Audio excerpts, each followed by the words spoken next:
Welcome to the 2022 PUBG Mobile Global Championship.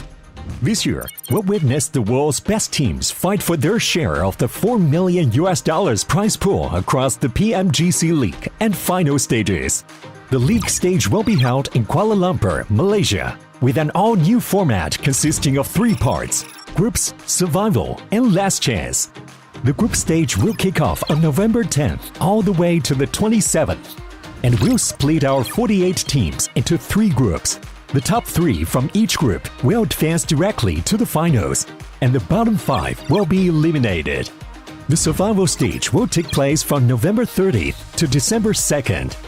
The remaining teams from the group stage will battle to stay out of the bottom 8 spots to advance to the last chance, held on December 3rd and 4th, where the remaining 16 survivors will compete for the last 4 spots in the finals. The PMGC Grand Finals will be held from January 6th to 8th in Jakarta, Indonesia, where the 13 league finalists will compete with 3 special invite teams for the 2022 PMGC Championship Trophy and be crowned as the best PUBG Mobile team in the world.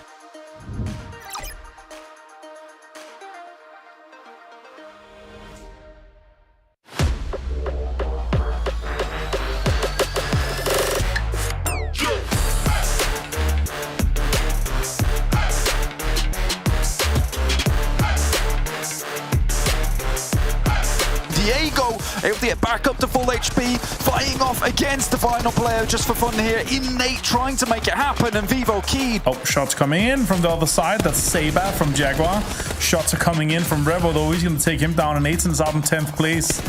He tried to do a really good heal strategy, but it didn't end up working out for them. Also in a decent position, but Choco goes down. What a terrible turn of events here.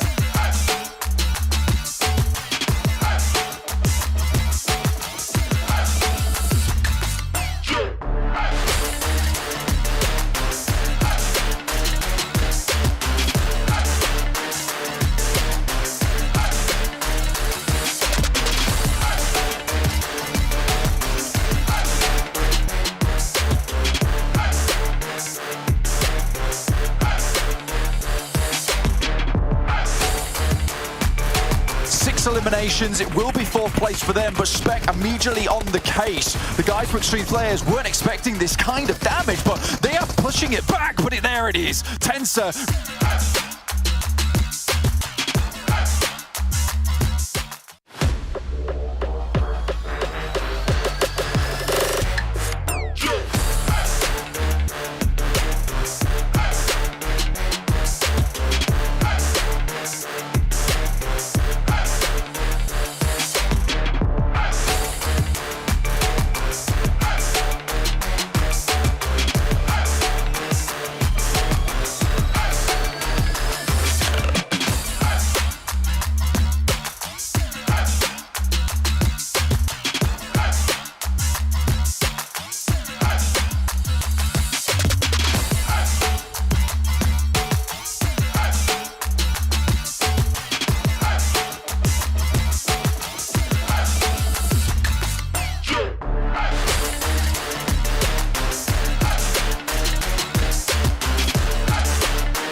Welcome, ladies and gentlemen, from all around the world, as you are currently watching the 2022 PUBG Mobile Global Championship League.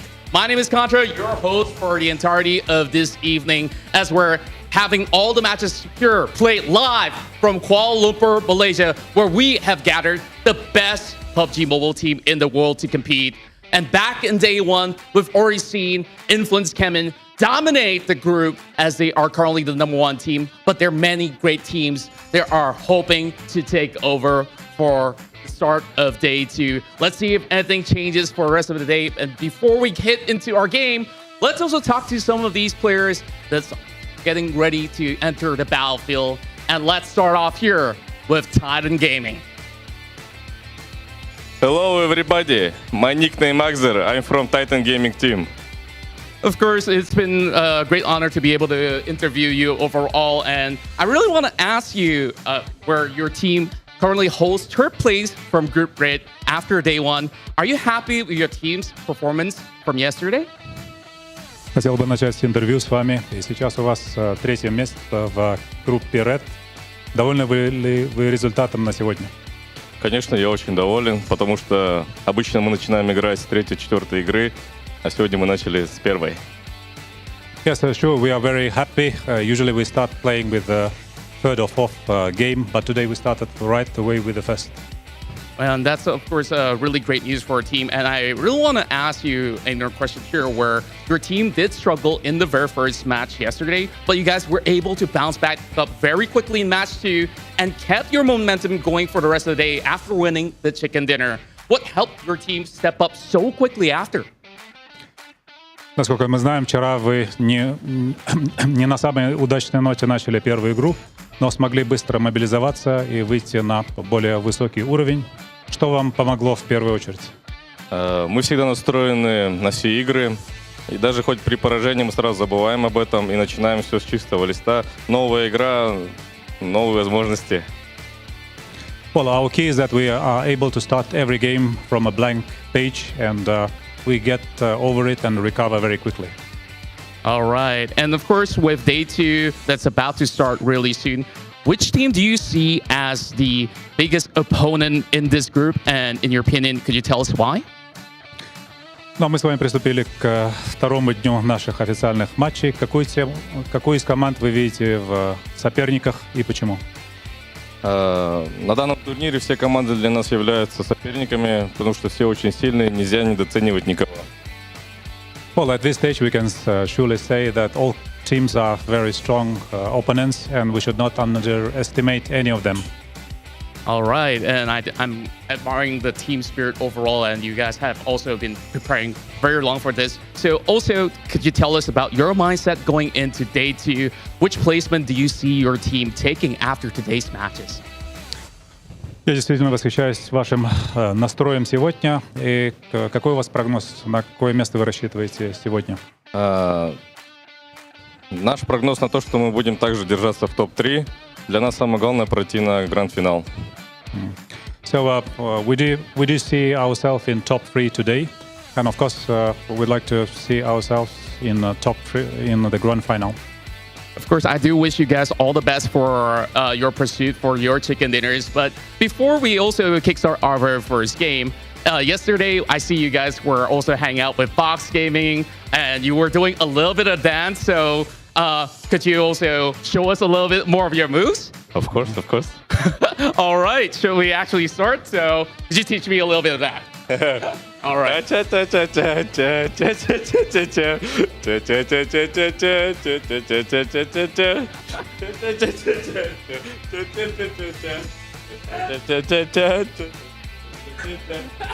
All right, that's a great chicken dinner dance overall. I hope to see you guys celebrate with more of that.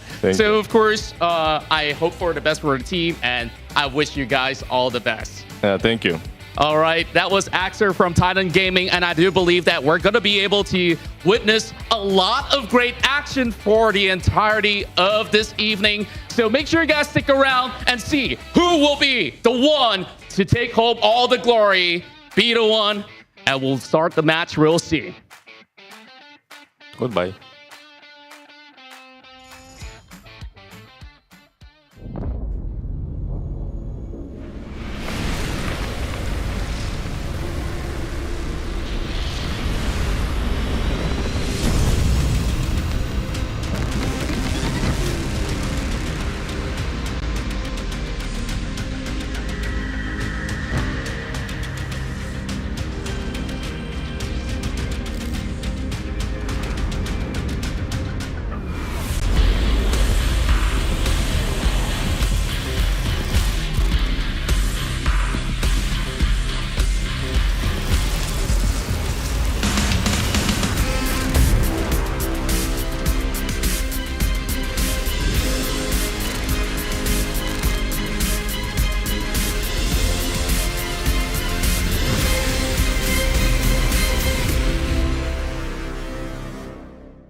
If that man comes up to you at a club and starts dancing with your girl, what do?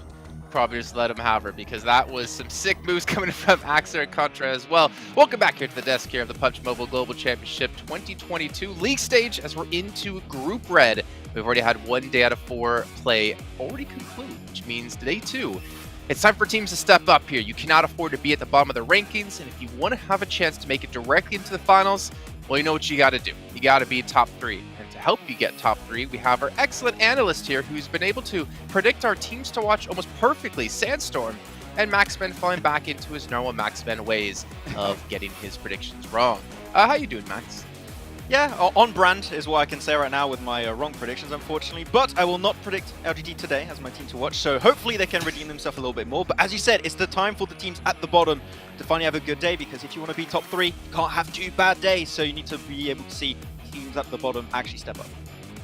Yeah, and Influence Chem and Sandstorm, you talked about him yesterday quite a bit. You were a big proponent of this team, and well, they lived up to the hype, man. Coming out in first place overall at the end of the day was a fantastic sight to see for Federal and his team. Yeah, definitely. I mean, the guys managed to secure top 4 in 5 out of the 6 games that they participated in. The one problem that they had was in that Sanhok, just a little bit of a late rotation. They were caught off guard. They were too busy, I guess, third-partying outside of the zone, but I want to see them change that up, because if they can master Sanhok as well, there's no stopping this team in the PMGC. Yep, and if you guys missed out on any of the action yesterday, make sure you guys are following all these social media channels here for PUBG Mobile Esports, because that's the easiest way to get your news and what's going on here within PMGC. Max, you follow them, right? Yes, and I saw actually a bunch of good memes, actually. A lot of memes making fun actually of Infinity, unfortunately not doing too well, struggling to start off on the good foot apparently, but stay tuned, okay? They're going to redeem themselves, it's fine, but yes. My team, man, why you gotta do me like that? I didn't make the meme, wasn't me. You probably did make the meme because you liked it. Big shout out to Sun Xperia, 1 for an Xperia stream here, made a collaboration with professional esports player, and the Xperia stream can get you 90 Hz in PUBG Mobile with its total cooling system and multiple ports for intensive gameplay and streaming. So big shout out to them for all the players using that sweet device, making sure to get all the chicken dinners they possibly can. And luckily for the players, not only did they get that sweet device to play on, they also get to stay in the amazing hotel of the Pullman Kuala Lumpur Bangsar, where our world is your playground. And right now, this playground, well, it's going to be PUBG Mobile, and it's going to be over on Erangel Sud as we'll eventually get into our first match of the day. But gentlemen, I mean, we've seen some teams have a solid performance besides Influence Chem, and as we take a look at our schedule for today, one team in particular, as we saw there with Axer, was Titan. I never would have expected them to actually come up and be this high on the rankings right off the bat with so many big names we have here currently within our lobbies. Yeah, I mean, we've got some teams at the bottom that we expected to be at the top, and some teams at the top that we did not expect to start off so well here in this first day of play for Group Red. And really, I mean, Sandstorm, I don't like it because your first time on the English side of PMGC and you're already doing better predictions than me. I don't appreciate that, but it has to be said, really, that also Enigma Galaxy has been just stepping up, and really because we saw the circles yesterday not been all over the place, we have some better circle shifts, teams can adapt a lot more, and it's a lot more rewarding of just overall good macro rotations. And Enigma, with their central play style position around every single one of these battlegrounds, have been just getting so many good points every single time. So, man, so far Enigma's playstyle has been working great in this tournament. Yeah, they've been managing to get themselves in the center of the circle time and time again. The only time that they've been having issues is when the zone actually closes in on them in Pochinki, in Erangel. That seems to be the time where they have a couple of problems. They take the compound west of Pochinki, then they start having problems rotating into the next zones after that, but maybe they'll be able to change it up this time around. But you did mention Infinity, Maxman, and I do want to touch on something, and of course this is for you as well, Jason. When it comes to Infinity, looking at their performances this time around compared to last PMGC, just to give you an idea, 30 out of the 69 games that they played in last PMGC, in League Play and Super Weekend, 30 out of those 69 were a top 4 finish. That is 43% of their games in the top 3 throughout the entirety of the tournament. That is an insane stat to have for one team. That's why I said they were the kings of consistency, but we're just not seeing it this time around in this year's PMGC. I gotta get some new analysts here. We totally skipped over like a bajillion graphics as we saw the format the entire event. Remember, it's top 3 get out of the group into the main event. Bottom 4 are knocked out, and the rest of them are going to be playing in a last chance survival stage. As you can see here, that's Group Red. That's going to go today. You don't need to see too much on them since we'll obviously be talking about them a little bit later on today. Yes? Why don't you break this one down for us, Max, and exactly what's going on in this graphic? Well, in numbers. No, we can see, of course, the up and down tendency, but man, Buridam had a great step up, and that's the cool thing. I think it was mentioned with Acer during that interview, the capability of these teams to be able to catch himself back up after potentially a bad result is key, and you saw that from Titan yesterday after a relatively bad start in their first game, and you saw that afterwards happen 2 games in a row for Buridam, and I think that if a team can do that on the very first day of play, we can see what they can now pull off in these next 3 days to hopefully make it top 3. So yeah, Titan and Buridam has been able to really redeem himself after potentially a bad game or 2. Yeah, I mean, they managed to get themselves 2 top 2s with 10 eliminations in them. I think one was the Erangel. It was our 4th game and our 5th game as well. In Myanmar, they managed to get another 2nd place with 10 elims. So their consistency is there. They just need to kind of polish off, get those final touches and get that chicken dinner so they can start competing for those top 3 spots that will get them to the finals of the PMGC. Yeah, I mean, that's what it's all about, right? And obviously qualifying right now gives you a little bit of extra time to not have to worry about if we're going to qualify or not, right? If you qualify in week 1 here in Group Red, you have an extra 2-3 weeks of time. And you have obviously 2-3 weeks of less stress, or maybe more stress, depending, I guess, on how you look at it when it comes to the finals. But it gives you time to prepare, gives you time to sit back, watch the other groups, really hammer home what they're doing and try to learn off of that. And I think that's one advantage here of starting off the day. Let's do a little quick recap, actually. If you missed on all the action yesterday, luckily we got you covered, but you better stop missing all the action. Just gonna take a quick little recap of what all went down on day 1.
This just disappoints me. Influence Chemin just sitting there like, another win, not a big deal. But when you see, was it Titan win? They're just up out of their chairs and probably practicing their dance moves here. As we're taking a look at our overalls, and right now, again, as you mentioned before, if we ended off things right here, Titan, Nigma, and Influence would all be going to the PMGC Finals. And then the teams currently in red here in 4th through 11th would be going on to the last chance survival stage. But as we see down the list, Bigatron, I will say this, quite surprised to see them in 5th, to be honest. I haven't really rated them that high. I want to say for the last like 1 or 2 years, unfortunately, and not that I hate them or anything, I love the team, but they haven't really replicated that performance, that like back-to-back World Championship caliber team that we saw them become a few years back. Yeah, but as we said, right, the position you want to be in is being in top 3. Right now, they're in 5th position without a chicken dinner. We still need to see a little bit more, because if they go through the survival stage, I have no idea how that's going to potentially go down, but we want to see a little bit more. But you're right, Jason. It is more than what I initially expected from PTR. You know, a lot of the time. But it is more than what we expected, I would say, after what we saw in PMWI. And this is looking great. But right now, the 2 teams we have to talk about, and I know, Sandstorm, you're happy about these 2 teams being up here. It is Influence and also Nima Galaxy, and really these 2 teams. It hasn't even really looked forced yesterday. It just seemed like a normal playstyle that works well, especially with these new circle shift settings. And they're currently the 2 teams that got the most out of these circle changes. Yeah, they really did. And like we mentioned before, the only issue that Influence Chairman had was in Sandhawk. And the map that was the chicken dinner for Nigma Galaxy was also the Sandhawk. So maybe that might give them a way into starting to take that #1 spot. But seeing the best 2 teams here, Federal and Lil Boy, Federal was just an absolute beast in yesterday's games. Look at that, 3.3 average eliminations, constantly getting points for his team, constantly just bombarding everyone that he sees. And this is what I want to see from Influence Chairman. Yeah, I mean, that's the stare down that Federal's giving, that you say to every team, like, you're not winning this chicken dinner. You're not getting into finals. This is going to be our win.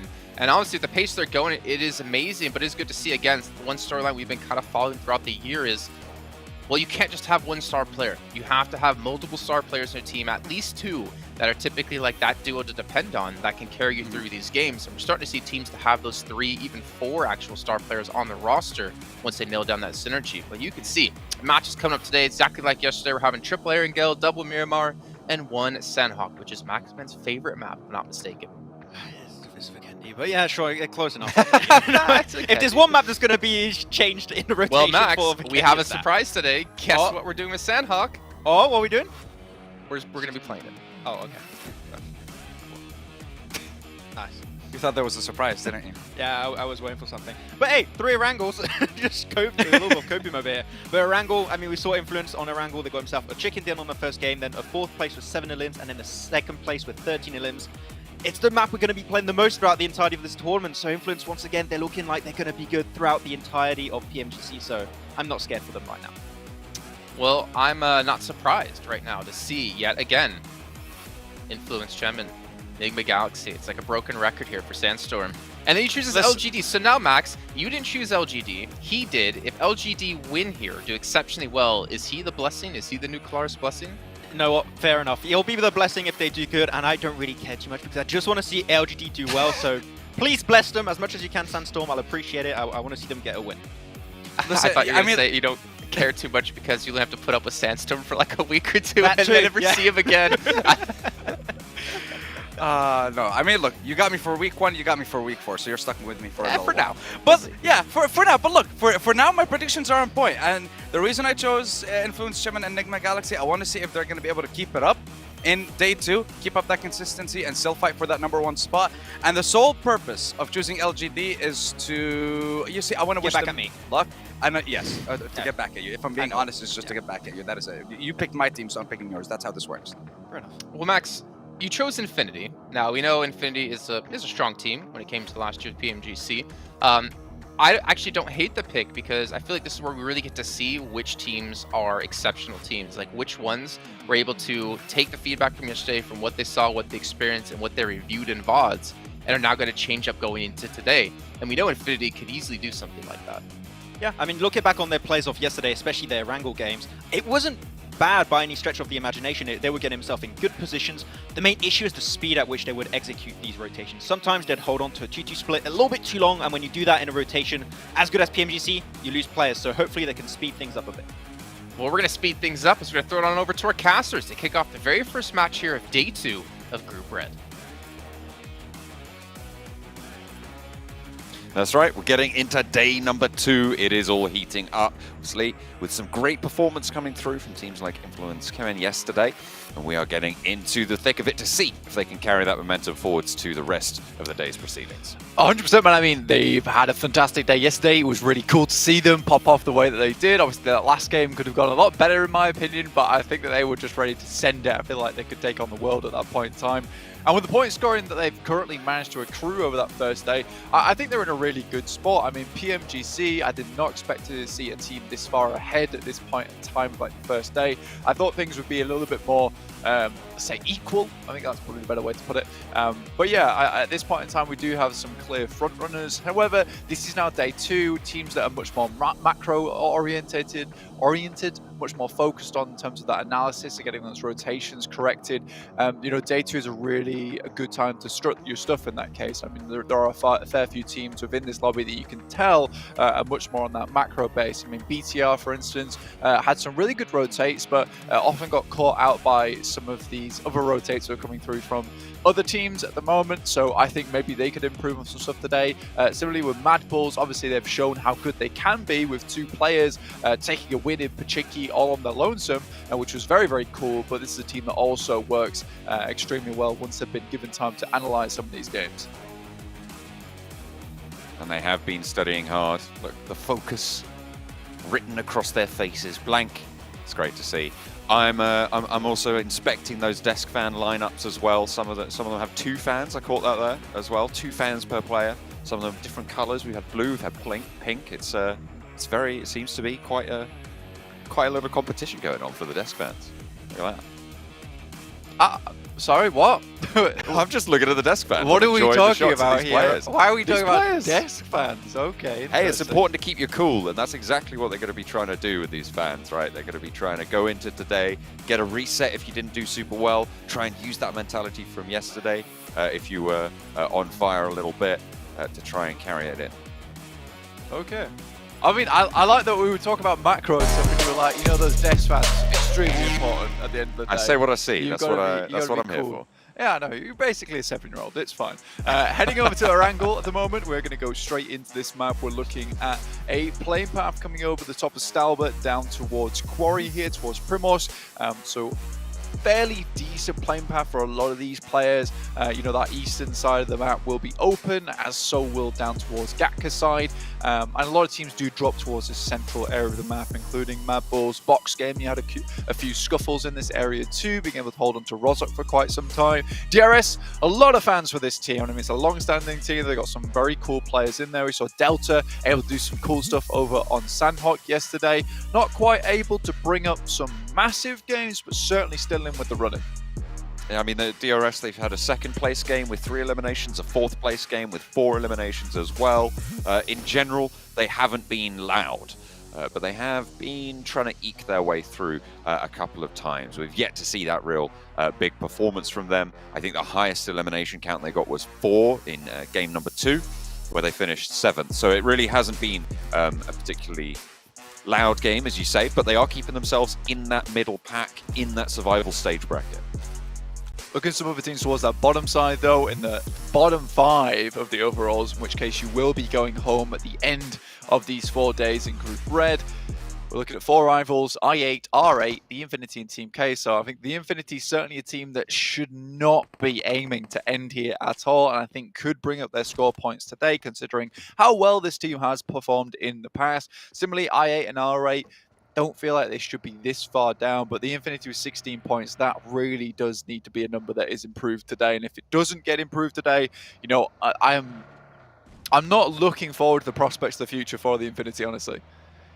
We're looking at S2G as well on our screens, and whilst you highlighted the teams that currently are in the bracket, S2G only sit 2 points ahead of that, right? Then this is, again, a team that needed to prove that they deserve to be here after their performance in the European Championship. They qualified on PMGC points, and for the time being, I've still yet to see that spark that led them to the top of those point tables overall in the PMGC. Hopefully, they will start to turn that up today. We know they like to be aggressive early, and they do have some high elimination games. I mean, first 2 games put together, they got 14 eliminations over those 2 games. But for the rest of the day, they were just a lot more quiet. They didn't really have that same impact. So hopefully, they can regain some of that strength. Yeah, the issue for a team like S2G at the moment is because these circles are getting larger towards the end game, you know, there's much more space to be playing within. I think S2G likes to take up a lot of room within these circles when they were a lot smaller and be able to play out from there. But now, because there's so many teams backfilling them, they're taking shots at so many teams, it's a little bit harder for them to carve out their own little piece of land in these circles. So I think, you know, it is that case of aggression is great when it brings you those elimination points, but also it's mainly used just to get you into a position that can be a winning formation, right? At the moment, it feels like they're aggressive for aggression's sake, which is leading to them being shot at by multiple separate teams towards that end game. And with these matches going on for 30 minutes now, it's not good enough to get towards that 22 minutes and lose 1 player and then start to get harassed by a lot of teams. You still have 8 minutes to go at that point in time. And with 5 teams alive, 8 minutes can be a long, long time to try and stay in that top 5 bracket.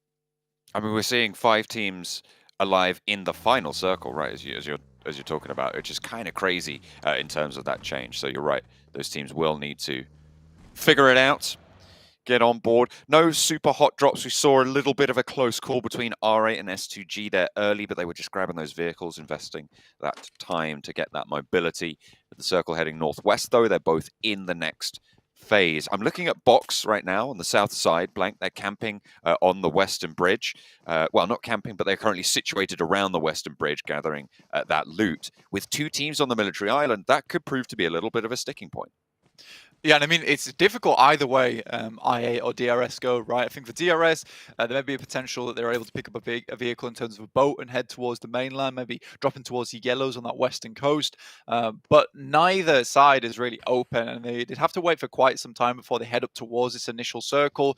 Titans over towards Milter and Farm, they'll be holding in the lighthouse. And you've also got Box towards the actual gas station itself, which gives you some great sight lines as teams trying to exit from that western bridge. So I think for DRS and IA, it might be a little while before they can start thinking about heading towards the circle, waiting for potentially Box or Titans themselves to move.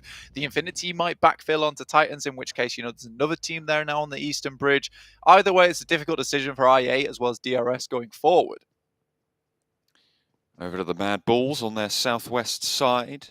Just picking up that loot, sweeping it clean. No one really going to be moving through this area. Potential for Box to maybe try and swing out to the west. Maybe if IA or DRS manage to get across that bridge, they might swing out that way, but Mad Bulls should be ahead of the curve. LGD, they were playing in South George. They actually sent 2 players north of the river as well to challenge out R8's route out of the city in North George on that eastern side. So if they get caught unawares, could be a little bit problematic. It looks like they're going for that regroup as well, a little bit closer together. So holding that bridge on the western side could stop some teams trying to move in through there and trying to get to the north side of the river through that route.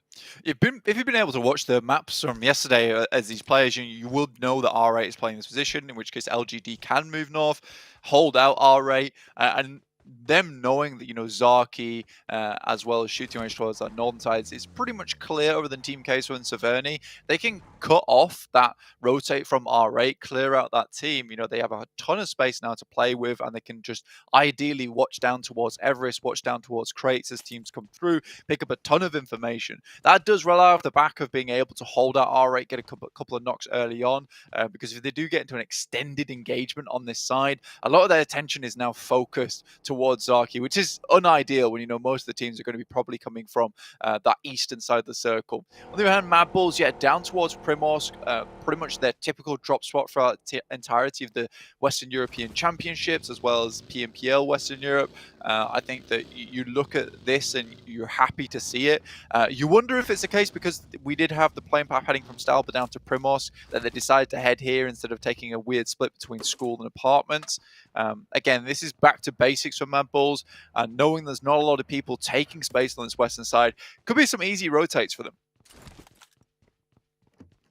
Influence Kemen at the moment, just chilling out on the north side of the river with a split between half of the teams of Team Queso there, who are currently north and south of their position on the north side of the river. Mad Bulls making that move. Zerich will be scouting forwards for the team, giving them a lovely little hillside to move through. A knock over towards Team Queso. That's banned for business, as Influence Kemen, I believe, have spotted them. They should be able to just get that res and get back on their merry way. Ooh, okay. Jumped the gun a little bit there, but no harm, no foul. We'll slow them down a bit. Yeah, I think it was a self-knock from Streams there. And I don't know whether it was because he was jumping out of the vehicle or just changing seats to try and take shots back towards Influence Kemen. Either way, he does drop out the vehicle and skids his knees against the grass, which we all know is very, very painful. Does get knocked because of it. I do wonder how much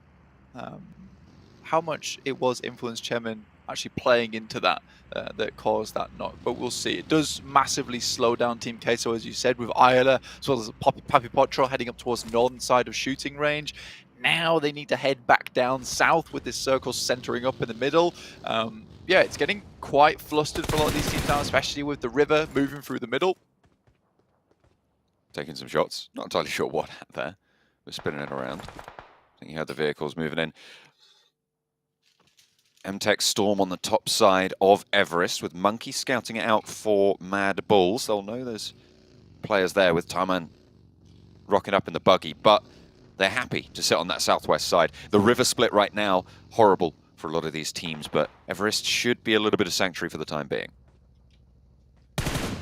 It's a decent place to play, I think, for Mad Bulls, because they're coming in from that western side. They're getting held out by most teams, so this will be a bit of a slog to actually move through. But we'll see how they make it happen. They're already sending Zarek out wide, which is fair play. Get him down towards the southern side of Everest, pick up some compounds, maybe a position to play later on.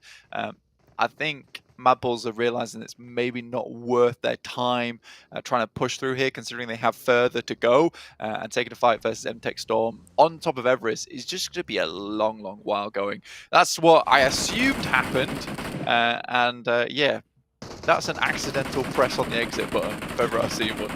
Okay, yeah, that is unideal. And then the misres as well. There was a couple of missteps from Team Queso. Maybe it's a little bit of nerves sitting at the bottom of the table. They feel a lot of pressure, and why wouldn't you? Titan at the moment, though, putting pressure on S2G over in Ruins.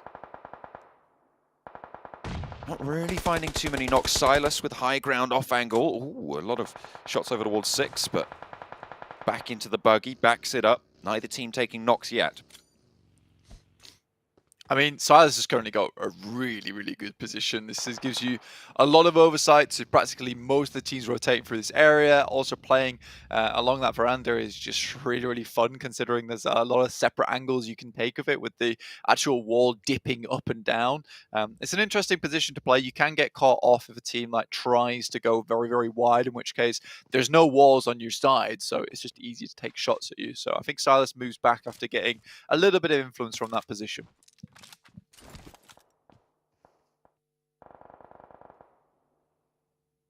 Buradam moving in on the north side, to the north side of influence, Kemen. Just south of shooting range right now, moving around, gathering intel around these hills. They can chill out for the time being. They should be able to spot a couple of the vehicles that Influence Kemen have been using. As the next circle soon to pop. Team Queso moving in behind R8 on that northwestern side. There's a little bit of a scrap there. And SK-Tone goes down to Papi Potro. Nice little spray and a flush as well. Prestige nowhere near, certainly not near enough to answer that call. The circle pops, and again, it keeps a lot of this river split in blank. People are going to have to make decisions that they're uncomfortable with at this stage. I think at this point in time, it's not so bad, to be quite honest with you, because this circle is going to continue to center up here, John. In which case, Ruins is becoming more and more of a hotspot. Bit of a close call here between Aegon XI8 and Titans. Actually, the first knocks go through to I8. We'll find 1 and 2. A really good start, but hang on a minute, someone's lighting them up. It's coming through from S2G, in fact, who are chiming in as a third party to this crash. 2 players already down for Titans, leaving Teak and Puncher, the last 2 standing. The 6 is going to get flushed out here. No way that you survive this one. You've got to hit that spray. He's just there. Okay, there you go. Finally, third time's a charm. Yeah, struggling just a little bit, honestly, but yeah, finally finds him. Titan struggling also. I think for S2G, they've got a great position in Castle. They really do. It's a really solid oversight position, as you were talking about earlier. It controls so many of those rotates and those areas coming through that people are going to really want to control. LGD's split in the meantime on that northwestern side that they took up very, very early is coming back to pay dividends. They've currently still got a 2-2 split, and they are controlling vital points of the map for potential progression in these next couple of phases. Bigatron suffering to the rundown from Buradam right now, losing one of their players, which is far from ideal, but the north side will still be treacherous. The land mass is shrinking as well on that north side of the river, so they're going to have to make that call. Do we head all the way south? Do we try and crash? Or do we just get pressured by the circle and play that edge on the north? I think for LGD, taking this 2-2 split as well is really interesting. I mean, it gives them options either way.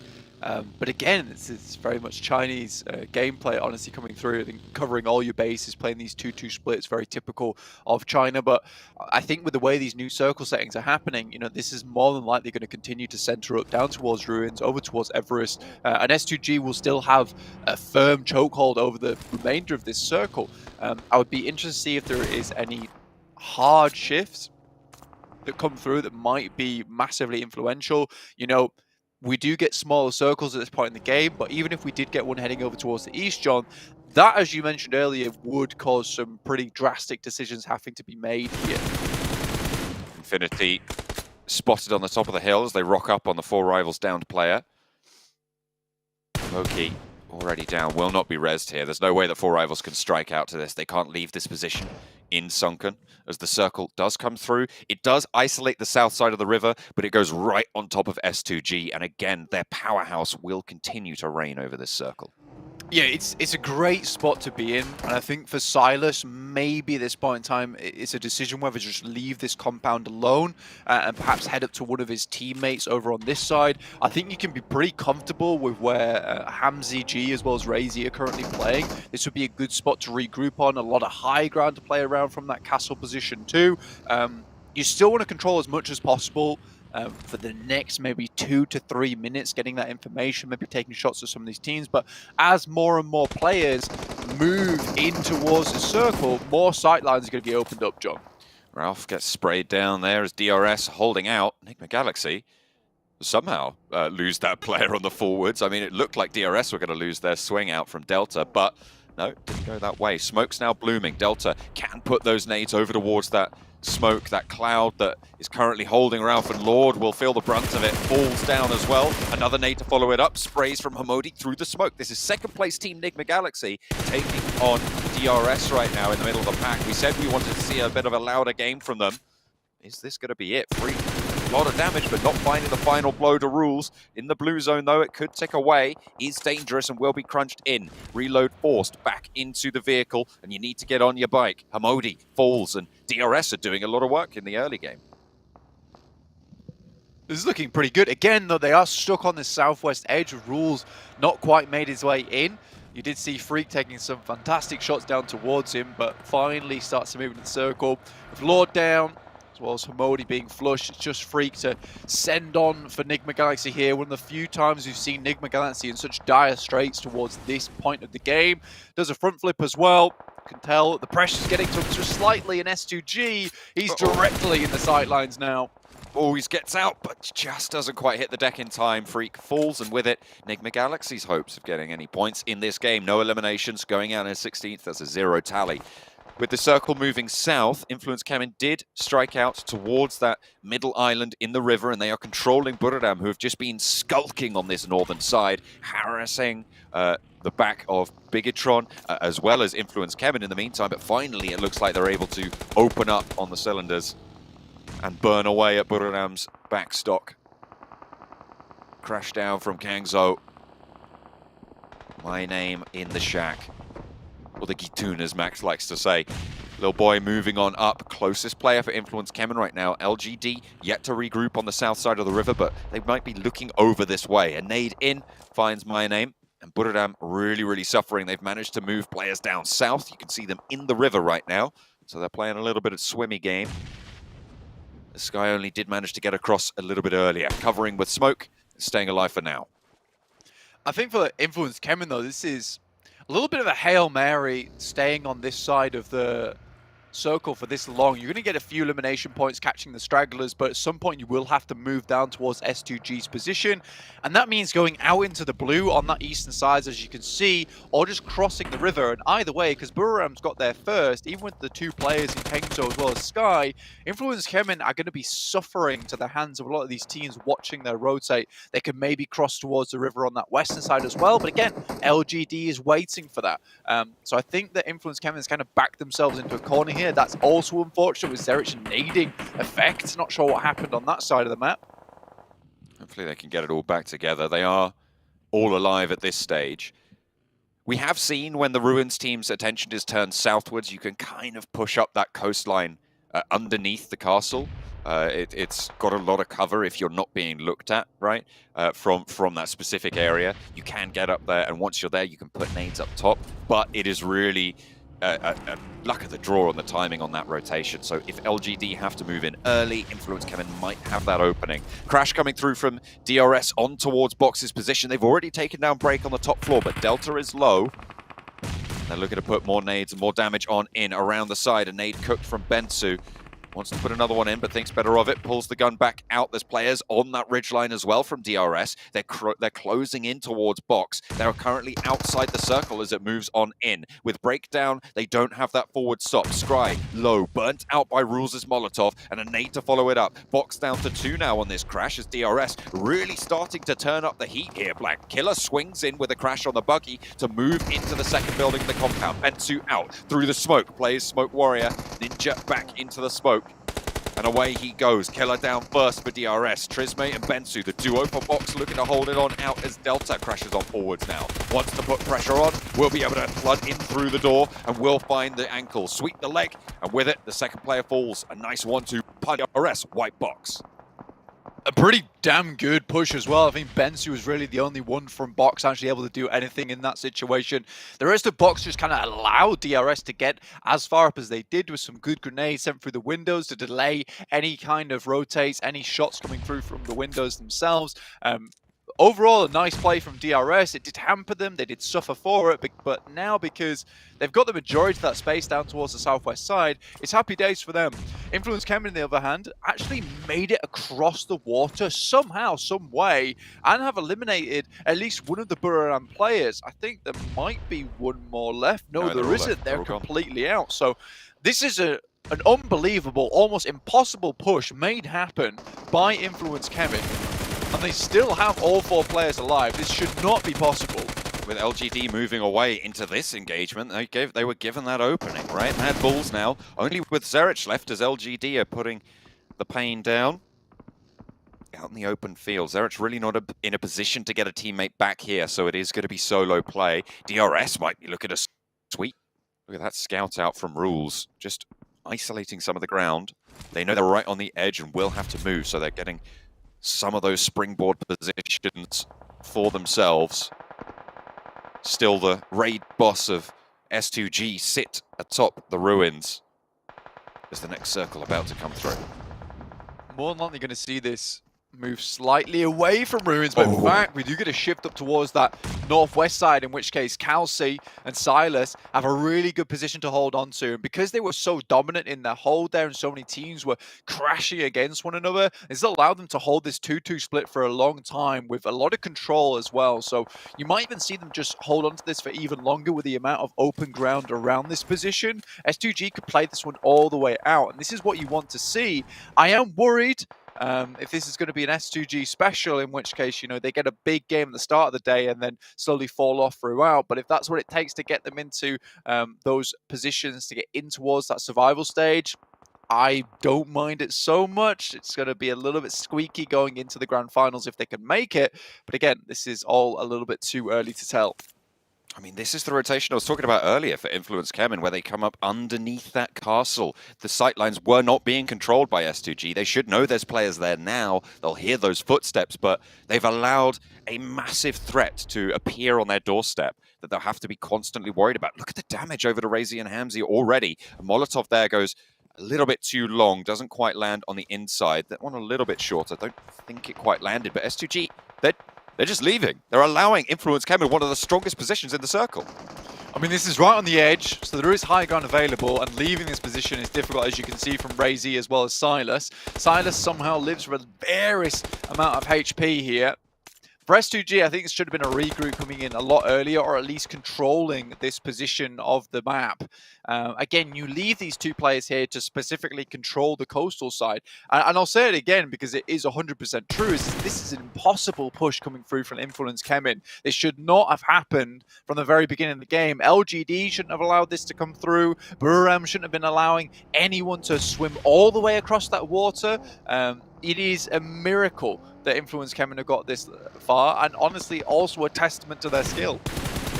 Kajowski left as a backstop for them, but 3 players forward. Spray down from Reyes. He's been so accurate on these sprays, taking 1v3s. We've seen it from him yesterday. It looks like it's a repeat performance today. 2 players already fall to the barrel with backup from Papi Potro. Suki last standing now for the squad. 5 eliminations for Team K, so nades start to go through, and that's going to do the dirty. Papi Potro gets the last on the nade. 6 eliminations as LGD hit the dust. Several limbs on the game for LGD, but it's not quite enough for them to finish out at the top scorer.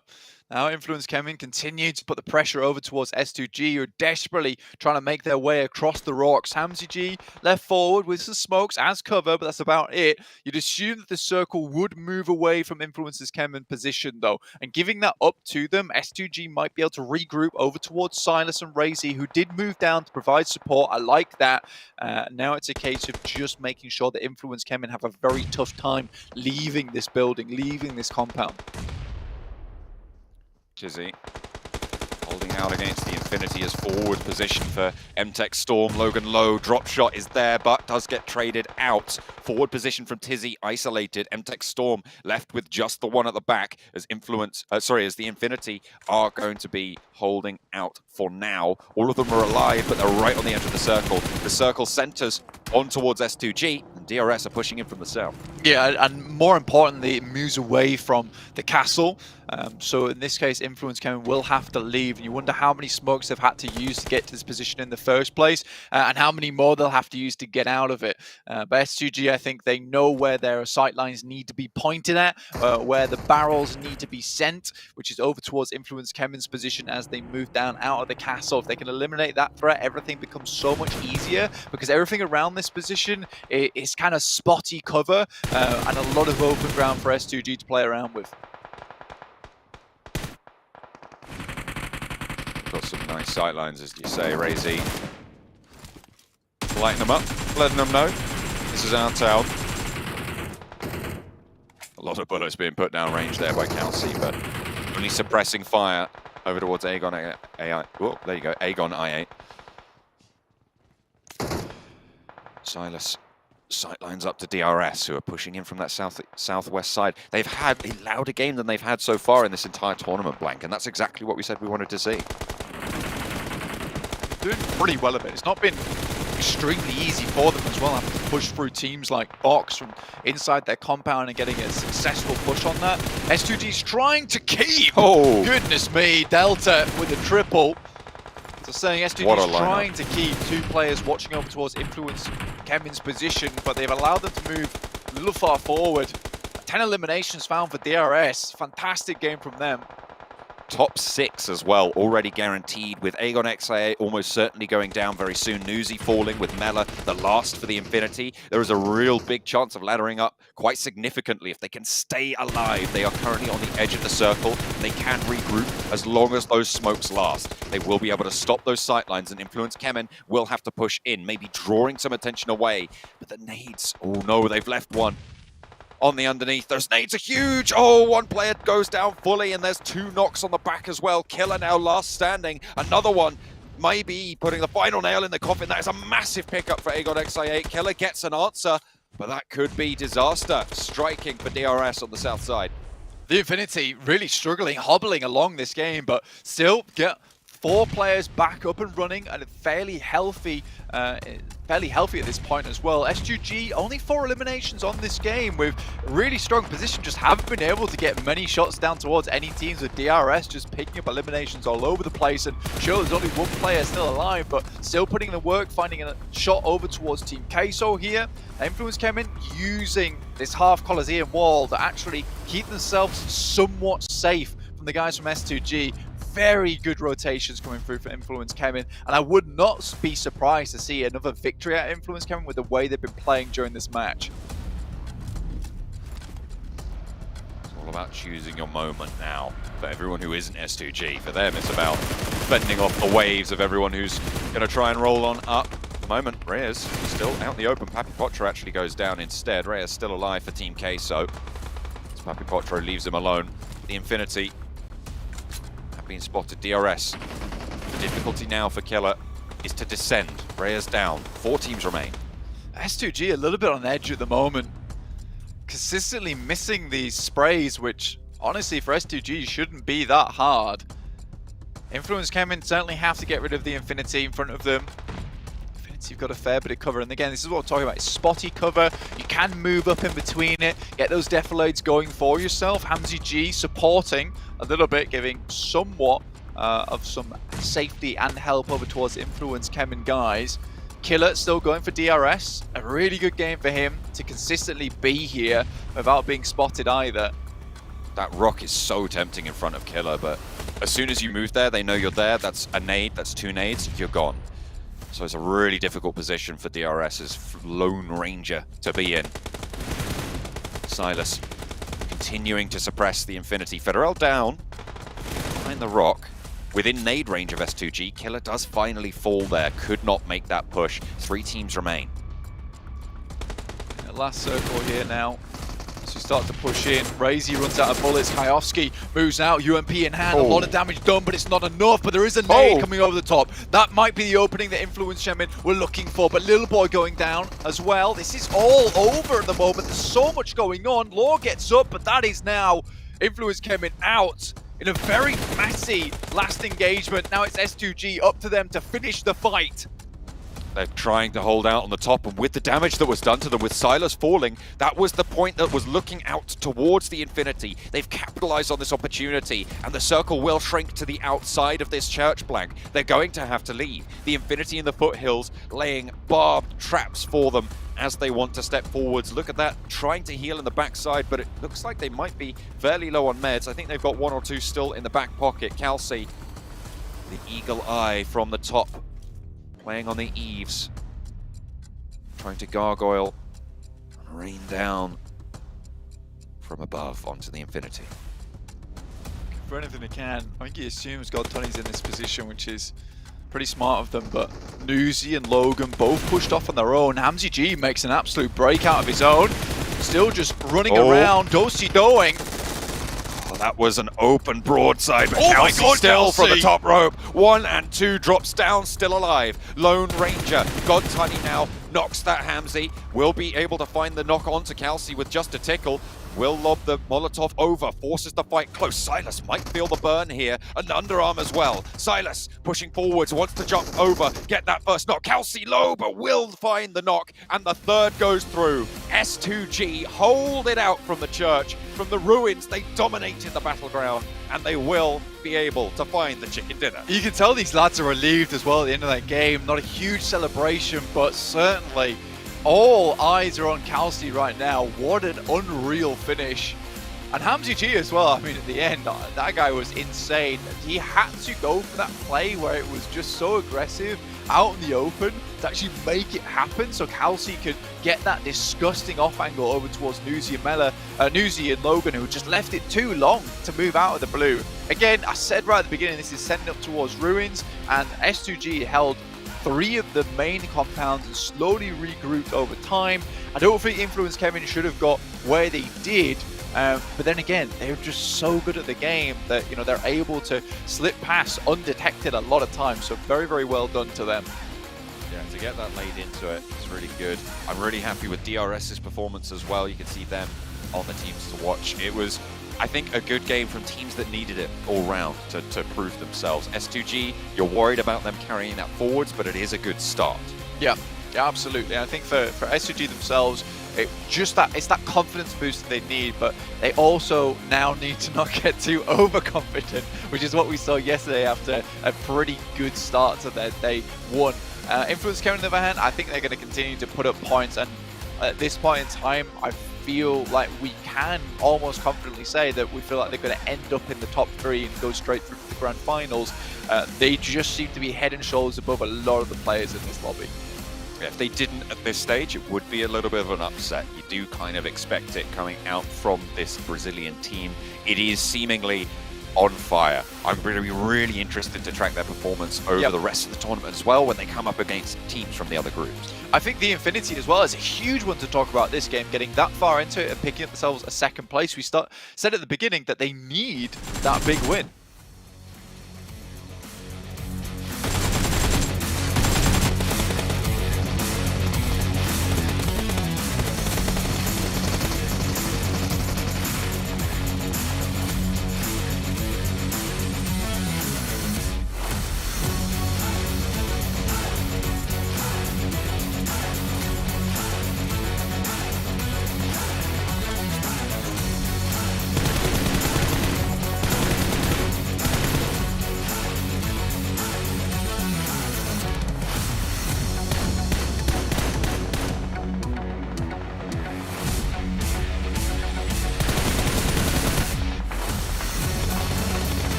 A good day here for some of the teams that desperately need to start picking up points. S2G locking down 26 for themselves, Infinity locking down 22, and even DRS, who wasn't even looking terrible yesterday, get themselves 20. A fantastic match, actually, honestly, with the way things finished off. Max over towards Ruins, towards the cast position as well that S2G was holding.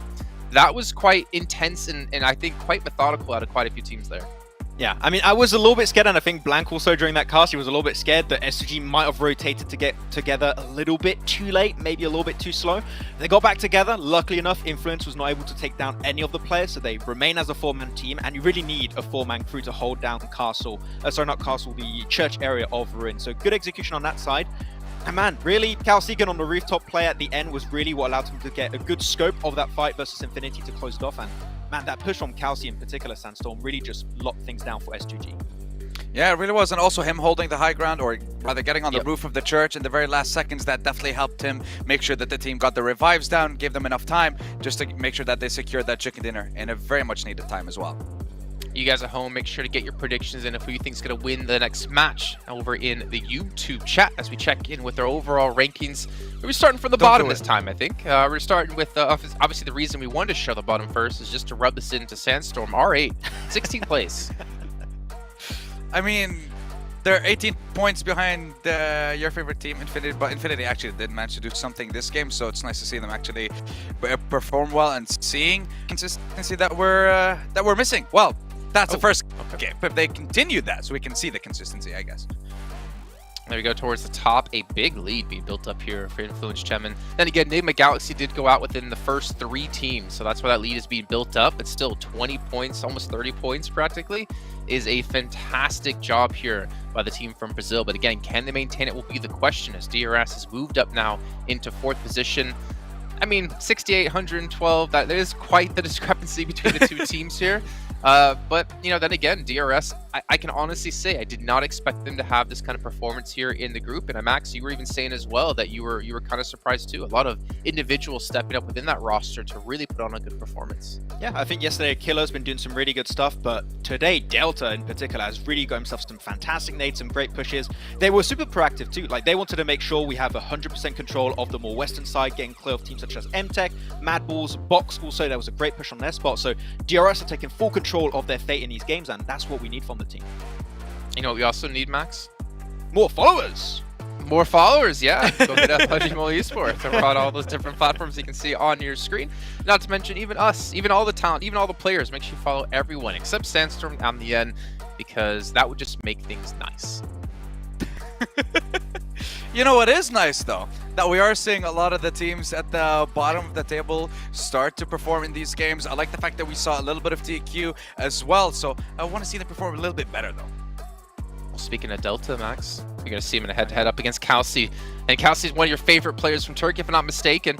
But look at this. I mean, the team contribution percentage, the damage as well. Obviously, you know, S2G in the position they're in are able to fire on quite a few different angles to maybe not necessarily able to lock down the limbs. But Delta, I mean, I think there was like a double nade. Was it him or someone else on DRS had up against Influence Chemin that like opened up the floodgates for them to hold that position? Yeah, that happened in the later stages. Also, they had an amazing push up against the compound of Box that I think was very important for them to get that kind of free real estate in the southern side of the circle. So really, as I said, they are willing to take control. I think that's something that was lacking with the previous DRS rosters in the past, in previous PMGCs.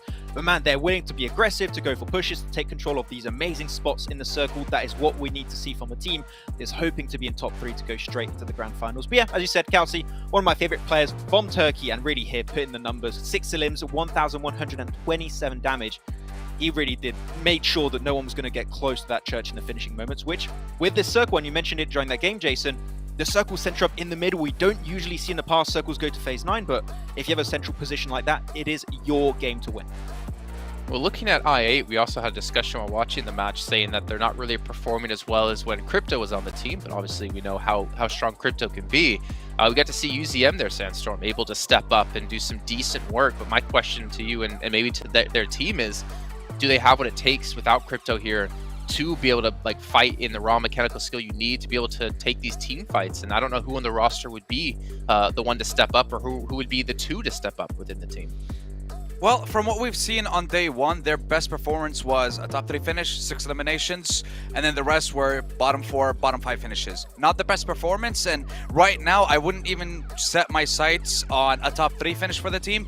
Maybe focus on getting to the survival stage, because we saw the difference between even 4th or 5th and 1st place. Absolutely massive. So now we have a battle on 2 fronts, a battle for top 3 and a battle for the survival stage. Set your sights on that, and then maybe use the 2-3 weeks break between I guess now on the survival stage. Take that time to VOD review, study the other teams, watch the streams, and then hopefully make a change in those few weeks that will allow you to get to the grand finals through the survival stage and through the last chance. Okay, well, our teams to watch, Maxman, you did quite well, I have to say. Sandstorm, I think, definitely came out the worst between you two. And we're going to see our teams to watch here on Miramar coming up next. And, well, you both have finally changed things up a little bit. Well, Max, you've changed things up quite drastically. And Sandstorm, well, you still kept one team around with LGD. But let's kind of talk through these picks. So I'll start off with you, Max. BTR, Miramar. There's no Ryzen, though. So why'd you go with BTR? BTR. We need more followers. That's all the reason I need, right? That's perfect. That's the perfect explanation. Really, as we know, like BTR has been looking like a really strong team in Miramar in the past. Of course, Miramar circles have been a little bit weird, especially that Impala circle, I believe it was yesterday, that was really rough. But I still believe BTR can pull the numbers over there. And I think Mad Bulls is in a very similar boat where we saw this team perform extremely well in the Championship and also Western Europe. So that's why these two teams, and also S2G, because they got a win, and I still want to test if I'm still cursing teams. That's why. Well, Sandstorm, you went with Buriram United Esports, and you went with Team Queso. I mean, LGD, we're not going to talk too much about that one. But why these two teams? Buriram Esports have been quietly, consistently showing up in every single one of the games that we've had. They've only had one 16th place finish, and then the rest were top 8s, top 3s, top 2s. So they're getting a lot of points, but on the down low. But the thing is, you can't really keep doing that and expect to end in the top 3. So I'm picking them now because I want to set my sights on them and see if they're going to change it up and try and see if they can fight for a top 3 spot, or if they're just going to focus on staying in the survival stage for now. And when it comes to Team Queso, I love the fact that we saw something special from them throughout this game.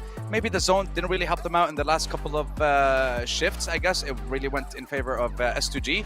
But when it comes to Team Queso, I want to see more of those shotgun plays, and somehow they bring it out in Miramar and it works. So I want to see that happen again.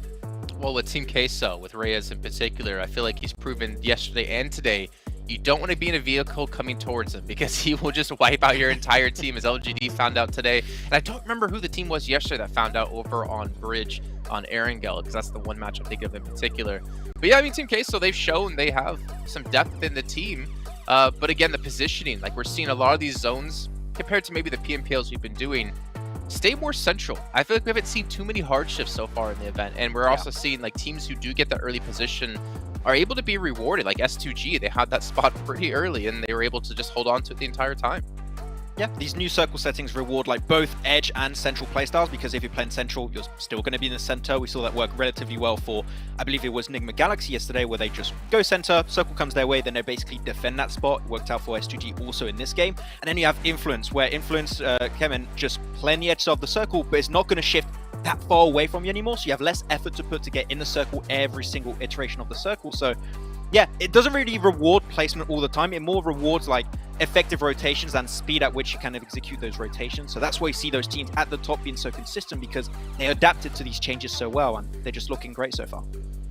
Well, it did worry me though with at least S2G's playstyle of being center really early. It was, if we looked at their med sets from we were talking about or watching, they didn't really have much of anything. So they were obviously not getting eliminations. They weren't running around looting for extra more. They weren't, rotating quite a bit. I feel like if they take any sort of extended battle, they're just going to eventually, bleed out. They're going to be easy to overthrow if you just slowly chip away at them. And I think that was the main reason why they decided to just instantly leave. Not even think about fighting Influence Chemin for control of the castle. They just wanted to get together in the church, because in that situation, if you have any knocks, you just get the revive, no heals. You don't want to instantly lose any player, and we saw what they managed to do at the very end. They just managed to pick their fights at the right place, at the right time, play on their own conditions, and that's what managed to get them the chicken dinner in the end. But you said it yourself. They took control around phase 3, I want to say, and they moved that around phase 7. So they stayed there for a very long time, and by the end they had maybe 3 first aids in total between the entire team. So not much that you can do there, but they still played it very well. And Max, you mentioned something actually during the last match with LGD. Now you didn't pick them, though you picked him almost every single game yesterday as a team to watch. Yeah. But they got 7 eliminations, so they don't really get necessarily high when it comes to placing, but 7 elims is a good sign, because that's what I like to see, and I value in a team, teams that can pick up a lot of elims. So now as we head into Miramar here, we're going to throw it back to our cast those to get things ready to go here for match 2 of the day. Match number 2 on the cards. We're in for Miramar, of course. We are going back on over to the desert. Max said he wanted to see BTR step up here, and we've seen them do it before, but as Jason highlighted, without Ryzen this time. I mean, Ryzen's not been in the fold for quite some time now, John, so honestly, I don't mind it so much. I think you're looking at Luxie and Zuxi to maybe bring up the fold. They were pretty good on Miramar before, maybe could be pretty good again. There is a fair few teams here at the moment that have found themselves absolutely blasting off on Miramar though, and I think for BTR there have been improvements made 100%. I don't think it's enough right now to send them just leapfrogging all the way to the top of the leaderboard just yet. But I'm excited for there's the PMGC nonetheless for this team. LGD looked pretty good on Miramar yesterday, been able to pick up that high ground position and play from there, effectively holding out 2 teams at the same time with just 3 players, which was impressive in of itself.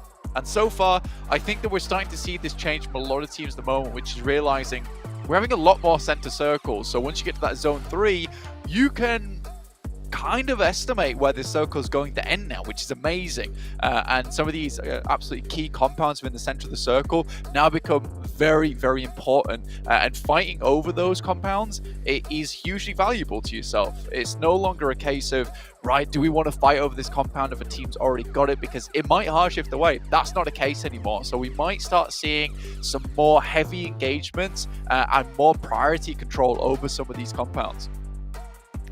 And warm and ready to get into those priority compounds. Hello. Hope you're doing good. Get back into the game. Oh, he just Infinity. destroyed you. Oh dear. He's doing that for me. Oh dear. Yeah. You were like, hi, how are you doing? He was like, you're done for, unfortunately. Whoa, I'm not even playing. Yeah, come on, man. You can't do that to Mr. John Allen. That's very unfair. But yeah, either way, looking at a lot of these teams at the moment getting ready to head in towards these matches. Team Case are having a bit of a better game last match as well, which was good for them.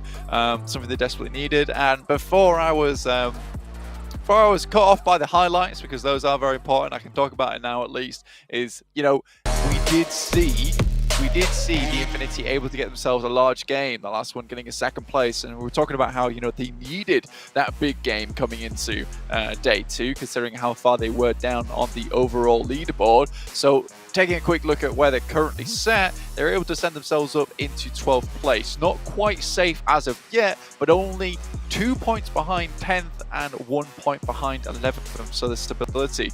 Mad Bulls scarily now on the edge. Plane path for Miramar of our first dose. A little bit further south from that east coast, up to the middle on the west. Cutting out, again, places on the north. We've seen that a couple of times so far. Torre Hamada quite far out of the way here. Wonder if teams will be making their way up there if the circle doesn't shift that way. Moving straight into the map now. Team Kesa dropping down nice and early down towards Portapadaiso. We're having Kengzo up towards that top side of the map as well. Power grid open. It's not hugely down towards the south, so there's still a lot of this area on the northern side that can be picked up. Mad Bulls going towards one of their backup drops down towards Los Leones, sharing that one with I8. Worked out kind of well last time, but this time I8 are surrounding, so it's no longer a case of being able to quickly move north here for Mad Bulls. They might have to struggle their way out of this, if not for the circle heading all the way down towards that south side, which is going to change things up drastically. Wow, okay, that is a really hard south shift. It keeps Los Higos Islands in. Could be quite an interesting dynamic, cutting out a lot of the major areas of this map. So teams that drop down towards the south are going to have to crunch themselves in on that south side as well. 4 rifles dropping in. Delta's got a UMP. Go on. Not the most long-range weapon, but you stick a 6x on it, you might be able to get something done. Bemburu gets a couple of holes sent in towards the parachute, but not much of anything else. Should be able to get out of the dodge nice and easily. I don't think you're hitting these shots, son. Your MP, typically your close range weapon. It's very good at close range, but you might need yourself a DMR. They're popping shots back and... Oh, okay, hang on a minute. Maybe not. Happy just grabbing a buggy and getting away. Delta, I mean, if he had any other weapon there, you know, give him an M4 and that's 3 dead players easily. I mean, 100%. He was directly on target. And I mean, he had the 6x, so the M4 could have been absolutely influential, getting those couple of knocks. And 4 rivals could have seen themselves with a very bad start to their Miramar here. Unfortunately, slipping far down the rankings so far. 4 rivals with what was a fairly decent start to there yesterday. Again, only 2 more days remain for Group Red to sort itself out, find exactly who's going through to the grand finals and who will be going home. But I think for Influence Kevin, it's pretty much set in stone here. 112 points, second place at 83 is an unreal differential in terms of point scoring, but does make a lot of these lower positions on the leaderboard much more volatile. I mean, you can see that from 6th down towards 12th is really only looking at 18-point gap at the moment, which is quite intense, kind of insane actually as well. So I'm looking forward to seeing what happens on that final day. Should we continue to see some of these top teams remove a lot of the points from the lobby? S2G put themselves in a much safer position in 6th place now at 56 points after their previous chicken dinner. Overall, happy days for them. 4 rivals gathering up the vehicles on the north side. If you're going to invest time getting this far up north on that plane path, you are going to have to be very, very mobile for this south circle hard shift. So they'll be looting up for the meantime after they've escaped the purview of the 6x UMP.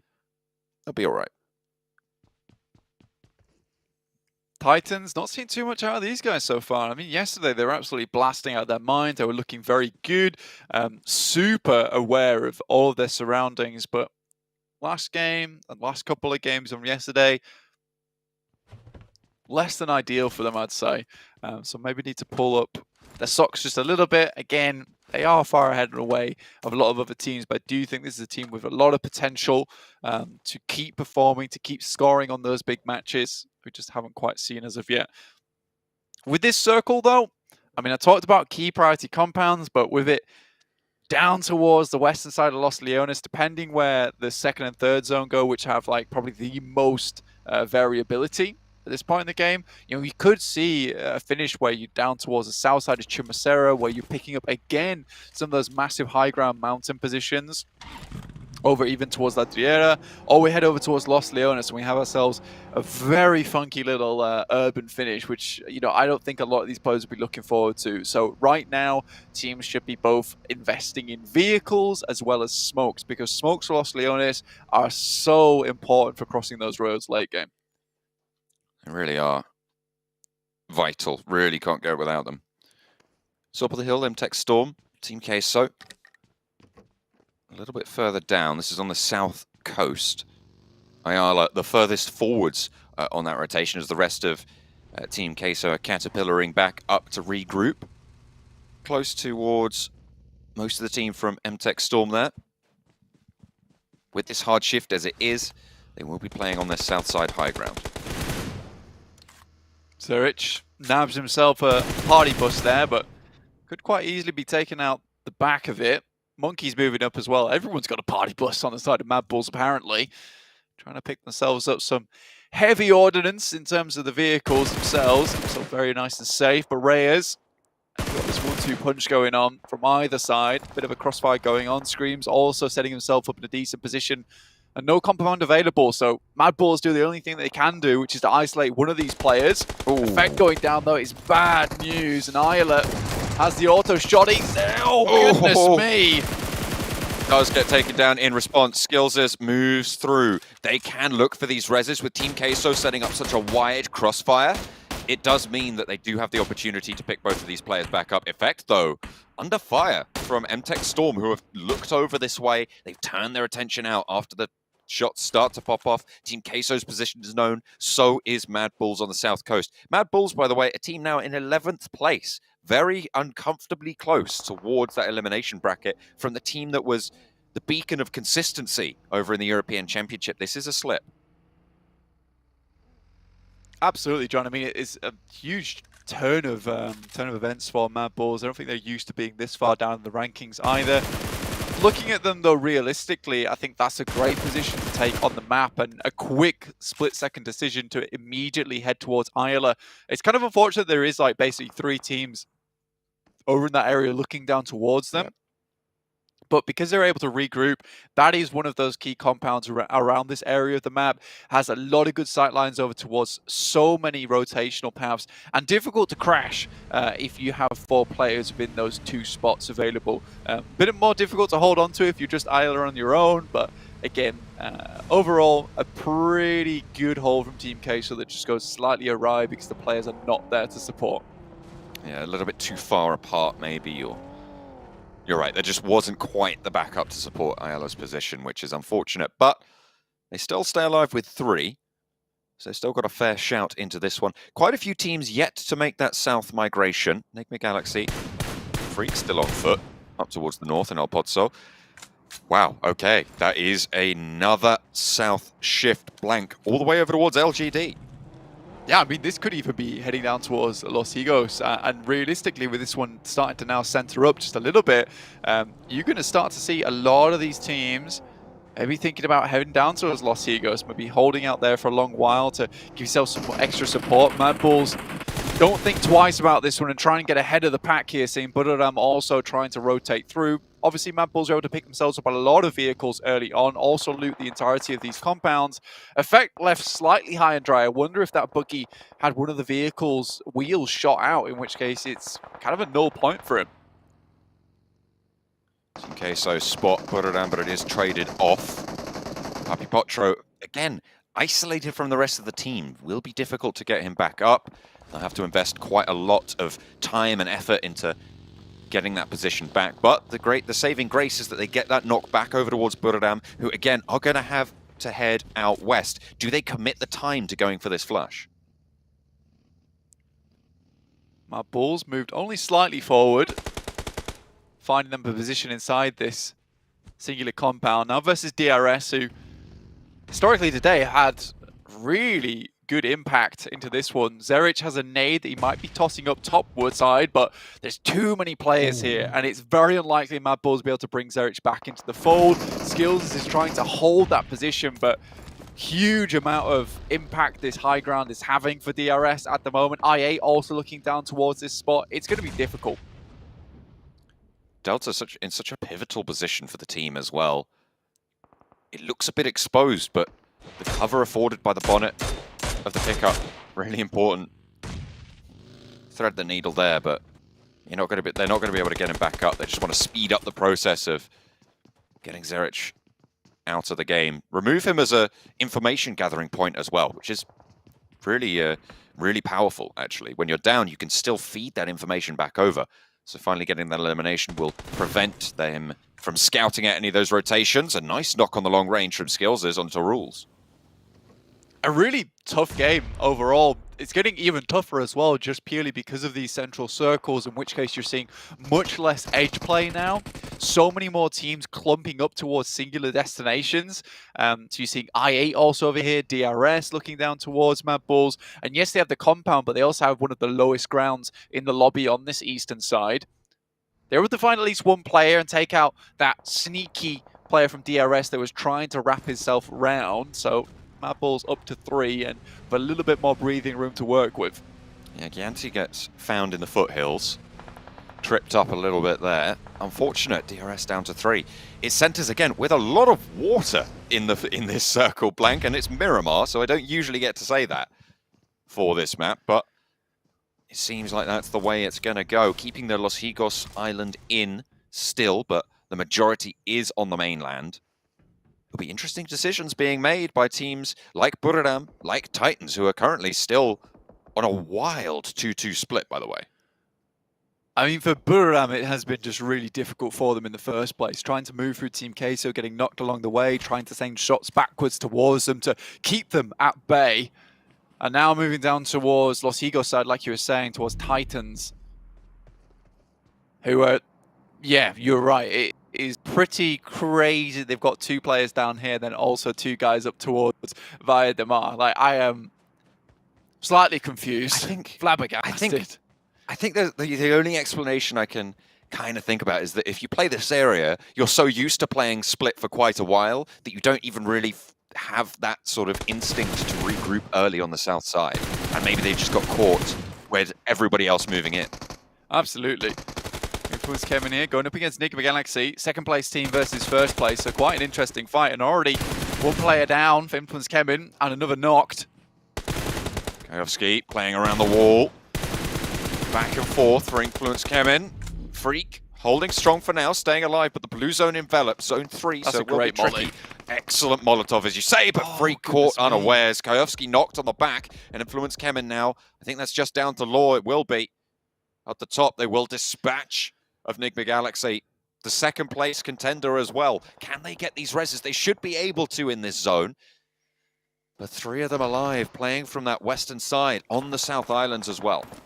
Yeah, as it pushes more and more in as well, Titans have a really good sight line down towards this rotational path from Via Demar down towards Minas del Sur. So overall, Influence came in a very, very bad spot now with only 1 player still alive. Freak could have definitely clutched that one out. I think it was just a case of pulling out the Molotov, putting it in the best position he could do, and then forgetting to pull the gun out, which is what realistically you need to do in those last moments. You see him like running out to the side with just fisticuffs, in which case it quickly dispatched there. A lot of teams trying to get towards the highest position within the map. You see MTech, the Infinity, 4 Rivals trying to get this position for themselves. I8 underneath. Maple's a little bit out of position, out of zone, but they will be able to hold out at least Team Queso as well as DRS, who troubled them for so long. On the north side, R8 claiming some high ground. Titan are working on a regroup here. With Law pretty close by, you can see them starting to swim. The longer Titan can hold out their area, the better. They will have to cross to the north side, so actually maybe this big 2-2 split might actually pay out if they can sneak their way on with the 2 they've had on that south. It would be ideal for them. Unfortunately, like you said, with so much water, they will have to cross back over on this side. And at this point in time, the circle is just dominated by this massive uphill slope towards the Infinity, who realistically have one of the strongest positions within the lobby. It will take a team basically crashing up onto that position to take them down, but at this point in time, we've got 15 teams alive. I don't think anyone's going to take their chances with that, considering they could be caught off making the approach, seen by separate sightlines in the lobby. I think S2G probably has the best chance at making it happen, considering this side of the circle on the west, where they currently are at, is much more free in terms of potential third parties. Most of the teams are on the eastern side of the circle.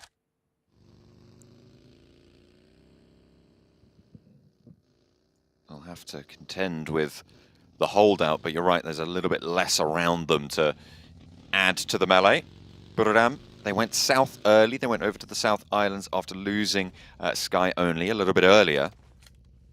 But now they're stuck in the same position as Titan. And they'll start the swim. Kangzo staying land-based to allow Tiger and My Name to go early. And we'll be watching for those positions from Titan to try and move them, or stop them from moving, rather. But they've got that outpost, and they're playing 2 separate games right now still. Law eliminated. Does that self-knock? That is not good. Influence Kemen down and out early. It's uncharacteristic, but there you go. Still very clear ahead of everybody else on the tables.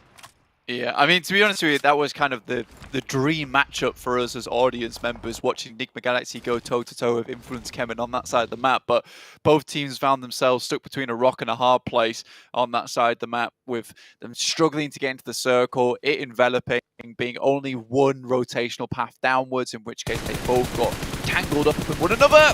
There's Silas, though, with a double spray. Beautiful stuff there. And that is the outpost from Titan, who are taking another fight over towards Bigatron. Those 2 players over on that side, they're gone. There's no way that they get the back up. Team falls as well, actually. And Titan might just be being pulled apart here. Put on the barbecue.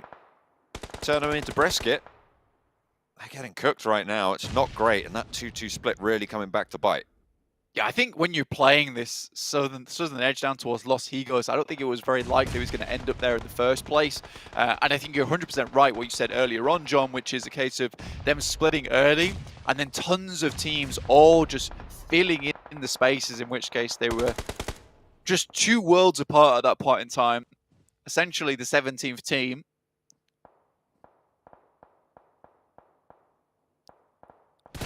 Four rivals trapped in a crater. The nades will funnel their way down. R8 taking shots their way as the roll starts to go, and it won't be gathering any moss. This hill, as you said, the main feature of this circle. Really, really important to maintain these high ground positions. Oh no. That's how he died. That is just a big miscalculation coming through from Law to leave Influence coming out of the game.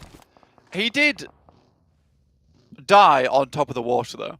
Yeah, but it's like 3 inches of water. Like, I feel kind of sorry for him. Well, I mean, his body was laid on top of the water, and it's pretty hot on Miramar, so I don't think there's any ice here. So I could feel for him in a way, you know. I feel sorry for the dude. Circle again, a little bit further towards that center side. The Infinity still with a happy day ahead of them. And for Mad Bulls, Team Queso all have to move. 4 rivals also suffering to the hands of R8. R8 have got a solid position here. If they can sweep out 4 rivals, it will be really good news, but can Prestige hold it? First goes down. MTech Storm looking out this way as well, pinching away the elimination over onto Voki as R8 start to descend onto the smoke bunch. Pimbaru knocked. Pui knocked as well. Just happy on the side now for 4 rivals. MTech Storm with oversight, slowing R8's approach, but it is coming, and it is coming in quickly. 4 rivals eliminated. R8 have managed to isolate a bit of an area. Now they can start to move south, unless MTech Storm can stop that. But they're on the side swipe, and they won't be able to see them on this approach. My Bulls initiate the push in towards the circle. I8 might spot this one, slowly circling around. They drop skills as off to scout out, to provide the anchor, and Monkey heads back for effect. But Team Queso extremely close towards them, while skills remains out towards the circle itself. Provide a little bit of zone for him. I think it's just one vehicle the Mad Bulls are working with at the moment. See if they can make their way all the way in. It looks like they just about have done. Titan with their 2. They're still going. Still going on that South Island split. DRS predicted to win. Blank, I have bad news. They're already dead. They cannot win this game. Stop that. I don't think that is a prediction. I think that's just who the audience likes. I know it is a prediction, but you know, DRS is predicted every single game. I get it. Yeah. Take this seriously. They are dead, though, guys. Yeah, they are dead. So unfortunate. Titans actually holding on. In the meantime, Mad Bulls got ripped to pieces by Team Queso, all the way on that eastern side of the circle. Bit of a difficult push for them, but still very unlike Mad Bulls to be playing in this way. Box in a fairly okay spot. It is isolated from a lot of the Western teams. Team Queso now out as well. Buradam next to fall on the river crossing. 10th place eliminated, so we're now down to 9 teams. And Tech Storm and R8 have been sending bullets back and forth between each other on that northern side for quite a while. Titan with their duo have made landfall now, starting to spike out towards S2G. Circle, again, very, very central, keeps the Infinity compound in.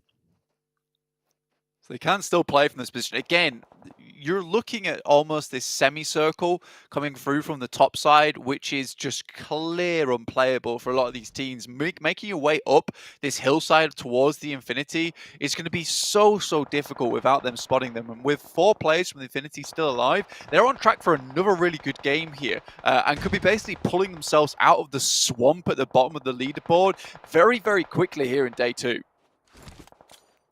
Box with all 4 from the eastern side. Ooh, backed off. I spoke too soon. Scry Laid low there. Break takes a flak of damage as well. The Scry is flushed out, down to 3 now as MTech Storm turning attention. Aegon I8 sending shots over towards the Infinity's position, who are still holding up in their compound. They have some positions on the open ground as well, so they are not completely committing to the inside, which I think is a wise decision at this stage. Mela looking downwards towards a lot of these players. You can see the staging that I was talking about before, where you're just looking upwards. Newsy cracks one off over towards Bensu. Pulls out the M4 and will finish the business on that side. R8 tries to move up, and Godtunny doesn't quite find the shots in time. Prestige is playing a dangerous game as Godtunny tries to get the job done. I mean, you can't step up to that ridge because that's going to happen. I mean, you get backed off. If you try and peek down that low and that close, you will get sent away.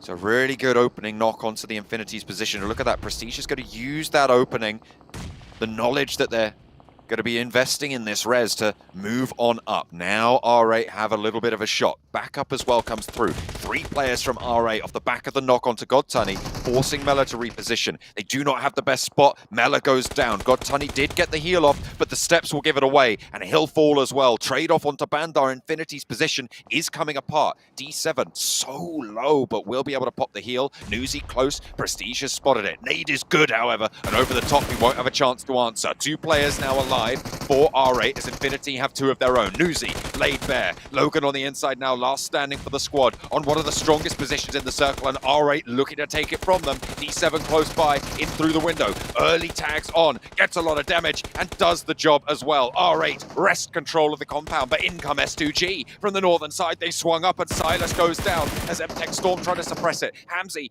up to the position that R8 are trying to hold. Bandar desperately looking for this res. SK-Ton trying to get him up. D7 there on the high ground. Backing up to the building. Blank. It's all popping off.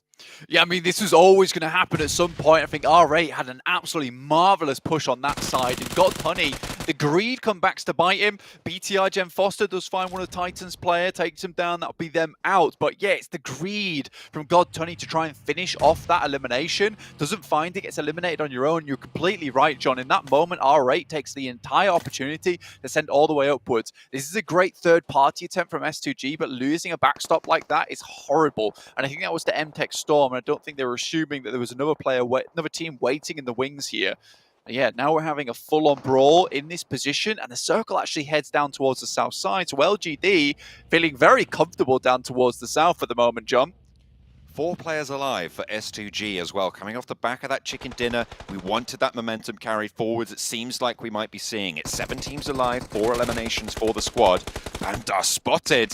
As MTech Storm, they've been hiding in these hills for so long, and on this northern side, they've been such a thorn for everybody on that side. Now finally, Bandar will feel the brunt of it. R8 down to 2. Break dead center at the moment from Box on top of the loot crate. He's trying to live as long as possible here. The Box, they're certainly not super safe. Any points that he can pick up for the rest of his team is perfect. Jem Foster has to drop a smoke and make a quick break for it across the field, but immediately gets spotted by YZZ. Really, really on the money here today is LGD. Bigatron eliminated as well. 6 teams remain now. Chicken just popping shots, and R8. It was a really heads up and solid play. The speed of the decision making off the knock on Godtunny was really, really good, but they are now suffering from cowering on the inside. I mean, you are just going to allow teams like MTech Storm to swarm out, to swipe, and spread that line of fire. So it's going to make your life so much harder, especially rolling down this hill. However, they'll both have to do it at the same time, and that is going to be tricky. Aegon I8, reposition lower. For I8, they've been taking shots from LGD themselves. I mean, we talked about how LGD was certainly a team to watch here. I mean, Maxman throws the LGD prediction in for this game. Happy days. It's the right thing to do. Considering on Miramar, they tend to have some good success. Chicken, it's a little bit dangerous there, but finally finds the third shot, which will take down that player, and R8 removed. MTech Storm playing a really good game there on the top side, realizing that so many teams would be battling for this position, and they could quite happily just sit along on that hillside for as long as possible. But it really has been LGD who've been the major problem for a lot of these teams. Maybe not getting the most amount of eliminations, but certainly knocking teams where they needed to. LGD making the forwards push. Spray from Silas doesn't tail it. Backstop is still there. Silas under pressure as well. The rest of the team from S2G, MTech Storm from the top have been the arbiters so far, as you said, staying on that outside, just chilling, making sure that they get those angles onto players who are looking out that way. Hamzy spotted. Shot's not over there yet. They're more focused on getting that res for MTech Storm. You don't want to overcommit here. Aegon moved on into a little divot that they have below MTech Storm, so no sightlines there that way. Saw break, pretty much just rattlesnaking it his way down, trying to keep the tail at bay and not make too much noise as he slinks away into the distance. S2G though, looking towards LGD at the moment, taking shots out towards them. They did have that backstop on MVM for quite a while. He was trying to get as many shots available to him throughout the remainder of that position whilst the circle was still moving in. Now regroups the rest of this team. MTech Storm have done a good job to keep 3 players alive despite so many teams having eyes on towards them. These nades could be devastating though. MTech Storm, blue zone at the back, will need to push down. 2 players in the purple. Aegon XI8, but Chicken felled by LGD, suffering heavily. The Mini 14 tapping, and they will fall to it. Aegon I8 given a lifeline by LGD there. So MTech Storm finally removed. That opens up quite a lot of rotation, and S2G now looking to dominate. Finally, break is found.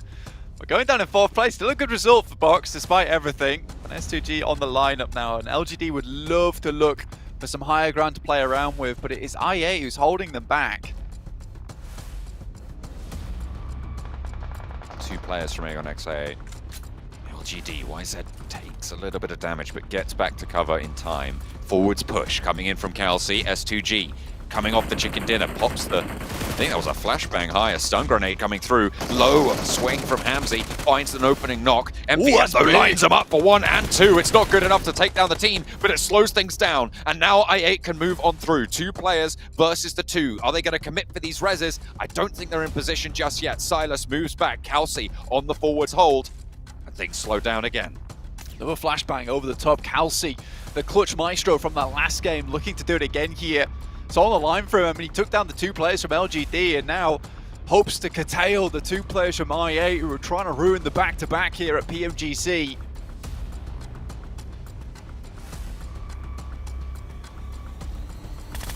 Those are in hand. Oh, spots an angle. Excellent. Knocks over onto Silas there. Doesn't get a flush just yet, but brings them back to 3. Give to commit for the res. Kelsey's position spotted. So much damage pouring out from this Groza. Has a hell of a bite to it. Kelsey falls down for it. The spray is good. Looks for more bullets down range, but gets backed off. Does stay alive, and there's the sideswipe. The crossfire is there, but a slur of HP now. Looking for the first aid. 3 players alive and kicking for S2G. The back-to-back is good, and they stay strong. What a way to kick off day 2 from S2G when they needed to prove it. I mean, that was relief from the first game, Chicken Dinner, and just pure celebration coming through for the second one. I mean, they knew how much they needed these 2 back-to-backs to get them back into the conversation. Happy days for S2G here. Really well played as well. I mean, the push up towards the Infinities compound, realizing that MTech Storm is up there as well after R8 takes that, and immediately moving back down towards that south side. Really, really well played coming through from S2G to make this game work in their favor. LGD similarly with a really, really fantastic little hold on the south side. Unfortunately, the circle moves a little bit far towards the north, and I was sad to see them not get more eliminations from that position, but still, LGD seem to have a strong type of play here on Miramar. Really solid game. I think from a lot of teams, played that very, very well. I really admired the push from R8. Unfortunately, it was crunched in by MTech Storm and S2G as well, Blaine. Yeah, absolutely. It was great news to see a lot of these teams that we were seeing failing yesterday be able to bring up the pace, but S2G with the chicken dinner. With that, send it back to the desk.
You know, Maxman said something smart before we came back on air here, talking about how we mentioned that you have to go big here if you're one of the teams outside of, well, let's just say like 11th place if you wanted to either get into the next stage of the event or if you want to get into the finals. And S2G, with back-to-back wins, starting out the day in 11th place, have been able to do just that. 25 points coming in for this match is a fantastic showing here out of this team from Turkey that we get a little bit concerned for. However, looking down the rest of the list, though, there's a couple of teams also stepping up here. Sandstorm, you could be happy. Look at 5th place. 10 points for R8 Esports. Yeah. I mean, look, one of the best teams in the world. I'm just going to put it out there. No, R8 Esports, 10 points, but realistically, Well, I we're mean, you're not looking... wrong. They wouldn't be here if they weren't one of the best teams in the world, so you're all right. Very true. Very true, very true. But no, I definitely agree. Like S2G, incredible performance so far. You're talking about a team that managed to reach 4th in the grand finals of PMGC for last year, consistently in their own region, and now finally seeing their resurgence in the second game as well, or rather, second game back-to-back now, first back for this year's PMGC. So very good start, and also hope to all the other teams, showing them that, hey, if you just have a performance like this, you can still not jump right through the survival, and you can start to compete for the top 3 as well. Just need to get check dinners. It's that easy. Yeah, it's that simple. For you guys at home who are watching, make sure you guys are participating and predicting who you think is going to win the next match over in the YouTube chat. However, I will say this. You should probably stop picking DRS, especially when they're going out so early like we saw before. Not that I don't like DRS. There are some other teams out there that you can go top for. 3. As we take a look at our overall standings, S2G have broken through in top 3 by 1 chicken dinner, because that is the initial tiebreaker.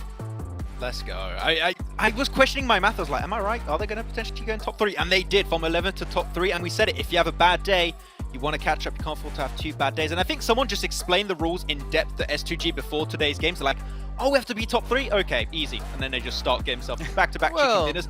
And they showed the extent of what they can do, right? The first game, air angle, central position, great control. Kelsey on that little rooftop position, great control overall. And here they're playing the west side, control fully on the edge of the entirety of that game. They just shows the extent of their gameplay, what they can achieve in every single map. And S2G so far looking insanely strong. And if they can just replicate this every game, I think they can go the entire way. All right, well, we're going to find out if they can continue to go the entire way, but we have to head to a short break first. And when we come back, we'll be kicking off our 3rd match of the day.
All right, the 3rd match is going to be coming up shortly here, which is going to be extremely exciting because if I'm not mistaken, Max, it's going to be on Sandhawk, your favorite map of all time. It doesn't even come close to Vikendi for you. Well, I don't like those words in that does not sound nice to me.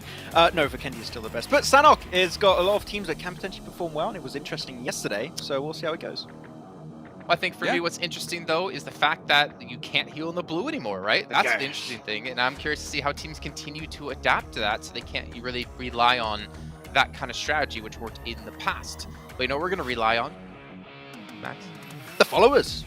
Yeah, the followers. You're going to be following us over on all of our social media channels, so make sure you guys are hitting that one up. Make sure you guys are also following and subscribing here to the YouTube channel as well, or wherever you might be watching. But gentlemen, we're going to just not until I mention Sony again, one of our lovely sponsors here, the Sony Xperia 1.4 and the Xperia Stream, made in collaboration with professional esports players. You can play PUBG Mobile in 90 Hz with the Xperia Stream with its total cooling system and its multiple ports for some intensive gameplay, not to mention some streaming. But gentlemen, Sandhawk coming up soon. We're going to take a look at our top performers, though, on Sandhawk, I'm hearing. We'll see if that's actually true or not, because it will be interesting to see with only one match played who was able to excel in first time. And we see Enigma Galaxy, 15.7 limbs, 1300 damage, was pretty good, pretty decent. Yeah.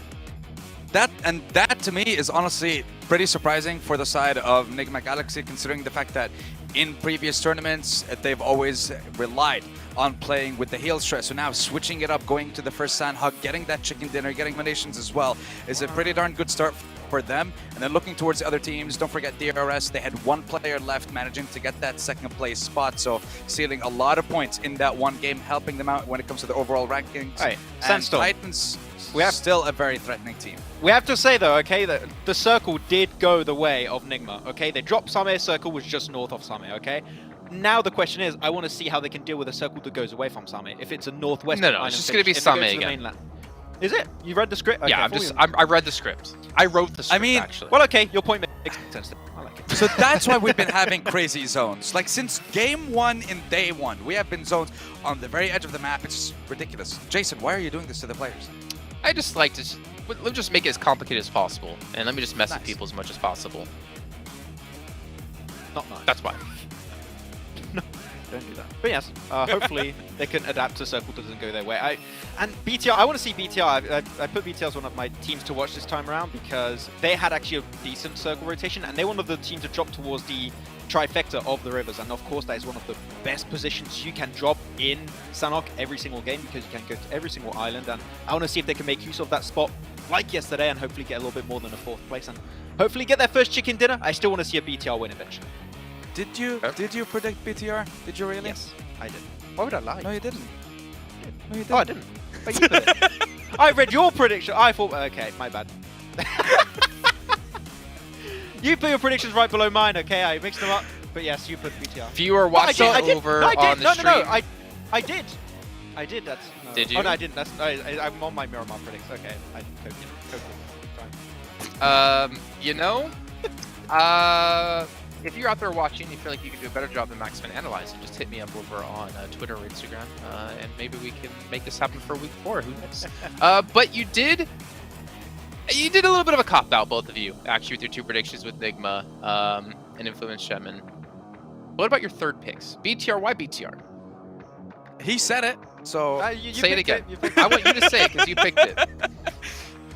I mean, look, BTR, it's not the performance that we've seen. I've picked him because I would like to see something and I want to keep my eye on him for this game, and also for the reasons that Maxman mentioned. There's no need for me to say them. Okay, well, Max, MTech? Yeah, I mean, MTech got himself some decent points on it yesterday, and I said I wanted to pick every single team at least once, so that they're all cursed equally to some extent, and yeah, MTech is a team that's been pretty silent, so I want to see if they can get himself a few points here.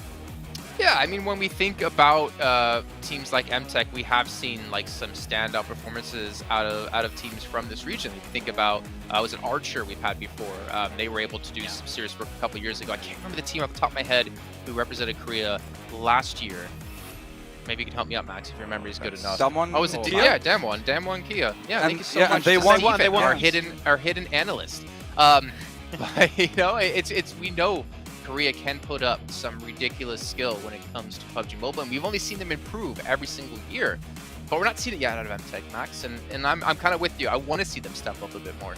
Yeah, and I think that teams that are playing for their first time in PMGC, like MTech, making it in the top 3 potentially going to be a really hard kind of achievement for them to reach, but I think going into the survival stage and trying to just get as much experience as possible throughout this first week, and of course the survival stage is the best way to go. So I'm expecting MTech to be one of those few teams that every day they're going to bring changes to the table, make adaptations to the lobby, to the circle settings, and hopefully improve on the long term. So MTech, sure, a bit silent at the start, but I think that long term, as you said, they are in a very strong region. They could potentially bring a lot of great stuff in the future. See, I'm going to poke a hole in that, actually, because I'm not necessarily a fan right now of us being in our 3rd year. I mean, I guess technically it's like 3rd, 4th year. Okay, well, you know what? We have to hold on to that for a little bit later on. But it involves an excuse of saying just get some experience. You should be getting experience when it comes to PMGC. You should know how to play because these are the best teams in the world. And you know what? Speaking of people who know what they're doing, it's our casters, John Allen and Blank, are going to take us into our 3rd match. Match number 3, Sandhawk is on the cards. One of the very few games where Influence came in and have had a bad performance, Blank. So, seeing if they can rectify that mistake. I like how Jason thinks I know what I'm doing. That's respectful. It's true. I appreciate that. Everything is on fire around me. Absolutely. The only thing that keeps this looking okay is the fact that I have a green screen behind me. And the reason I'm so well lit, well, you can work that out for yourself. Honestly, heading over towards Sandhawk at the moment, we're going to have the central circles. He's confused, even though he's the one who said the room was on fire. My room. What does fire emit, John? Smoke. That's true, as well as light, amongst other things. Heat as well, yes. Infrared radiation. Wow. 100%. But yes, heading over towards Sandhawk is going to get hot over there as well, considering this is going to be a much faster match, less healing going on, and overall it's going to be interesting just because, you know, we might not see that Sami finish. As Max was saying, you know, I would say Nick McGalaxy got a little bit lucky there. You get a huge amount of loot down towards Sami anyway, so the fact that Nick McGalaxy were able to get that circle and it dropped so heavily on top of them, you do have a situation where they can just live out for a long, long while and be able to hold that position all down towards themselves. Plus, with that area being so very open towards that end game, if you have a strong compound, it's quite difficult to get teams away from you. So we'll see how this one does pan out, but I'm excited. I'd love to see a northwest shift, because if it's a northwest shift, we have seen so many times without these circle setting changes, where you get the mountain finish teased and then it'll shift hard over towards Paris Resort or Boot Camp. But for this time around, I think we get northwest shift on the circle. We can be pretty confident this will be a mountain finish. Going into the second sandbox so far of Group Red. Let's kick it off with, where's the plane path going to go? We'll have to wait and see. Ooh, okay. So it's going north to south, down the middle. Should be fairly fine. I mean, it is Sandhawk, as we always say. You can get anywhere on pretty much every plane path. Yeah, directly over the top of Boot Camp, so I wonder if we're going to see a little bit of hot drop there. R8, S2G, let's see how this does go for them over in Paradise Resort, or if one of the two teams will decide not to go for that. I mean, if I am R8, then I'm like, the guys from S2G are a little bit of a hot streak right now. Do we challenge them in Paradise Resort? And it looks like they will be doing just that. So we'll see how S2G comes off the back of this one. I think if you are coming off of the back of 2 chicken dinners, you are feeling the momentum coursing through your veins. So I think R8 might need to be a little bit more afraid of S2G than maybe they are not. I mean, Mong Nai is completely open. That's a position that you can play in, a position that you might want to head towards. And the fact that R8 are still going to go for this, you know, that takes character, man. That seriously takes character.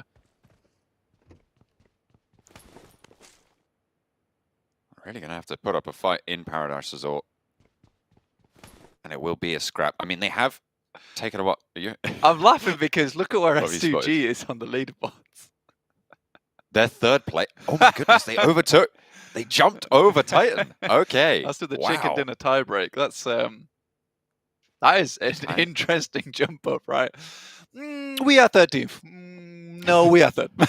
We're third place now. I mean, it goes to show you how actually close these tables are and how fast it can change, right? From even, I think they started today on 11, if I'm not mistaken. They started just outside that bracket.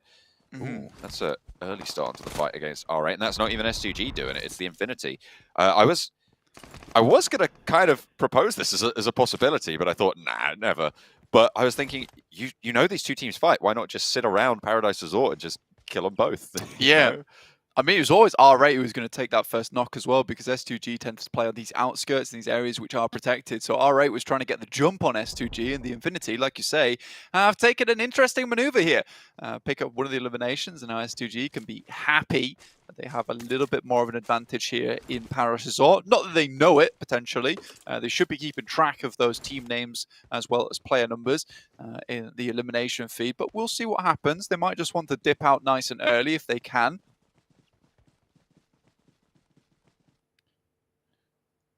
If they can, being the operative part of that. Looks like MTech Stormer on the south side as well. There is the ring established around it's quite Paradise Resort to break through. So Oh, you guys want to fight in there, huh? Well, we'll wait on the outskirts. We'll cheer you on. But if you try to leave, we shall cage you in, which is what seems to be happening right now. R8 tries to move down the other side after being sent back by the Infinity, only to find MTech Storm on the other end. So we're basically having the exact same. You're right. Yeah, we're on the exact same engagement that we saw over in Miramar. We are over in Sandhawk. So all four of these teams fighting over the same position. S2G, as they did last game, leaving. We've had a great time, guys, but we've got a thing going on. We've left the dog in the car. We've got to go. Or more likely, they've left the chicken in the oven, in which case they're going to pull that out in maybe, let's say, 22 minutes time.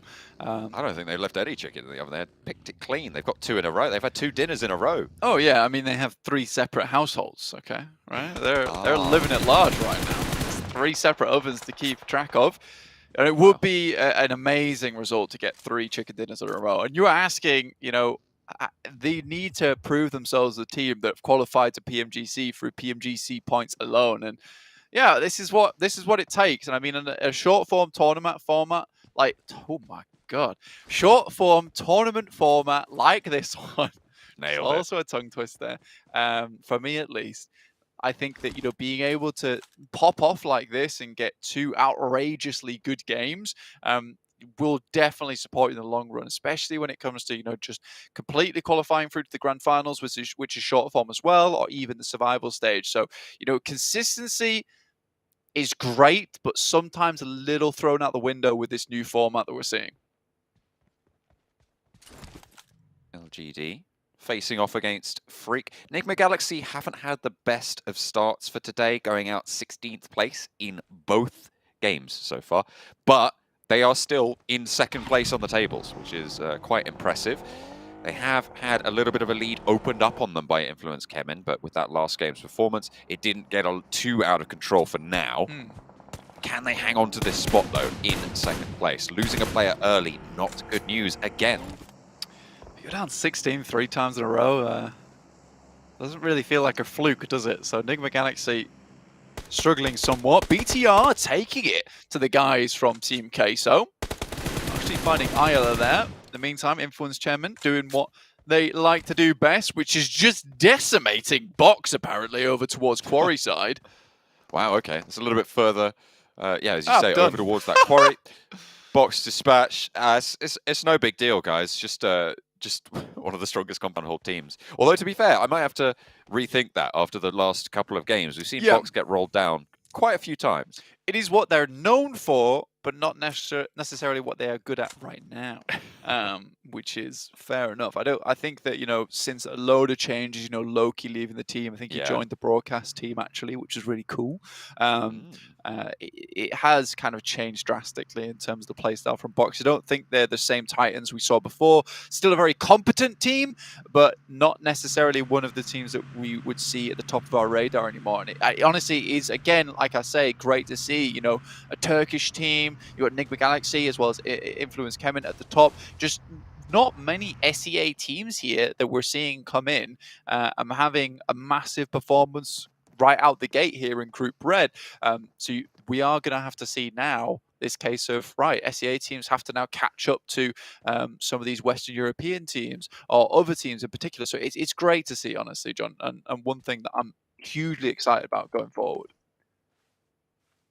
As you should be. I mean, it's great to see all these teams match up as well, because this is a bigger conflict of regions, right, coming through than we saw at PMWI, which is kind of the last major international cross-regional, across all the regions tournaments, which was really kind of only the top teams and invited teams as well. For sure. In that situation. It's great. And I mean, I'll say this. I mean, Middle East used to be a Middle East had teams that we would just not even really have on our radar about 2 years ago. Enigma Galaxy is certainly one of the front runners from that region. Slowly but surely, just completely getting better and better every single tournament. And the Iraqi team just honestly so strong at this point in time. Yes, out 16th place twice in a row the last 2 games, but you definitely can't discount their day one. Again, though, still remains to be seen. It would be lovely to see Enigma Galaxy go through straight to the grand finals, though, with all the effort that this team has put in through the multiple years during PUBG Mobile esports. And I think they're one of the teams that I would personally say deserves to be there. Team Queso wants some revenge on Bigatron for taking down Ayala earlier on the crossing from the northwestern island. We'll try and control them. They'll have to move through. This is a bit of a replay. Okay, this is the crash. So just 2 knocks immediately lit up. That is... I mean, that is... I love that. That is beautiful. That what just happened there. Not if you're a box fan, but influence clip for Brazilian fans. I can't stop laughing because all I saw from that fight was Bensu run out, try and take the fight, get immediately put down on the floor, and the rest of the team go, "Oh no!" And they're just all trying to vault through all the windows and getting blasted in the back. It's like, wait a minute, we need to get back in the compound. Let me tell you something, Wayne. Let me tell you something.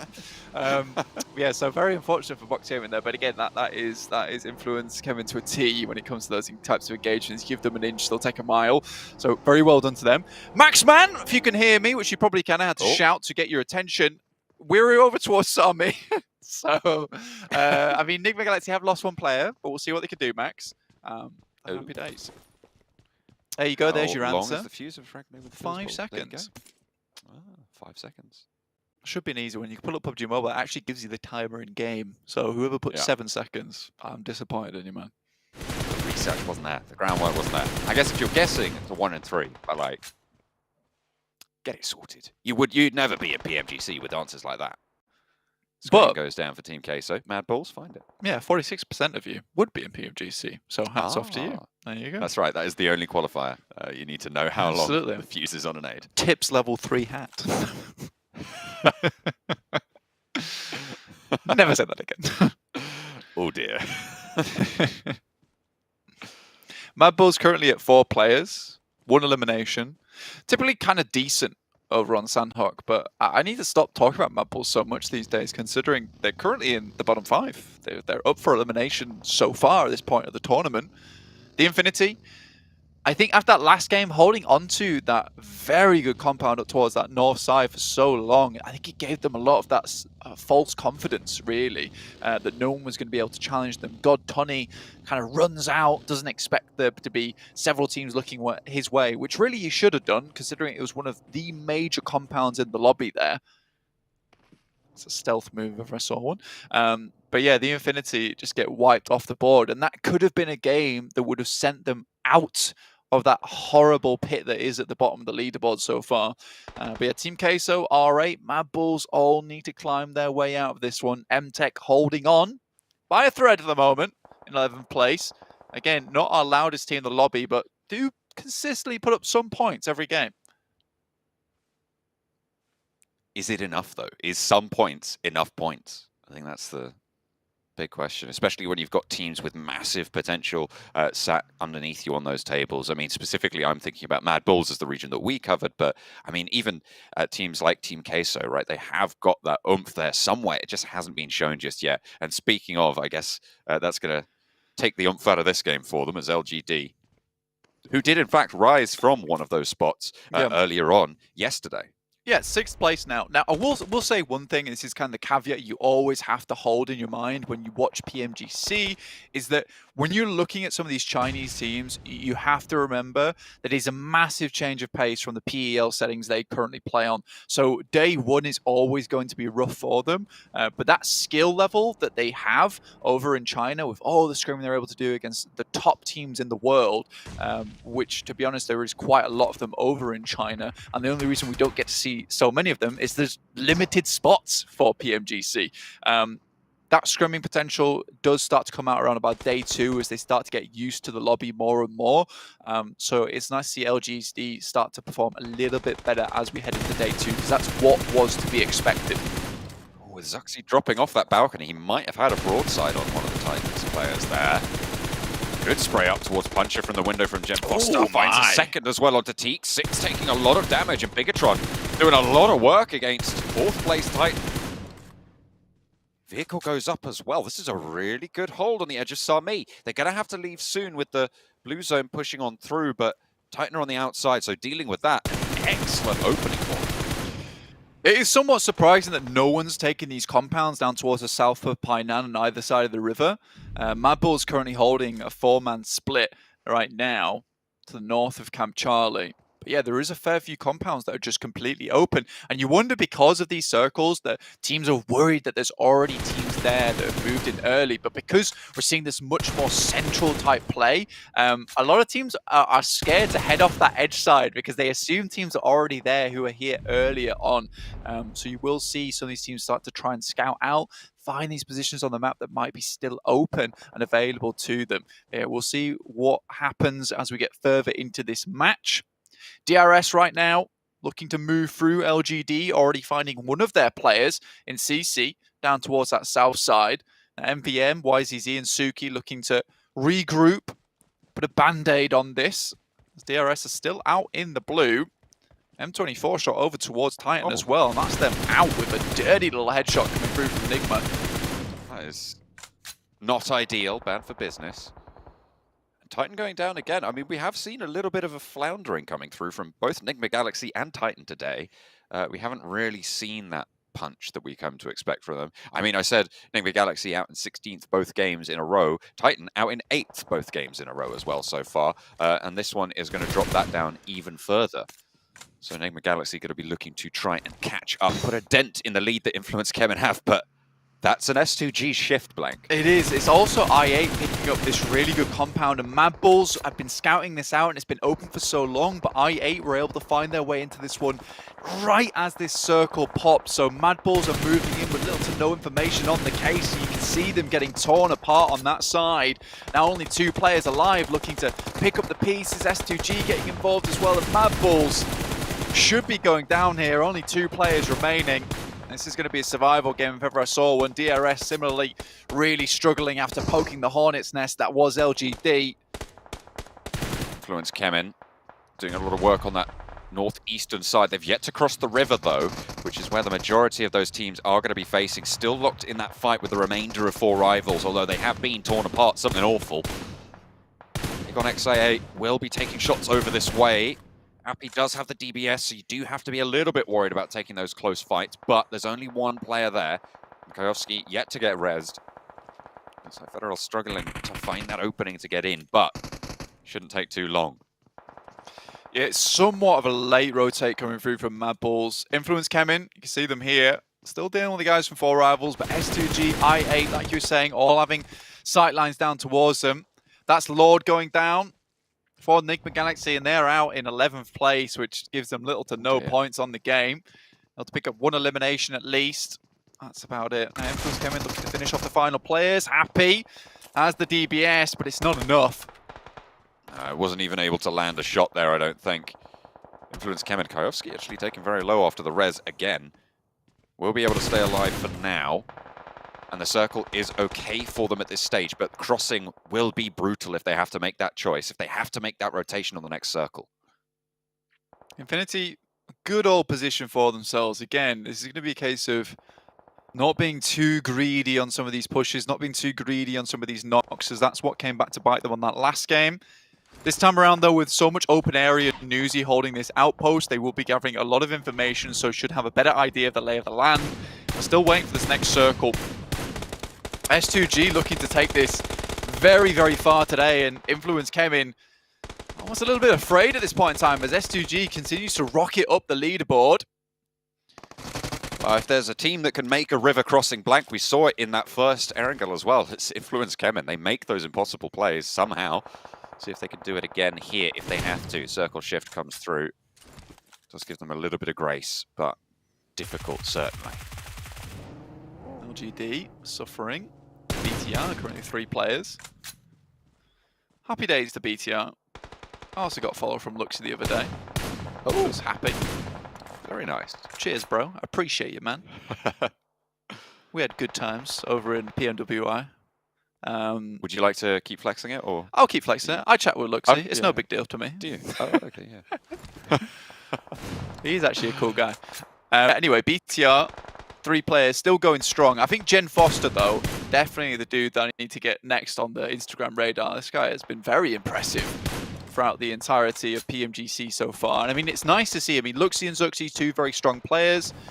Misery, that new addition, looks pretty good as well. But Jen Foster, you know, this guy was not the mainstay. He wasn't the dude that you thought to yourself, oh, he's going to be making the big plays. He felt more like a fill-in towards the start of the year, but he's really come into his own as we get through a lot of these tournaments, and it's great to see that he has developed into such a good player, and that comes from the backing of a lot of the coaching staff, the analysis staff, through from BTR, and you'd imagine they have a really good foundational base around them.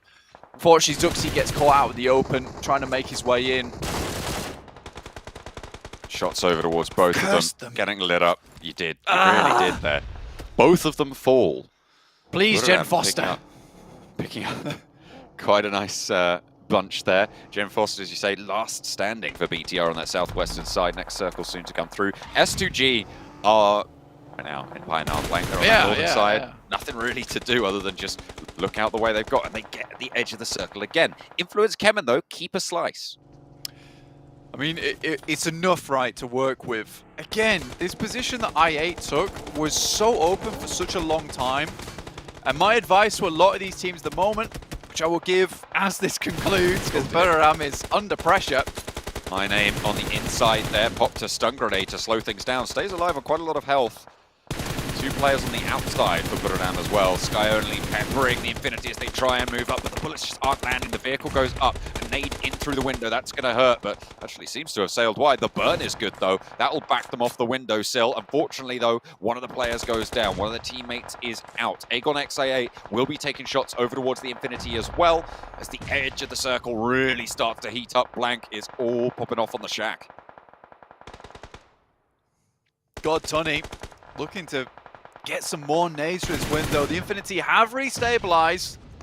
Got to a bit better of a position, but not quite good enough, as Sky only actually able to find God Tunny, which was the major outpost that was supporting the rest of the team. Now S2G hears this commotion, starts to move down. You can see they're taking a little bit of peppering, though, as they move through. Calci still alive and kicking. That nade dangerously close on target.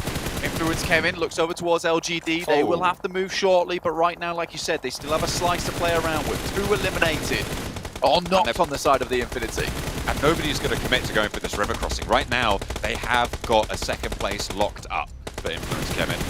The question is, who will be the person fighting for it against them for that top spot? Influence Kevin seem to know that. They don't have to make this choice yet. I mean, LGD have to pass through a wall of bullets on the side of the guys from Influence Kemen. Shots are coming back their way from YZZ, but I don't think that LGD can last out much longer. Just about managed to get himself behind that tree there. Now for him, it's all about the placement points. You wonder how much ammo is left in the back pockets. These guys from Influence Kemen. 10 eliminations now for them. What a great game. Really, really solid ramp up. They've just been those turrets on the other shore that no one's going to commit to pushing. I mean, you're very, very safe, but now they're going to have to leave. Already the low HP players moving early. Silas did get knocked for S2G, so they had to invest a lot of time. Wow. They're getting lit up now. Oh my goodness me, S2G absolutely burning away at those health bars from Influence Kemen, but they're still alive. Blank, they're not out of it just yet. However, they are really flagging. Aegon XIA also looking to move at this stage. Move for S2G, they lose a player, Hamzy G on this side, but more than enough players to finish out this game. Mela doing some great work. Silas takes a huge amount of damage, but Calci, once again, this guy is on fire today. And I said that the chicken was in the oven. They can smell it now as the Uber pulls up outside. Oh dear, Koyoski still down for Influence Kemen, but they're getting back. They are winding up again. The smokes are starting to bloom. They want this push up. S2G right now have got control. Aegon XI8 and Mela falling down on the opposite side will be opening up that ground for S2G to move down further south. But can this crossing happen? Can Influence Kemen go for it? The circle, though, means that both teams don't have to make a cross just yet. Heads towards the riverside, in which case, both these teams can happily just stare at each other all day long. With Influence Kemen still technically at 4, S2G is at the disadvantage. they can invest into this res, which they do. They will have the numbers. Oh, Look at supplies that are low, Nomads, though. yeah. Oh, IQ. Oh, that's on target as well. That's huge. Silas opened up on towards a nade on the side. The bombardment is good. He wants to put one further in, and they're completely dumbfounded by this. Ray-Z falls, and now Influence Kemen can ruin S2G's dream of getting the triple. The back-to-back-to-back. Hey, IQ striking out towards Influence Kemen, though. He's not done. Finally put back in his place as they step up, and it's Influence Kemen to take it from the far shore. What a way to close it out. They're happy with that, and they should be. I mean, what an unbelievable finish. The only place you could cross in that circle was where it was finishing up. That small bit of sand crossing available to Influence Kevin, that's where it ended as the footfall pulls up the dust in their wake, and they'll send S2G back to the lobby without picking up that chicken dinner. That is so unfortunate. S2G were looking for another big game, and if it wasn't for IQ sending that 5-head grenade over the top, I don't think Influence Kevin would have got away with that, but they took their opportunity. You can see the timing was amazing.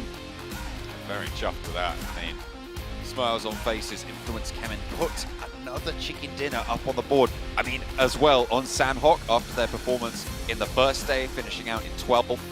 It's great that they've been able to come back and show us that they can dominate. It was such a fortunate situation that they've managed to sweep their side of the river as well, Blank. Yeah, it's a really difficult crossing to make, John, but they make it regardless here. And set themselves up on that northern side. It gives them so much space in the circle to work with. It really, really does. Excellent performance there. S2G just pipped to the post, but they have got a really good game again under the belt. S2G is roaring today. Influence Kemen, though, prove why they are the top of the tables. What a game from them.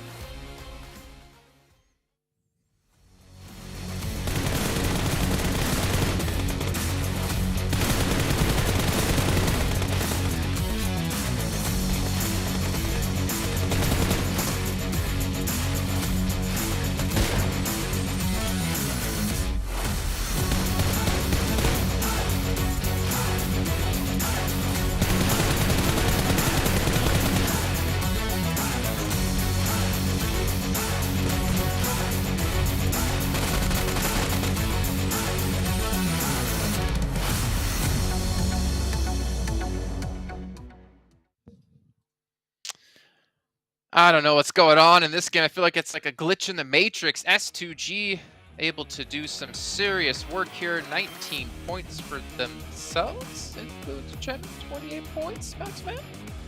That's a lot of points. Oh my god. The edge playstyle is so good. Once again, with these circle settings that have been changed specifically for this PMGC, edge playstyle is great because you're never going to have the circle shift super far away from you. You're never going to have to make your way through 10,000 teams. And especially, Sandstorm, the decisiveness that I'm pretty sure we saw during the championship, the decisiveness of we have one shot to take the chicken dinner. We have one opportunity, even though we have to cross the river, we can full send it, fully commit against S2G and the last player of IA. Man, and the team play, the shot calling, whoever's doing the shot calling on their side is just so quick on his feet, and it's been working flawlessly so far. Yeah, definitely. That, though. Go ahead, Sandstorm. Oh no, I was just gonna say it was that IA player that gave Influence Chairman the key that they needed to get into the zone, get into the position to give them that chicken dinner as well. And we were talking about it. We were so close to a back-to-back-to-back chicken dinner, but IA unfortunately did. I mean, unfortunately for SUG, but fortunately for them, they still managed to get a top 3. So very well played and a very good start for them in the second day of the competition. Means we have a battle at the top right between two teams, but we still obviously are focused on the top 3 in general.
here. And Maxman, I don't know what to say to you anymore, to be honest. I feel like I've been so mean to you for so long, but you know what? I feel like because I've been so mean to you, I'm going to treat you. I'm going to send you over to the Pullman Kuala Lumpur Bangsar Hotel, where their world is our playground. And that's going to be fantastic for you because you're going to get the VIP suite, the presidential suite over on the top floor. You're going to get a great spa day as well. And then you're going to wake up realizing this was all a dream and never actually happened. But let's take a look at a head-to-head here from this last match. Get an idea of the two players. We're actually looking at Moa here at Federal, and I feel like we've seen Federal almost every time like as a top performer. And I don't know when he's going to stop, but you know what? I don't know if I want to see him stop. I don't think he is at the Pullman right now. He's living the dream, clearly. But yeah, I mean, so far Federal has been up there. The thing is, and we mentioned this many times, right, Sandstorm, normally you want to have a team-wide effort when it comes to a team being on top and being hyper-consistent, such has been the case for Influence Chairman. The entire team is performing. They're just doing so well, and it's worked out for them in the regional tournament, in the championships, and here again. Like, I don't know what can stop them now. That's the thing. Like, when you're looking at Influence Chemen, this is a team that has multiple players coming up with a lot of eliminations. You're talking about Lil Boy and Federal consistently being in the top 3, top 4 when it comes to MVPs for the tournament so far. And the fact is, you're talking about the MVP for not only Brazil, but you're talking about the MVP for Americas twice in a row. This guy doesn't stop. He's just an elimination machine for this organization. And we're seeing it time and time again. This might be their 4th or their 5th game where they managed to get double-digit eliminations. That is not something to snuff at. It's an incredible performance, and they're going to keep it going for the next few days as well. Well, that's the game plan for them at least. And if they keep this performance up, they're going to have a nice little break until the finals kicking off in January.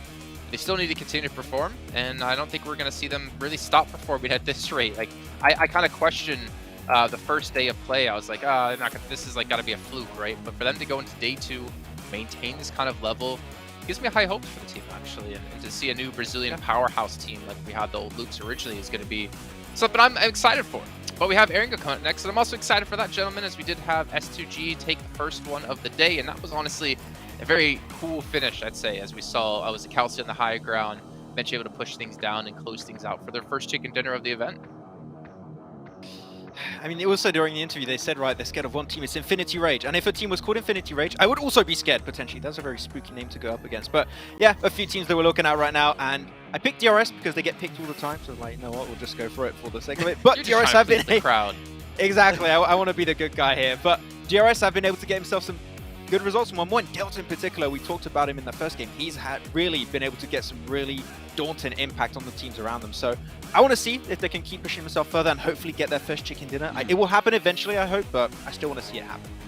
That's the same case for the side of RA and why I picked them. One last time. It's never going to happen. One last. Never. Well, listen, a man can dream, okay? A man can dream. I picked them one more time. One more chance I'm going to give them. If we don't see something right now, then their target should be survival. Top 3 is just a dream at this point. Okay, well, I didn't actually get a chance to see who you picked. I heard you say R8, Sandstorm, but who were the other teams you picked? I'm looking at Influence Chemen. Again, the consistency is still there. And the side of S2G, who have managed to get 70 points in 3 games already so far. So I want to see how many more points they're going to be able to get, and will they be able to get close enough to Influence Chemen as well. Okay, so typically just picking the top-ranked teams. Okay, I see your game plan. In the meantime, let's head over to our comment. Max, you're shaking your head. I'm shaking my head as well, even though that's the exact same strategy that I use. But John and Blank, who do you guys actually going to be watching out for here when we get into this match? Everyone. That's kind of what I'm here for. You ready to give well, not a prediction, a team to watch, because Jason keeps talking about them like they're predictions, and I don't feel comfortable being put in that box. I mean, he was just asking which teams we thought were going to do well. I think S2G, Influence Kevin. Yeah, that's fair. Influence and then Kevin. Also, who is the other one Sandstorm keeps picking? Enigma Galaxy. There we go. So all those 3. But now I'm just top joking. 3 teams. The top 3 teams. I like them teams. Those are good teams. And I think they'll do well. I think genuinely I would like to see Titans do a little bit better today. I think they had a strong day yesterday. And they were extremely happy with the results that they were finding. And I think that's what made me so happy about watching them. You know, they seemed like they really appreciated that they were getting those wins. And I think that, you know, when it comes to PMGC, you appreciate a team that wants to be there, wants to be part of the action. again, not to say some of these teams don't want to be there at all, because they certainly do. I think some of them just realize that they are that good. I mean, you look at Influence Kemin, they have some pretty pop-off little winning celebration moments, but I think you can also see in them, they're like, we know we should be here. We should definitely be at the top. Certainly have got that confidence. Right now at the top, it is a 44-point differential. It is pretty huge, to say the least. It's more than some teams have got in total already, and that's the lead that Influence Kemin have into first place. Back over to Erangel coming in for match number 4 today. S2G, second place though still. I mean, that 44 point differential is probably the crazy thing, but that's only because Influence Kemin have been the most consistent team out of any of these teams. I think that if you look at any of the others beneath them, there has been pop-off performances from every single different team in this lobby, finding points where they can, when they can, and that's the most important thing to look at. Influence Kemin, on the other hand, they've just been putting up points all the time, and I think this is a team that I would say at this point, definitely going through to our grand finals. We'll definitely see them there representing Brazil. You know, 7WG, he'll be happy with that, absolutely. And I bet he wish he could be here right now commentating over on Group Red. Well, sometimes just doesn't go your way, but what can you do? Still, where's I'm sure my they'll UK be very teams at? Yeah, I know, right? Like, come on, guys, like get it together. Yeah. Come back, please. Yeah. Oh dear. I'm sure there is 2019 vibes. Yeah, I'm sure there's some hidden talent over in the UK, and if it needs be that I put together a team from the UK, hit me up. We'll get something going. Let's drop it to PMCO. Let's get this. Let's get this ball rolling. And we'll, I will message the entirety of the UK. Come on, let's do this. But yeah, heading over towards the western side of the map is our first circle. Again, I was going to say this last game before everything started popping off in a massive way, but if I have any advice to these players at the moment with these new circle settings, with the PMGC format, and with the way these teams are currently figuring out this lobby, I want to see more teams picking out the center spots within this lobby, picking out some of these high priority compounds and battling out for them. You know, Mad Bulls had a real good chance at winning that last game, but instead they stuck around the edge side of that circle, and that's what they're used to. It's what they're good at. However, at this point in time, I think they need to change up their game plan, because they were so close to taking up that position that I8 held towards that. I think it was the 6th shift on the circle, but they waited too long to make that movement. This is literally playing chicken. Oh, wait. That wasn't... That's me. Hey. That wasn't part of the... Whoa. Come on. Give that point back. Yeah. Don't like that. You know, that's they were having such rude. a good time, and he was doing so well. Yeah. That's like everyone playing with water guns, and then someone pulls out the BB gun. It's totally unacceptable. Like, you're not playing the same game as us. Yeah, it's just not okay. Like, that hurts. It's like freezing your paintballs. Whoa. I didn't even know that was a thing. Have you come up against that? Only the once, but only the one they got time. kicked out fairly swiftly. Yeah, that just sounds like actual bullets. It's just projectile impact. Small cannonballs. Yeah. I mean, yeah, no, it's horrible. It's awful, but that's exactly how it felt just then, you know? Amazing.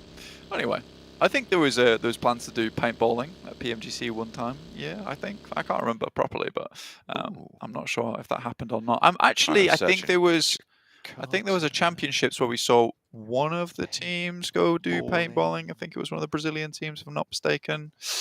Ooh, I can't rack my head around it, but I'm sure I'll find it at some point. There's a couple of paintball places in Jakarta. Oh, is there? Okay. Yeah. All right. Just searched it. So basically, it's just going to be me going, so, anyone want to go paintballing? Don't freeze your paintballs, though. Anyway, I think... I will be putting your paintballs in the microwave before we start. You will be basically playing with just paint shooting out the front of your gun. Just splattering. Yeah, pretty much. Anyway, looking at the map again, centering up probably over towards Gatka. I mean, main Gatka MTech is currently holding that, but losing a player early on does not support you very well, considering that the Gatka is an area where you need to hold more than just one area the majority of the time, which is where it gets a little bit more rough, right, John? So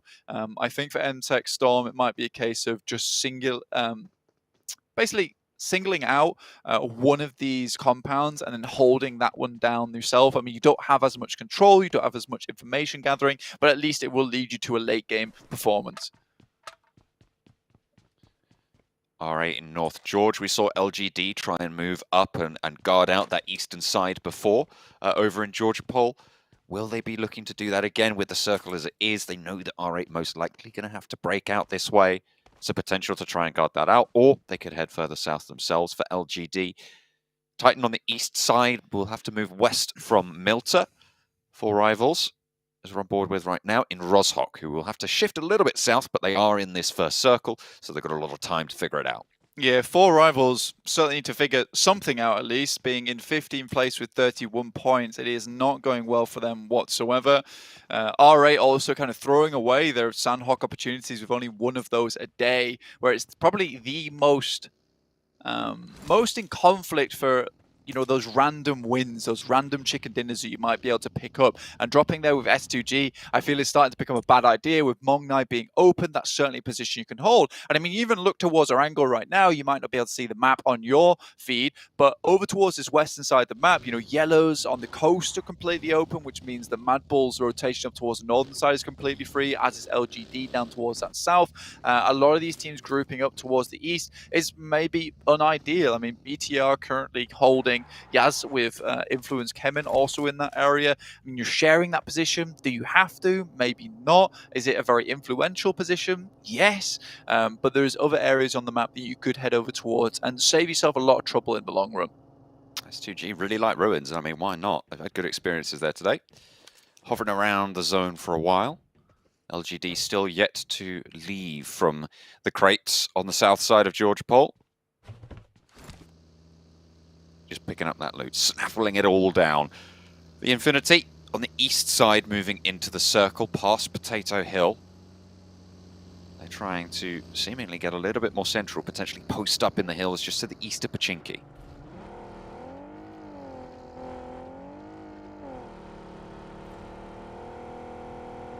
In case you're on that south side as well of Pachinki. I mean, this has become quite the hot spot whenever we do see these circles on this side.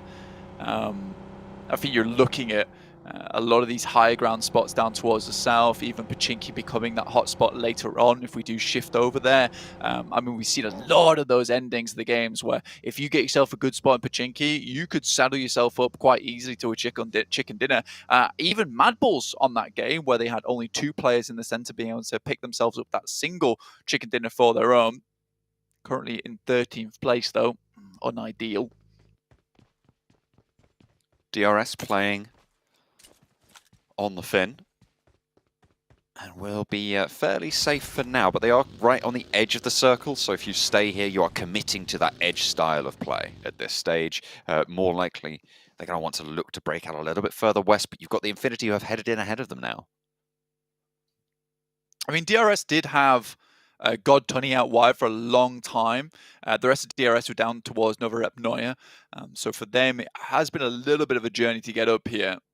Titans also becomes a problem, as a lot of these teams are going to start to backfill now with Buriram also coming in, BTR leaving late from Yaz. On the other hand, Influence Kevin made a massive rotate over the top side underneath Saverni, down past box towards S2G. That's in Ruins. Killer though found by God Tunny. And now DRS in a little bit more of a tricky position. Again, like we're saying, Titans can backfill on this. Buriram also coming down to backfill on this. You know, the more I say Buriram, the more I enjoy it. It's a fun word to say. Yeah. You know, Buriram, it's got a tempo to it. It's got a rhythm. Yeah, love that team name. Love that team as well.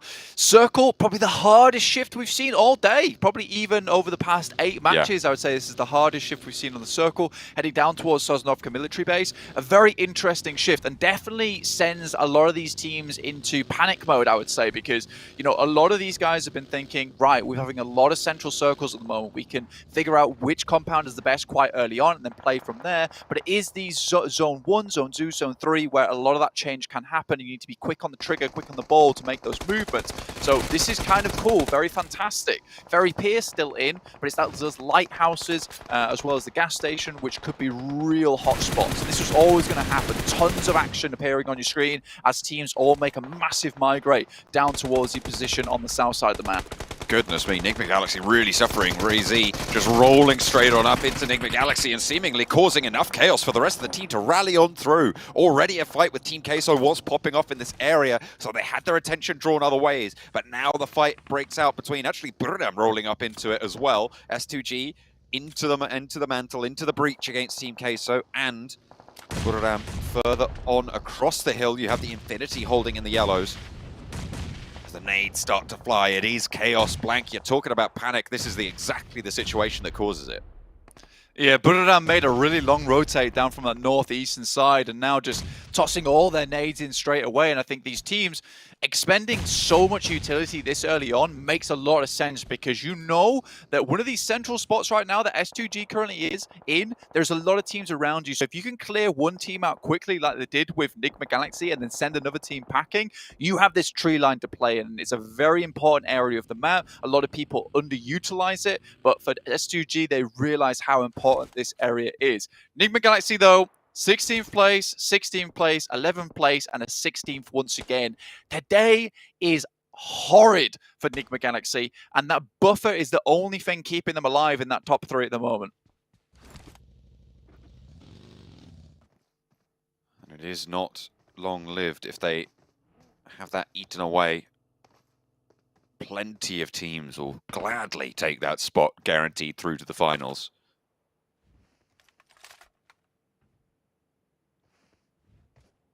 But it is a matter of achieving that. Enigma Galaxy still with a lot of leeway to go. But another 16th place finish, you're right. It's not the standard that they need to be at right now.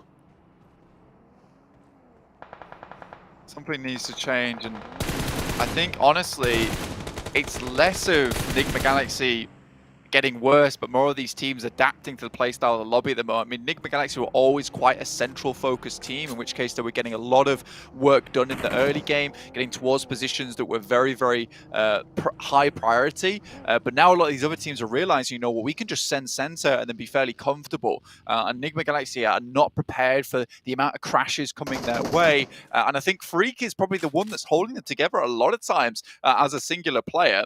We do get another pretty hard shift up towards that northeast side with so much water cutting all this out. We have, you know, DRS holding on over towards farm side, this coastal area. There are some towers in this area as well to play around with, and Influence Kevin has just stayed out of the action for as long as possible. I mean, they've got a couple of knocks here and there, one elimination, trying to clear out space within the lobby, but this is one of the hardest circles to play that we have seen all PMGC. It has been really, really difficult as well, considering the previous massive hard shift, Blank. All these teams are a little bit off kilter on these rotates, and the positioning in general of the teams will be a little bit unfamiliar. And having to shift down on a essentially 40% playable terrain circle. Yeah. I mean, we should see Zone 4, the circle, attempt to move away from the water as much as possible. But that also has the caveat that this moves down towards Titans are playing on Sosnovka military base, which would be an unbelievable result. We're more than likely going to see this center up over towards that northern side, but because the circles are now smaller over on Erangel, you know, you are going to see still a lot of space being inside of that blue, inside of that water, in which case a lot of these teams are going to be rather playing on the edge side, and this is where edge play becomes a lot more beneficial towards yourself, because everyone inside the circle at the moment who made this mad dash in and now going to be fighting off against one another tooth and nail, as if this game was more towards the 25-minute mark. LGD looking to sweep around towards the north. They will be in the queue behind R8.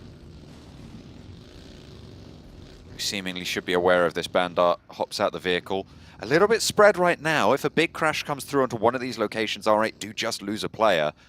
But this reposition coming through from R8 looks to be good to set up for a little bit of a scrap now. Behind the shack, taking up position.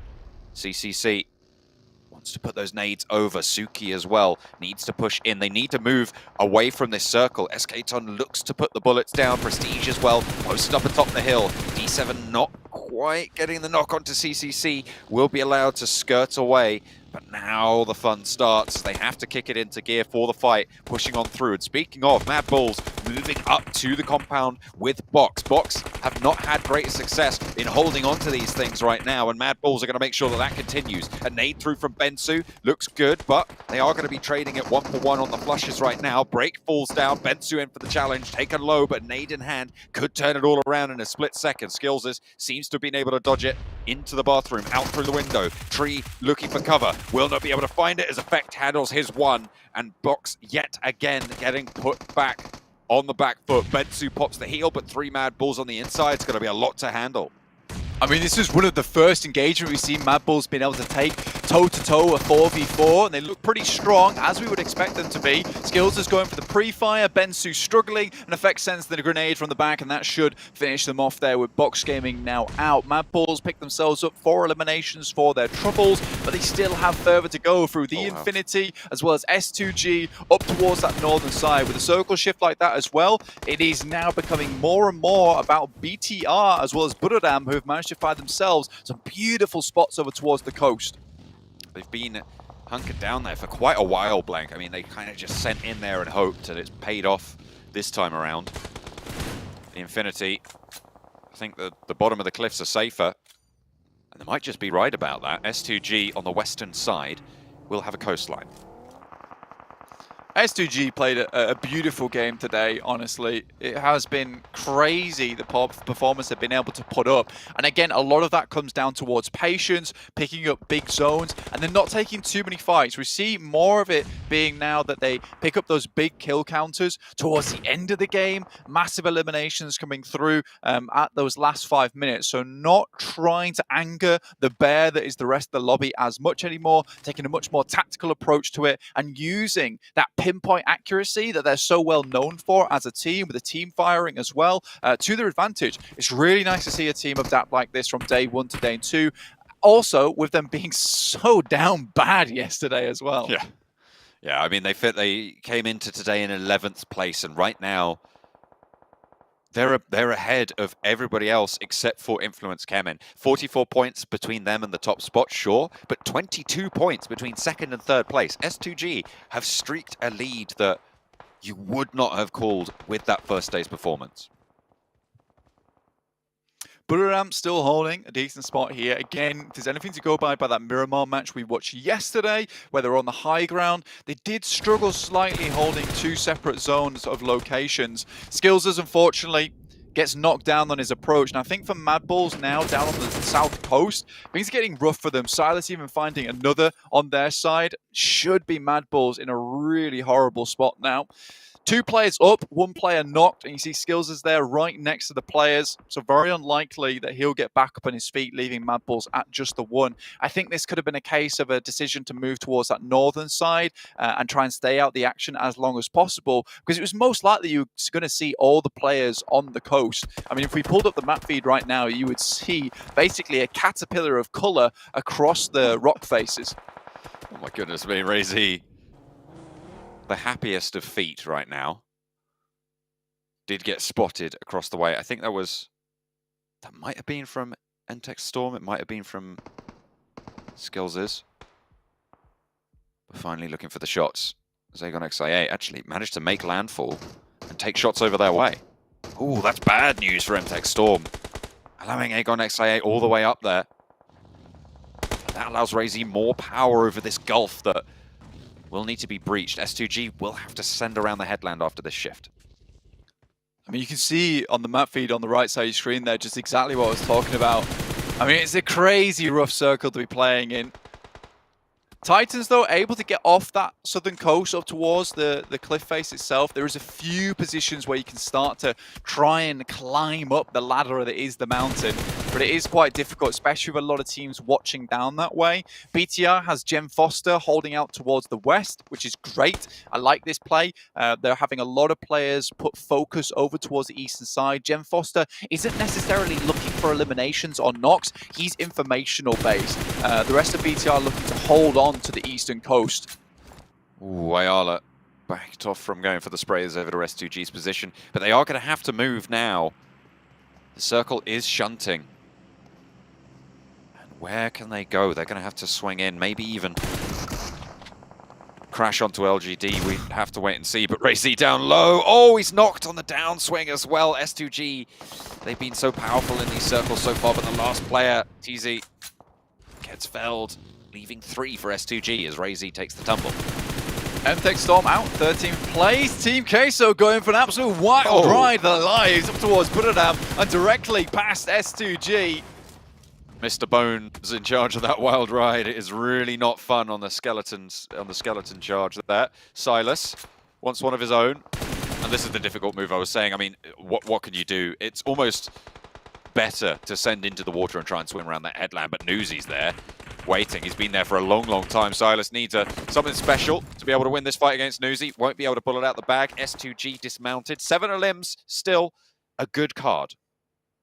I mean, S2G had the right idea of it for a long, long while there. Unfortunately, the circle shifts away from them. They have to move down. But Team Case are coming their way. They all started spraying, stood up, and basically opened up sightlines to so many other teams, in which case 2 of the players got knocked. Silas is like, goodness me, I just need to send out of here. Team Rocket this over towards the other side of the coastal edge. And I think for them, it just all comes crumbling down because they get a little bit caught off guard. R8 taking shots, Influence came in, slowly have worked their way down from that northern side, but Federal going down, one of the clutch players from that team, is a little bit scary for them, and with them being so split up, it's going to be difficult to pull that player back up into action. Buradam on the cliff sides as well, playing on the edge. I'm currently counting about, I think it's 5 teams playing on those cliffs right now. Newsy down there as well for the Infinity.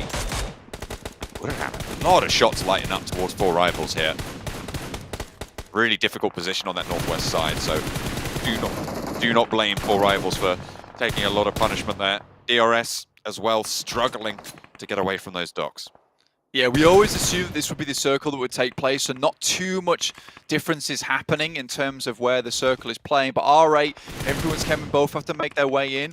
BTR are really looking good this game. And again, Jem Foster has played a very patient game, which is absolutely necessary. Tiger from Buradam as well, hitting these beautiful nades off the top side onto the areas where you would assume most of these players would be at. Only one more nade left, though, and he has to make this one count, and he's in the complete wrong direction. Yeah, not going to happen there. We'll just blow up in the middle. But that does give you info that there's no one there. Still, not going to act on that. I think he had some steps down there.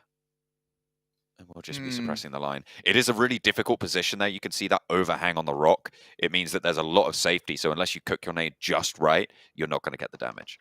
Yeah, I still think the Molotov as well was maybe just a little bit off target. I think that's the last player for Influence. Kevin's still up now in law, waiting on his lonesome. BTR, again, really well played on this coastal side, but soon they'll have to deal with Titans. We're working their way up. Like I said, there is availability to move up towards this coastal side. It takes a while, and it looks like Titans are just taking their time, looking for the best moment. But whilst waiting too long, they've been spotted now by I8, who have had to move their way around that coast as well. Buradam up to 5 eliminations on the game so far. Probably one of the most mobile teams right now in terms of their positions. They're all on these plateaus with some of the ridgelines to play around. Aegon XA8 really not in that same sort of position, and we saw Titan as well playing up the vertical sheer cliff face that exists there.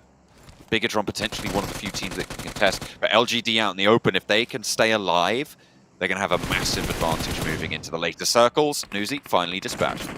Yeah, for LGD, it's actually a really good spot that they're currently holding. They're in a ditch. They have some smokes out, some vehicles that are providing them cover, and it is open ground. So when this circle, and it will do, starts to shift away from the coastal side a little bit, these teams are going to have to start coming out from underneath this cliff face right into the purview of LGD. The main thing they have to be careful of at the moment is R8 sneaking up towards their position, sitting on the back of the buggy, which means they can shoot down towards LGD with the extra elevation it provides. it's an interesting ending towards the circle, and LGD have to play their cards right. These nades, though, were always going to be an issue, and they've not kept R8 at bay enough, and with 2 down, life is looking very difficult for the teams from LGD. Yeah, it's not good for them right now. Ooh, another flush, another knock. That brings them 2 active. On the far side, though, and the shots from Buradam, who are going to slow R8's approach down. Sure, the nades can get in, but making this cross for R8 still seems nigh on impossible with everybody looking out their way. SKTon, if you'd have just kept the Mini 14 or had more bullets there, might have been able to get that knock, but 2 players from LGD, their little blue tails staying alive. Yeah, I mean, it is the smallest of divots here. And again, that is what the buggy can sometimes afford you. And it was a really good play from R8. They set up the smokes in front of the buggy, popped their player on the back with the most amount of nades, and then he just tossed him over the back because he could use the third-party perspective to just kind of look down towards where LGD were and perfectly place these nades from the maximum distance, essentially. So it's really, really well done. I love that play coming through from the guys of R8. This should be a good nade from Luxy. It does enough damage to keep DRS in dire straits at the moment. That circle shift, I mean, yeah, you're right. It's keeping actually quite a lot of the coastline of this circle. All right, with a mad crash. Oh, 1 run down. Traded 1 for 1. MVM has to hit the deck straight away as Buradam are looking over this way. 2 players from R8 get bonked out there. Prestige at the back was playing backstop. Smoke needs to bloom. They need to force this res for LGD. It will not be possible otherwise. Buradam's crater, again, just so powerful, but they're going to have to leave it soon enough. Prestige mounts up for one last go around. Can he make it? Can he make the spray down? MVM has other ideas. Up to the vehicle, taken low. Prestige looking to stay alive for R8 and take down LGD's central stronghold of a ditch. Prestige burning, but not feeling the heat just yet. Wipes the sweat off the brow, backs it up once more of the spray, and takes the whole slice. Oh, the fact that he was able to survive that is actually incredible and get all the way through with R8 also looking down towards them. Titans dispatch the guys from I8, pick up 5 eliminations. Just about a minute ago, these guys were only on 0. So Titans have done a good job. Now, Jem Foster stepping up. This guy has been a major player for BTR so far. He has 3 players to contest with. He has remained very silent this entire time, which has been very cool. Takes a huge amount of damage, though, from Sky Only, who sent wide for Buradam. And now BTR have to respond. They cannot be passive in this late game. Titan with 4. Buradam rezzing back up to 4 as well. Bigitron with Jen Foster down, acting with 3. And the wild card of Law from Influence came in to bring us up. 4 teams total remaining blank. No one's making this push just yet, but the next circle gonna pop soon. Jem Foster did a fantastic job to stay alive this long and also unknown to the guys from Buradam. Steps up a little bit too early though, in which case the player from Buradam already sent wide, had spots on towards him. And now Buradam looking for a really big game here, finding at least 1 from Titans in Teak, now looking to take out the rest. 3 players for BTR, slowly sidling their way up towards this eastern side of the map. Influence came in still with 1 player in the circle, staring out into the blue to make sure as little of him is visible as possible. And again, this is a top 4 from Influence Kemin. They'll take the points where they can. This is more coastline still in the circle. Given the way it was falling, this is kind of crazy. It still has Bigitron's coastline in there on the east side. I think Titans still have got a little bit of space to play around with as well. But they'll need to be careful about how they back off if they have to go for these engagements. Buradam really want to control this and take Titan out the equation. Kangzo got a little bit bold there, but fortunately doesn't fall for it. It was a great shot to take a look at exactly everything that's going on. Law down there, currently on the downhill, will have to move into the circle, and he'll become visible in the process, but he's lived a long time, and I'd say he's already done a great job for his team to get this many points and this far. BTR would love to translate on this game, but Buradam have played a fantastic 2-2 split throughout the majority of this. Axa also goes down, but Kengzo remains on the spray for a little bit too long, and this is an opportunity now for BTR to try and capitalize. Zuxi doesn't hit those shots, and he will go down to the play zone. Influence Kemin eliminated, 4th place, 1 elim. Not the biggest points total, but still a podium, and it's good news to keep that tally going, to keep that lead extending. With S2G already down, they can just keep that buffer rolling on up, but Titan looking to put a dent in it here. Unfortunately, Buradam controlling every single move that they make. Bigitron wanting to do the same to the team in green as Titan lose 1. Sky Only right now is really the key to the victory of this game from Buradam. He has to keep BTR at bay all on his lonesome whilst Buradam deals with the remaining players from Titan. The fact that he's able to remain in that position for so long has been so good, but Luxi, who is a long-range specialist, finds at least one of them, but is instantly refragged there from Sky Only. Once again, this guy is putting in the work for the rest of the team. Brings BTR down to 2. Zuxi looking to suppress that rotation, but it's not going to work on out. 3 players is the maximum we're seeing. Sorry, Buradam back up to 4. I didn't realize they were going to be able to get that res, but the zone is closing. It will crunch everybody in. Titan will be the first to fall. They have no way to get up here in time. And they will be unfortunate with it. The nades are there, though, and Puncher might be able to do a lot of damage to Tiger. Takes the challenge, takes the fight, and actually wins that out. There's a way up. That's a route. If they can win the fight out with Kengzo, there's a nade up top, but it's a little bit long. Kengzo wants the engagement as well. Can they just stick this res? I don't know. Titan playing with Puncher there. Teak out in the zone. I could be testing everything. This is a cook. Will it be good? Up a little bit too high.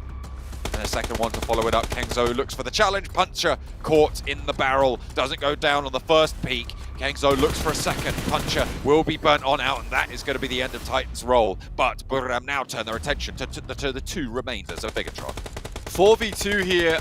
Sky Only completely the MVP of the entirety of this match. Finds another one over towards BTR. Just misery remains. And he will be spotted out in the open. It is going to be Buradam rolling it on down. Celebrations for the second Erangel of the day. A great performance from Buradam, playing that coastline perfectly. They controlled LGD on the north. R8 caught in the mincer. And Bigatron, the final victims. I mean, you look at Sky Only there, and seriously, this guy was playing from the sky. This guy was an AC-130 on the map, just delivering devastation to every single other player inside of that zone there. Buradam, all they had to deal with as those 3 players was anyone coming up from the coastal side, but it was Sky Only who dealt with practically every single player that was playing on the edge on that northern side. Without him, that would not have happened. He practically put in the shift there for Buradam, and without him, that chicken dinner might not have gone their way at all. I mean, you look at this guy, 10, 20 damage done, 7 eliminations, 5 knocks as well, and hardly any damage taken. That is the key factor for Sky Only. He has to stay alive in that position. He's all on his low, so if he gets knocked, the entire game plan gets flown out the window. And even so, he was still making those aggressive peaks, man. Absolutely great stuff there. Excellent damage numbers coming out from Buradam. They played very, very well there. A difficult set of circles as well. The hard shift down towards the south really, really made a lot of teams worried. But Buradam prevailed. They take home an excellent chicken dinner.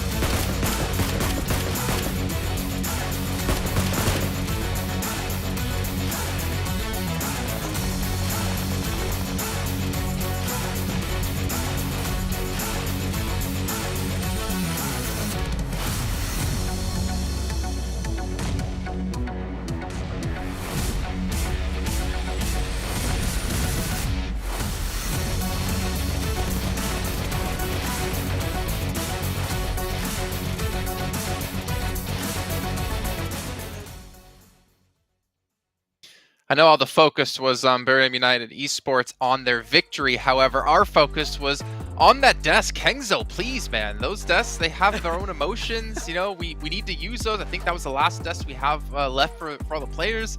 But you can just see the excitement for them and how much they wanted to close that game out. 28 points is phenomenal here for this team from Thailand, showing that they've got what it takes, as well as Infinity have been able to step up today. But a massive victory. But it also kind of awkward and kind of questionable victory we were discussing, Max. I don't like how much focus they were putting on Titan. It's like you're getting knocked constantly, you're getting naded up by the players down below, you're spending a lot of resources to get rid of Titan. maybe if you keep focusing them down so much, you might give an opportunity for BTR to like take more control of the circle, which at some point they were doing. They were taking some sneaky shots from the distance. It was not looking great. The moment Totem goes down, they still has a 4-man. They can take more control, but you know, it's still a strong win, and especially Sky Only, as Blank mentioned during that cast, like he was really the one to enable Buriram to get that win. Sandstorm, any thoughts? I'll be honest with you. I was just looking at the leaderboard, and R8 got 4th, so I'm happy with that. So you know that means that they're no longer the team in 16th place. But no, definitely. Okay. Because I know what's coming, Jason. Let's see our overall standings and see where R8 is sitting, or maybe some of the other teams have made some movements. And we do see Buriram United Esports have been able to get themselves into 3rd place. So maybe that's why they had a little bit of emphasis over towards Titan there. Maybe want to punish them and keep them out of the running. But honestly, I think the biggest story that we've seen is either S2G stepping up today with 2 chicken dinners, or Enigma Galaxy just not even participating, it feels like, today. They have fallen from top 3 down to 5th, and this downward trend is just continuing. Yeah, completely the opposite of what you want to be seeing for a team that got themselves to the top 3, but definitely have to give it to Buriram and to STG. Buriram, I mentioned them at the beginning of the broadcast. I'm just gonna go over, hey, all right, it's not in the last place, but back to Buriram, of course. These guys, they managed to get, I mentioned this before, a couple of top 2, top 3 finishes on day 1. Day 2, though, they haven't had the best of performances. They managed to get, what, 16th, 11th, 10th, and then they managed to get a 6th in the previous game, but finally, a chicken dinner in their name, skyrocketing them towards that over 100-point mark, getting themselves in the top 3. So now they're no longer slowly getting up there. No. They're just breaking the door down. They're coming in. They're announcing to everyone, we're here to play, and finally we're going to compete for those top 3 spots as well. I'm surprised we're not talking more about R8, actually, because R8 had a really good push on LGD this time. As much as I was unhappy about that happening, Prestige, getting in the buggy, has that little bit of extra elevation in the smoke and just nading down that little dip that LGD had, which was a really good spot, by the way, but the way they pushed it afterwards was clean. So we saw some sparks coming out from R8, so maybe get himself some more good places. We'll see. It wasn't even that. It wasn't just that, by the way. It was also the fact that Buriram were watching Prestige. They were seeing him right behind the smoke, and they were waiting for those nades to hit the side of LGD. So it was, again, perfect timing from them. They didn't want to ruin R8's chances of destroying another team. The way they saw it is just 2 teams fighting it out. They get to clean up the kills or the eliminations at the end of it, and then they get themselves the points that they want. So also very well timed from Buriram. All right, well, ladies and gentlemen, we do have to head to a short break here, but when we come back, we'll head to the next match in just a few.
And we're back. A very quick break indeed as we're getting things underway for our 5th match of the day, which to me is quite a surprise. I feel like we've just gone through these matches extremely quickly. We've had no delays. We had everything ready to go, and we've had teams adapting their strategies. But what's the biggest surprise for you two today? I'm going to throw you like this very general, very big question, because we have seen some new teams step up, some other teams fall, but what's the biggest surprise, either positive or negative? I would say as a positive is the fact that Influence Chairman has been able to remain consistent after their incredible performances of yesterday. That was the big question mark we had after yesterday's games. Like, okay, that's a great way to kick off your PMGC adventure. Can you follow that up with even better results? And they've been consistent, got himself another chicken dinner today. That's the surprise that came out of this event so far, and I'm hyped to see if they can continue for the next 2 days. What about you, Sandstorm? Personally, like I'm still going to to talk about. Yeah, look, well, not you. I'm just going to follow it with Jason, of course. And also I want to find out what the script is for the next couple of games. But I'm going to stick to the negative side, and I'm still going to talk about R8 and the fact that I'm not sure what is going on with the team, what issues are they going through, but this is not the performance whatsoever that we're used to. We saw what they were able to do a couple times before in tournaments like the PMPLME and SA, and of course PMGC even getting top 9, top 10 in the league stage. Now they're still stuck in the bottom side. We're not seeing them anywhere close to where they were, and I don't know. I need to see something. I need to see it now from them. Otherwise, bye. You seem quite tilted about R8. Maybe it's just, well, maybe it's just because you care about them so much. Obviously, like if we cover regions in particular, like for instance, Max and I think we're really pulling for Mad Bulls, but we haven't seen them be able to really rise to the occasion. Kind of get attached to some teams, and it's unfortunate when they can't step up here when we get into the big event of the year. But we did see Bigatron step up at least with a great finish in second place, but it's still not enough for them to breach top 3. We have to do a quick little head-to-head here between the top 2 players. And honestly, as you mentioned before, Sky only 36% team contribution, but the elims, the damage, the control, the throwables, use Max. He's definitely the MVP here in this last one.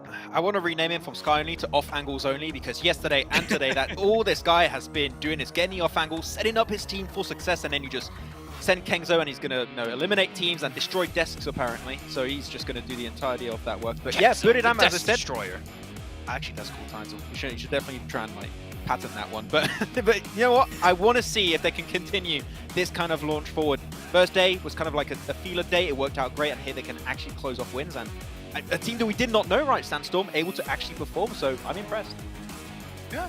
And looking at this map, seeing how many times when we're looking at Titans dropping towards Los Ligos, dropping toward Valle del Mar, we've seen one zone. Thanks, Jason. Listen, tell us. What is the script for the last game? We need to know. We've seen so many zones with so much water in them. It's not fair for the players. It's good for us, but it's not good for the players. Please. Well, like the zones, you need to stop being so thirsty, okay, Sandstorm? Okay. I'm not going to spoil any script whatsoever. You're just going to have to wait and see what's going to happen. But one thing I will tell you is, I know who's going to win the next match. Oh! Mm. We have a Jason prediction in this game. Oh, it's Infinity. I mean, according to the audience, and now me, which obviously means they're going to do it, it's DRS. Team from Nepal. When are they Shout not out to all my predicted? Nepal viewers here. I love it. Instagram DRS is Jay Kaplan, by the way, or in his Twitter as well. Okay. DRS eliminated and No. 46%. No. They're going to win. They're going to win, and then I'm going to have like 10,000 people follow me on Instagram, and I'm going to become a DRS fanboy account. That's what's going to happen. I kind of want to jump in on the hype train because this is not fair. I want to go into DRS as well. They're definitely gonna be one of my teams for this game, even though the predictions might not show it. They're my hype. I mean, I have been honestly quite happy and surprised at how well they've been doing so far in this event. But again, they still need to do a little bit more here to continue to progress. But as a quick little recap of this last match, oh, this is interesting. Timing blue. Okay, we haven't had that before as a stat when we've been doing some of the PMPL shows. We can see R8 2 minutes and 14 seconds and it's using 62 throwables, but 70 Barbarian United Esports. That's a lot to throw out. Yeah. If I have one recommendation right out, if I can see on this, is it would be cool to see R8 have a secondary drop location, because they always want to go for Northern George Bowl. Even in this case, when the plane path really didn't make sense for them to go in that spot, that could potentially help them. But hey, we've seen it for S2G so far. Playing Central works great, and Buridam and BTR did it instantly, right, Sandstorm? So yeah, can't go against a playstyle that works. And then Titan are like, please let us in, and they would not let it. You can't climb up that quick.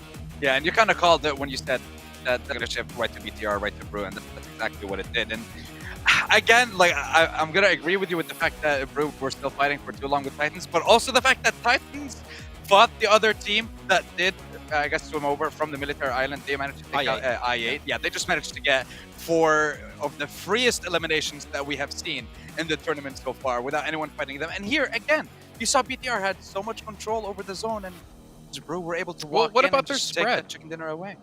I mean, they were quite spread, right? They had like one person towards the southwest, they had 2 grouped up towards the cliffside, they had 1 towards the southeast. Like, do you think that was a spread that was acceptable to have right now, or is that just kind of a misplay out of BTR side?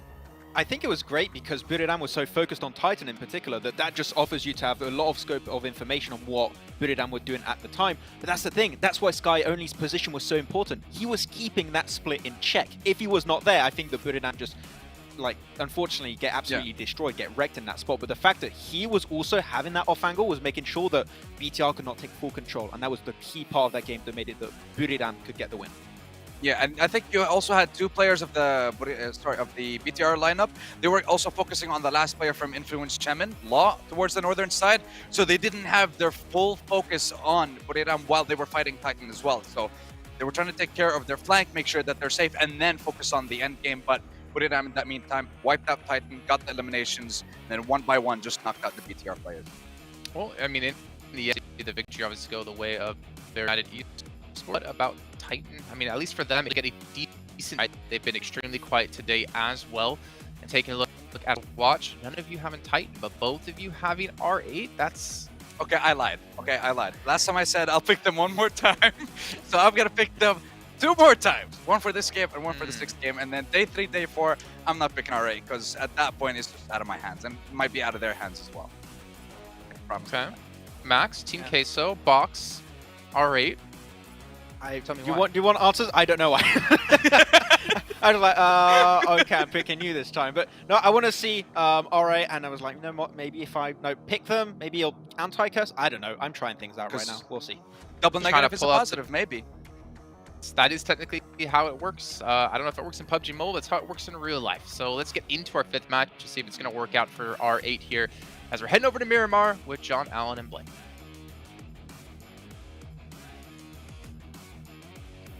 Oh, sorry. I was just picking my what I was going to have for dinner. Sorry. We're getting into the well, not the final game. We're getting into the 5th game of the day here, Blank. Yeah. As we are getting underway with another Miramar.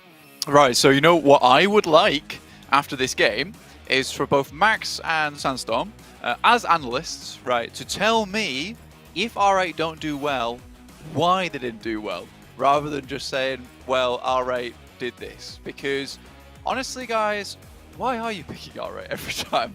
I don't understand. Stop that. Stop it. But yeah, we're heading over to our Miramar now, and hopefully we can digress in towards this match and figure some things out for ourselves, especially on Miramar, where we did have that pretty interesting circle at the end of our last Miramar game. And to be honest, the circles all day have been fairly interesting, fairly central, but centering up on some very difficult zones to hit up towards. We're going to take a quick look at some of our beautiful venue shots at the moment, because we do have some great setups at the moment. It's great to see all the players here as well. Your Team K, so we just saw Influence Kemin as well as MTech Storm, all doing some fantastic stuff today. Absolutely. Today has been a sort of a water-themed day, I think, as they said over on the desk. There's been a lot of water features in these later circles. I mean, certainly on the Miramar, most notably, had a lot of water in fairly late into the game. Went down very, very coastal there, which cut out a lot of potential areas for playing. Hey, there's no time for sleeping. Come on, get back in there. You got to get back on the grind, right? Look, I know these games are easy for Influence Kevin, but it can't be that easy. No way, can't be, right? Oh well, we'll have to see just how easy it is for them here on Miramar. The first one of the day did go the way of S2G with their 2nd chicken dinner they were able to claim today. See if they can repeat that performance, or is there going to be another pretender to the top spot on Miramar here? We'll have to wait. Match number 5 underway.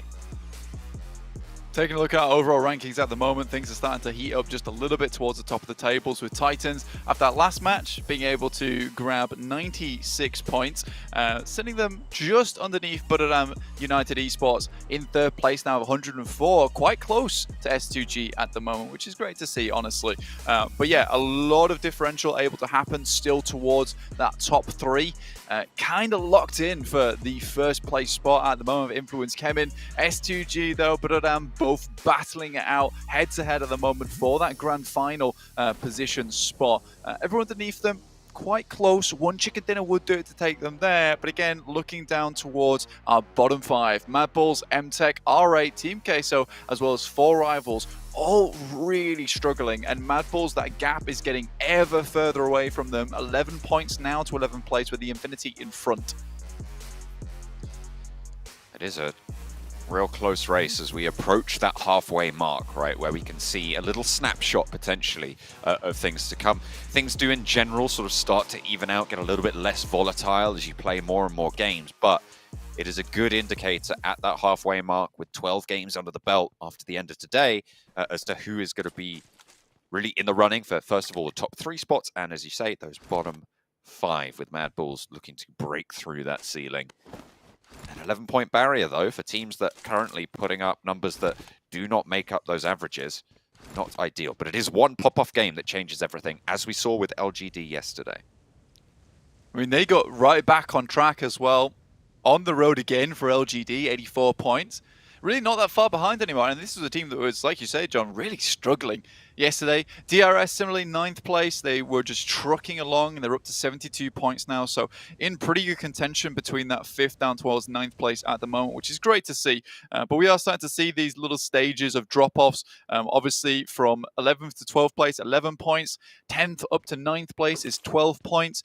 So there is some difficulty now in jumping up. And I think for these teams down towards the bottom 5, you really do need to start thinking about today in these last 2 matches, putting up a stellar performance, because for MTech Storm, we now realize that, you know, those couple of scraps of points that they're able to put up every single game, it's right now not enough anymore. Down to 13th place with 48 points, not good enough, and it's not going to see you through to that survival stage. And honestly, this point in time, I don't really think it is even in their interest to be looking at getting up towards those first 3 places on the leaderboard. I don't think they'll even hit that, even with some big pop-off games from them with the consistency we've seen out of these guys. Team Queso, almost the opposite in terms of consistency. Well, I suppose they have been consistent, if nothing else, as of 4 rivals towards the bottom of those tables.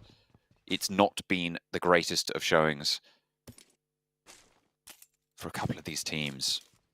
But when you come to the PMGC, every team here is a champion in their own right. So it's very, very difficult to swallow that pill. Certainly going to be bitter for quite a few of these teams. Influence Kemin towards that eastern side, super safe right now, John. LGD above them in El Azahar, a team that would like to continue to put up those points. Pretty much getting a lot of their points through from Miramar as well. Had to do very well in that last game. They were kind of left out in the cold.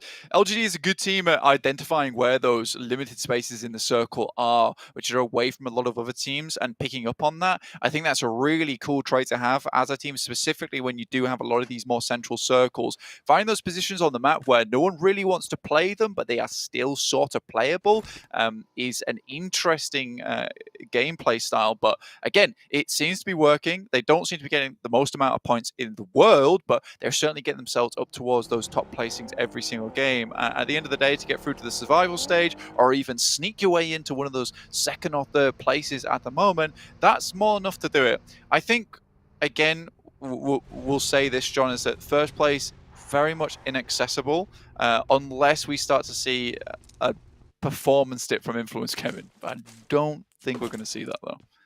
Hasn't really shown itself just yet. Even in the engagements that they've lost, it's always been a circumstantial situation. And in general, I think they've made correct plays. Sometimes it's, you know, a little bit of a pop-off. Maybe it's getting caught a little bit on a rotation. But the decisions that they're making, I think, are solid pretty much every time. I'd have to go back fully and look at all of their rotations across all of their games, but it feels like I haven't seen them put a foot wrong yet. Yeah, I mean, they're another team that kind of plays similarly to LGD, which is identifying where those rotations are free and then trying to work their way down that way.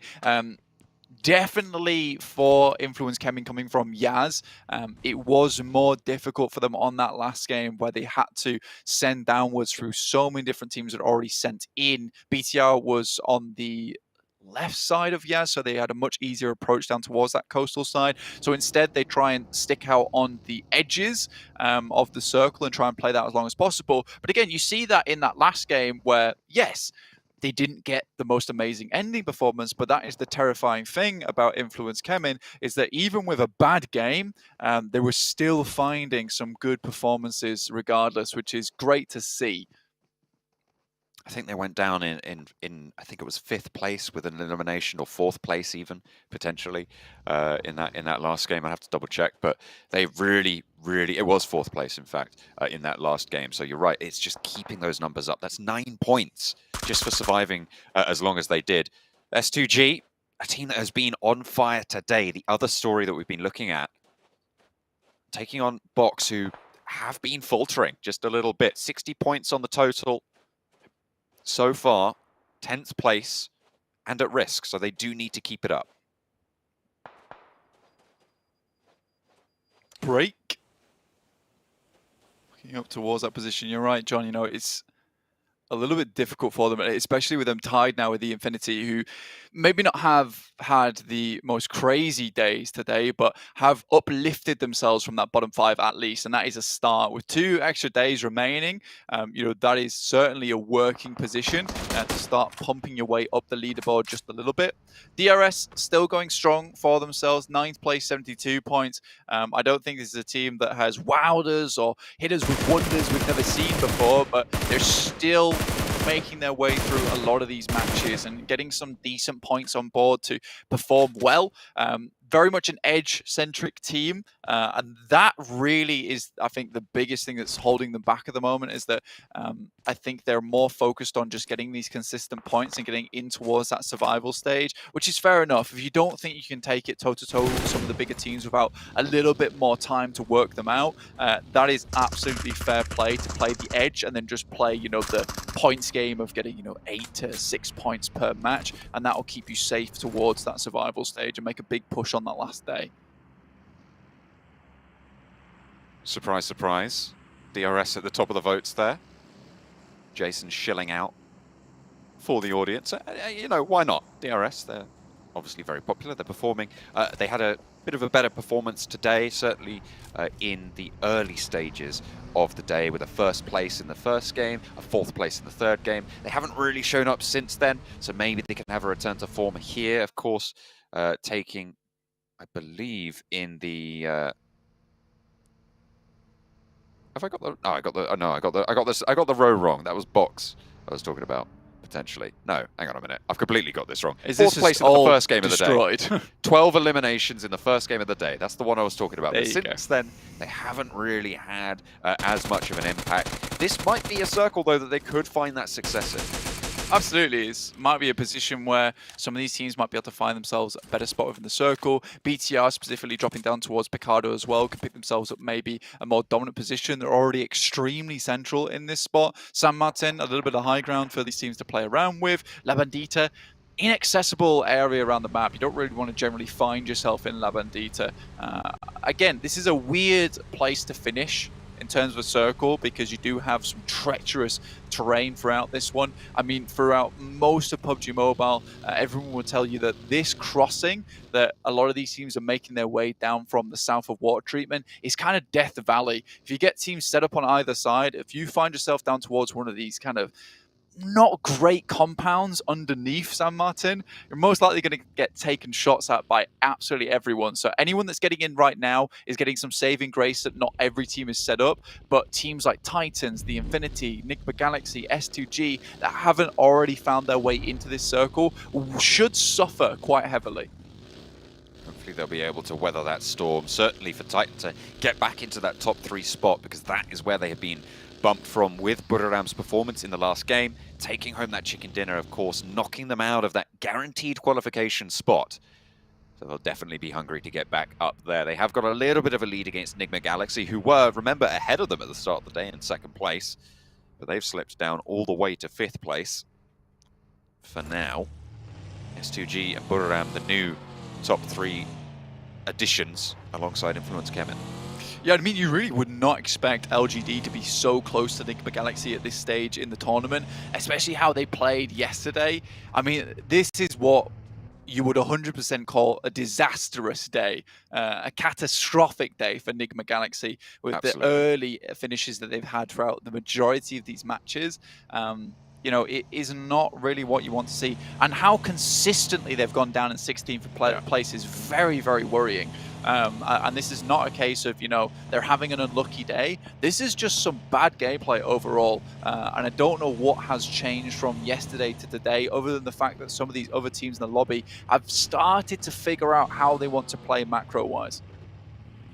3 16th places and 1 11th place in 4 games. That is not a second place team's performance, and slipping down is justified. Absolutely, they shouldn't be in the top 3 if this is how they can bring about a day. But as you say, these lobby changes are coming through thick and fast. People are investing a lot of time and analysis into this, so perhaps they've been solved, downloaded, and tomorrow might be a new day for them. This is yet again another bad spot. Ralph gets lined up on and sprayed away. Maybe Galaxy suffering under the purview of S2G, who have been roaring out today. Split a little bit. There is an answer. Lord whips one back up. Silas bent down, but should be picked back up by Hamzy. And the res can come through on the side of Nigma Galaxy also. Titans out in the blue at the moment. A little bit of a tough rotate for them going forward. And I mean, we talked about this earlier where, you know, they would struggle to get through considering they're one of the later teams to enter through into the lobby. But with the Infinity on the south side of Picardo, that might have caused some problems if it wasn't for that, the fact that they are now already moving in towards that circle itself. LGD, again, looking for those zones, those bits of ingress where a lot of teams are already hiding out, so they're coming back from the behind of La Bandita, skirting around on the edges there to give themselves a little bit of cover to play around with. But yes, 16 teams, 64 players at 12 minutes into the game, sort of unheard of. And a lot of this is due with so many ditches, so many compounds, so many defilés to play around with in these areas that teams are struggling to find areas where they're not getting shut out. But this is an engagement and a half. Box Gaming getting redemption against Mad Balls after their previous defeat to them. Can they hold a building this time around? Blank Box Gaming sat up inside. All 4 of them are alive, and the first push completely dismantled in the face of Mad Bulls. And a very split remainder of the team means that it's likely Mad Bulls will be playing on with 2. Effect still up close on the hillside. You can see the other player's skills is for Mad Bulls on the south side of the road. As an engagement pops up as well between LGD and MTech Storm. Effect is knocked, and that came through from 4 rivals. Nades back on over to the LGD ridgeline as we hop over to the southeast side of the circle. Suki will be lining up for it. Tizzy, oh, I thought the car was going to save him from the nade from his teammate. But no, does get flushed away. MTech Storm bumped to 3.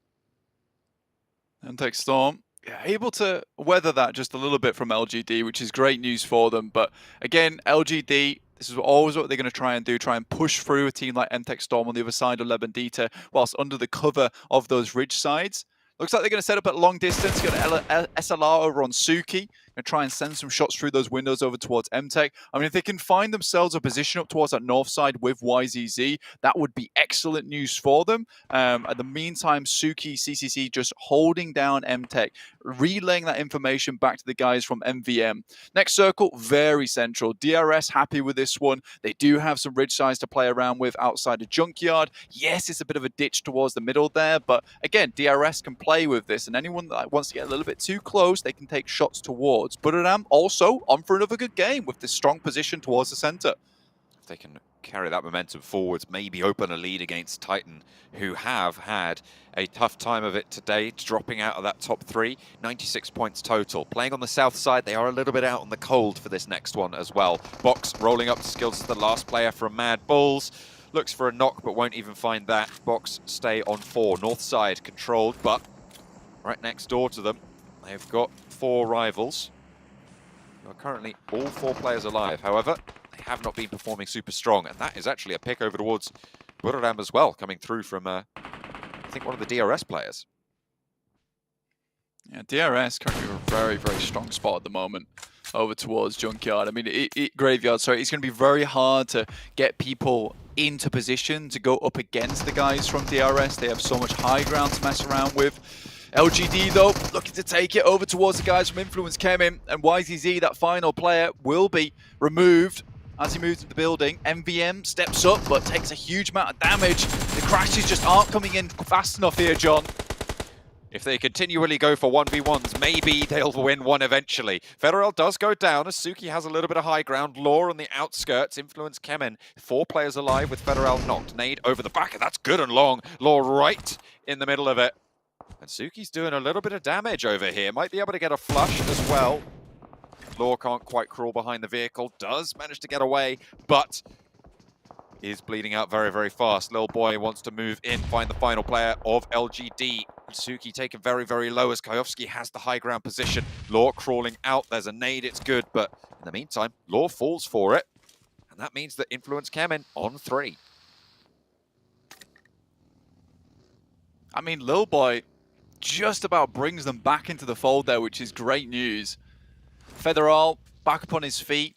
3 players, it's not the worst thing in the world to happen to Influence Kemen. I think the worst thing in the world to happen for them right now is the fact that they're right on the edge of this circle, and MTech Storm actually moved up and might have had a little bit of information passed back to them about this fight if they heard these shots on that side.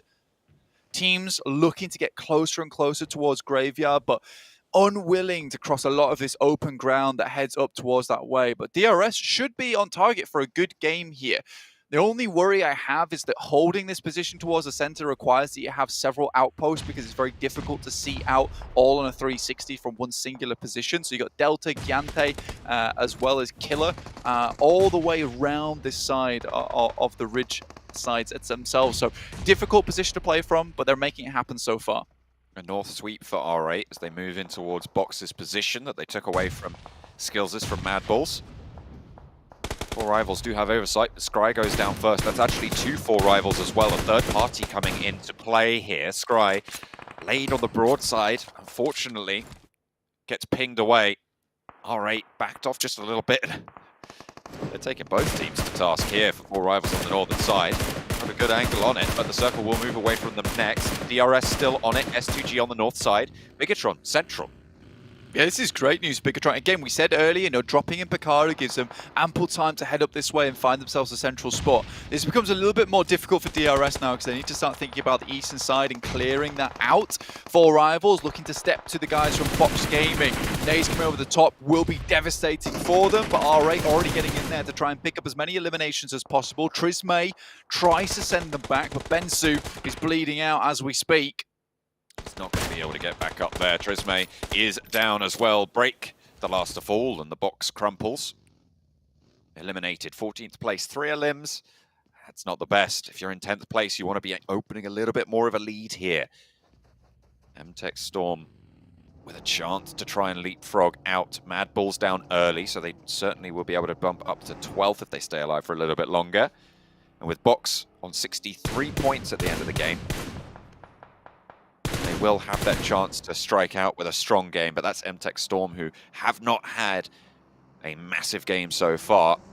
They came 4th place in the 3rd game of the tournament so far with 4 elims, but that's not a massive game. That's not the sort of points difference that they'll need to make up that entire gap. S2G currently set with 3 players, but fairly decent spot. R8 will have to move down again. A lot of open ground in this circle.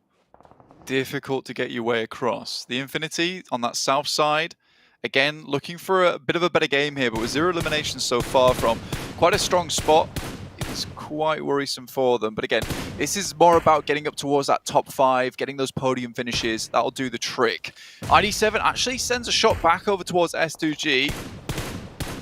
I mean, for R8, it is a difficult road ahead of them regardless, so STG should be able to restabilize on that. Oh, a quick roll-up for MTech Storm with the DBS in close range. Get them into the firepower range of it. It's going to be brutal, but unfortunately it's dispatched on the entrance, and MTech Storm crumble in the face of Buradam's hold on the south side. I think there were some third parties coming on in there. They chose to roll up on a very, very watched side, and it went very poorly for the Crash. Out, and they will stay 13th. I mean, for Buradam, 2 players, but yeah, able to pick up maybe a couple of eliminations there, which was nice on their side of the game. And be able to hold out for a little bit longer. Not ideal for them. They would have rather have kept that 3rd player open alive right for the end game. Still waiting for this next circle now, which should be hitting very, very soon as teams try and strike out, get a little bit more territory controlled for themselves. It's hard to say who has the best position in this circle as well, because just look at it. It is just palm trees and little bushes and maybe a couple of rocks here to play around with. Nuzi popping up, popping down. Keeping it calm. Not going for anything super flashy just yet. The Infinity on the south side, waiting for this next circle to pop, as I think we all are. I mean, that's very central. BTR still capable from this position to take a win home for themselves, and they've been putting up some good points throughout the majority of the day today, and with the church all to themselves and high ground to play around with, looking over a lot of open ground, that's great news. And I think the one biggest problem that a lot of these teams will run into when you have high ground is that a lot of teams will be consistently watching towards your way. So BTR has to pick their fights carefully, but the Infinity might just take the fight straight to them. Influence Kevin actually taken down on the eastern side, struggling to punch through. Yeah. That's going to be difficult. DRS handling business. And we'll have quite a lot of cover to move forwards through into this next circle as well. They'll probably be mostly worried about 4 rivals on the north side, but I'm on the south of them. It was always going to be difficult for Influence Kevin anyway, just because they were delayed so long by that LD push, weren't able to find the rotation they would have liked, maybe down towards that south side, even trying to fight out against Buriram, which they may have won. Instead, they find themselves directly in the face of DRS, who made the right play, getting everyone over on that eastern side to clear out much of space possible on that side of the map so they could play out from there. So DRS make a really informed decision for themselves and now can start to play into the zone itself. They have some height advantage over Buriram as well. So hopefully they can try and leverage that into their favor. Bigatron currently still exerting a lot of pressure, a lot of power over their area around the graveyard buildings. IQ wants to put a nade over towards the Infinity. We've seen the nades from IQ be pretty devastating over on Sandhawk, if you remember. Tore apart the defense for S2G and allowed Influence Kevin to come through from the opposite bank, but this time around not going to be able to land them on towards Enigma Galaxy, who are looking to post a good game to break the run that they've had so far today. They did go down in 11th, and they have now guaranteed to beat that, which is their highest placement of the day already for Enigma Galaxy. Which is happy days, right? I mean, 4 players still alive as well, kicking. Looking to move through into the circle. A lot of these other teams taking heavy damage. You know, you've got 4 rivals, DRS, BTR, and Enigma Galaxy. Out of the 10 teams, they're the only 4 with 4 still alive for themselves. Jem Foster still circling on the outer edges. Just looking to see if he can gather any more information, playing a very good scouting role for BTR. I mean, there have been a few times where he's maybe popped up a little bit too early, but at times where it's had to be done, where realistically it's either he fights or he's spotted himself. So good stuff to Jem Foster to keep BTR with a lot of that information in the back pocket, assume where teams are going to be coming from, and they can play from there. And that high ground position that BTR have, they have to really now capitalize on top of it. One elimination at this point in the game, not amazing, but as long as they can keep getting knocks over to players as they move further, closer towards them, that's going to afford them that space, that comfortability that they need going into the late game. Spray down over towards Enigma Galaxy, losing Hamodi early. Ralph as well, laid apart there, blown up out in the open. Enigma Galaxy's run drawing short. They made it all the way up to the heady heights of 9th so far, Blank, but it looks like they might be stopped in their tracks. They are still taking a fight with S2G, as actually Nigon XI8 will be rolling up onto the compound as well, so potentially a little bit of respite to get themselves back up to 2. It's the full force they'll be able to exert here. Bigatron, with all 4 of them running through, dealing with the crash on one side, but they've got so many other teams moving in. I mean, this is completely off the back of Jen Foster as well. He's provided all this information, which is why you do see Luxy as well as Misery rotate so quickly back over towards this building. I mean, Jen Foster, again, being a key to BTR's victory on these games. S2G moving up, though, and Zuxi going down is pretty horrendous for them. They're going to have to quickly get him back up on his feet so they can stabilize in the position they are and get some fortifications down. 7th place again. It's that they occupied at the end of the first day. See if they can improve in the last game. They got one more run today before the halfway mark. Exerts itself over the lobby. The Infinity on the south side. Logan, last standing in a challenge with my name from Buriram. Will not be able to win that one out. No elimination, 6th place. I mean, Buriram have gotten quite far considering only 2 players. So, yeah, regardless of what happens there, Buriram still up with a good result. S2G only 2 players, still also exerting a lot of pressure alongside the lobby with that wall to play around with. Zuxi's trying to finish off Kenzo here, but can't quite hit these shots. One more will do the trick.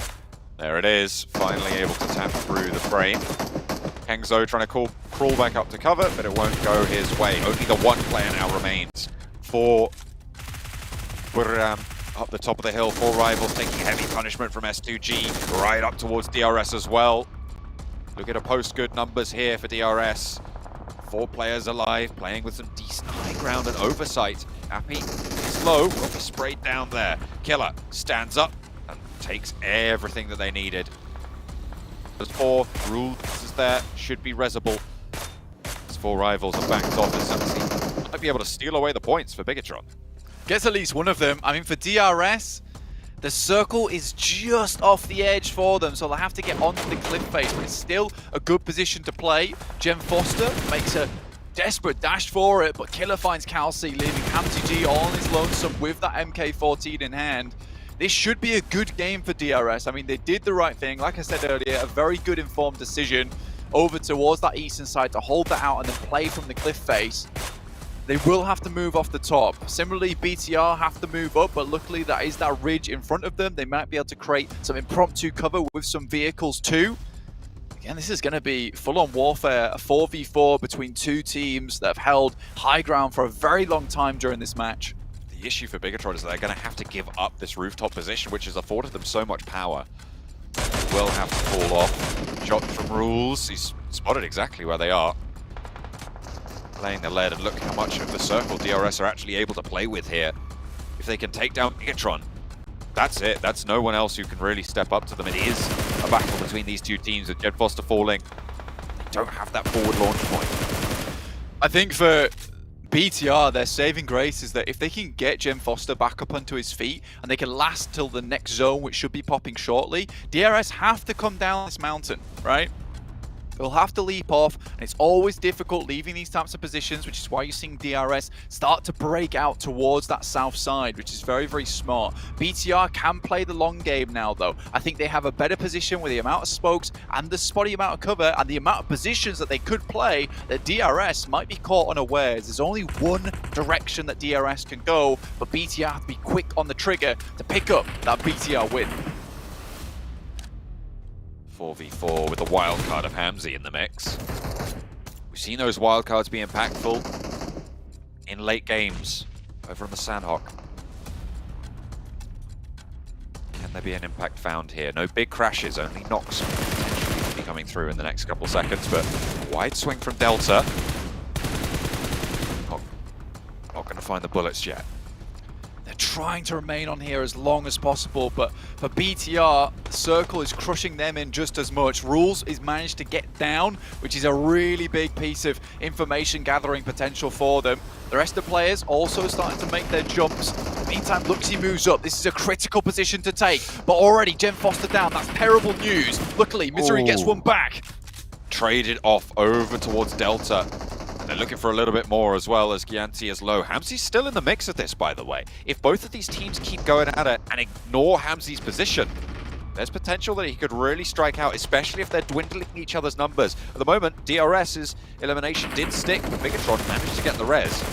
So another spray goes over onto Gianti. Can they have an impact back over towards Bigatron? Misery lined up just a little bit, but Killer cannot get the shot just there. Jem Foster stays alive as well, trying to trade it away. Hamzy steps up into the fight as he wants to try and third-party this and prove to be a problem. Bigatron slowed down just a little bit. Hamzy has an impact, finds one, a flush, and a knock over towards Jem Foster, and things are even yet again. Hamzy really being important here. BTR with 2, 1 knocked, finally eliminated, and now Rules has to go for the big game, the big play. Zuxi and Luxy, the twins, step up. Luxie finds it finally just over the top of the ridgeline. They were able to claim it back. It went a little bit pear-shaped there, but they were able to make the salad in the end and pair that with the chicken dinner. Bigatron eating hearty game number 5. I mean, that was essential towards them. I mean, BTR have been looking for a chicken dinner in one of these high-ground tournaments for a very, very long time and put up a dominant win. And I would absolutely say that was that. Inside the tower, having a load of high ground for themselves to play around with, a beautiful win coming out from BTR. And I mean, Zuxi and Luxie playing fantastically. No one weak member in this either. The chain is very, very strong between all these players on the team, and they play together very, very well. I think when you look BTR as well, Jem Foster has really brought something special to the table. Yes, he might not be getting the most amount of damage, but as a guardsman at the gate, he plays very, very well for the team, actually being able to provide a lot of information back towards them, allowing to make some informed and smart rotates. And again, it was that last bit, John, that last bit of the game where they understood that DRS have to come off this mountain. If we can play this patiently, set up the smokes, we have the better chance at finding some of those initial knocks and playing off the back of it. Really, really well done. Jen Foster is just that threatening presence, right? In the Yeah. line that everybody else is just kind of terrified to step around in this sort of situation for Bigatron.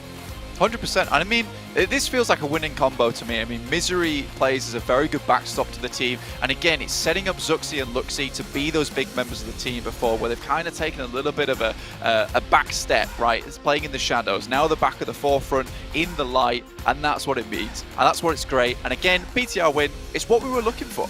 Absolutely. Can Bigatron perform on this redemption arc? Can they keep going? What a chicken dinner to be able to take here. We're looking for more. We'll see it in the next game.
Big step up here out of Bigatron and Maxman, as you were saying here in the break watching. What is it we can finally say now?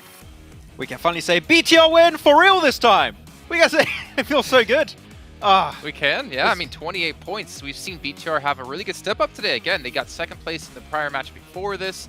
They get a first place here. They're starting to build up some points and build up some steam to potentially get straight through to the PMGC Finals, Sandstorm.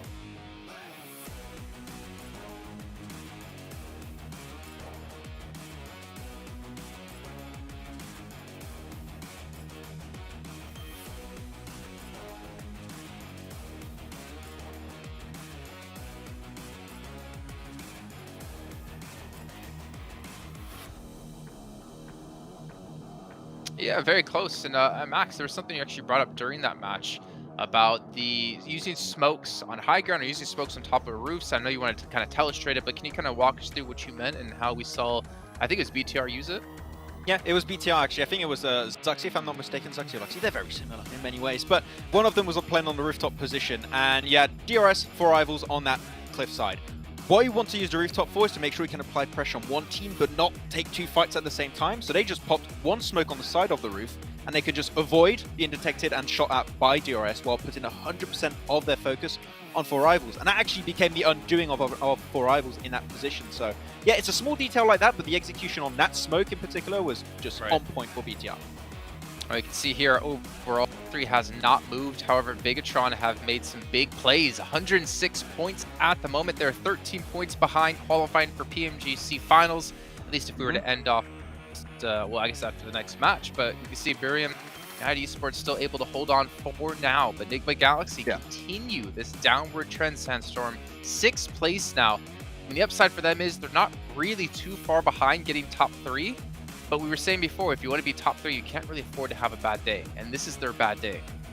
Yeah, I mean, we said that you can have maybe a couple of bad games, but a whole day where you don't even get close to the podium, where you're just getting maybe a total of 10, 15 points in the entire day, that's definitely not something that you want to look at. I don't even want to look at the second page right now. I don't even want to look at what's happening in 15th. Can we not look at 11? No, look at 11th. Ignore that. We had Box Gaming there. They're currently the bubble for getting through into the survival stage, and then the other team's obviously being knocked out. So we have to maybe give some more focus towards that as well. Well, it's important. You don't want to be going home. You want to at least have that second chance at a mid. There's still a lot of teams trying to fight for that, and honestly, the survival stage is going to be ridiculous with the amount of teams that we're going to have in there. But gentlemen, it is time to head down stage with Contra for an interview.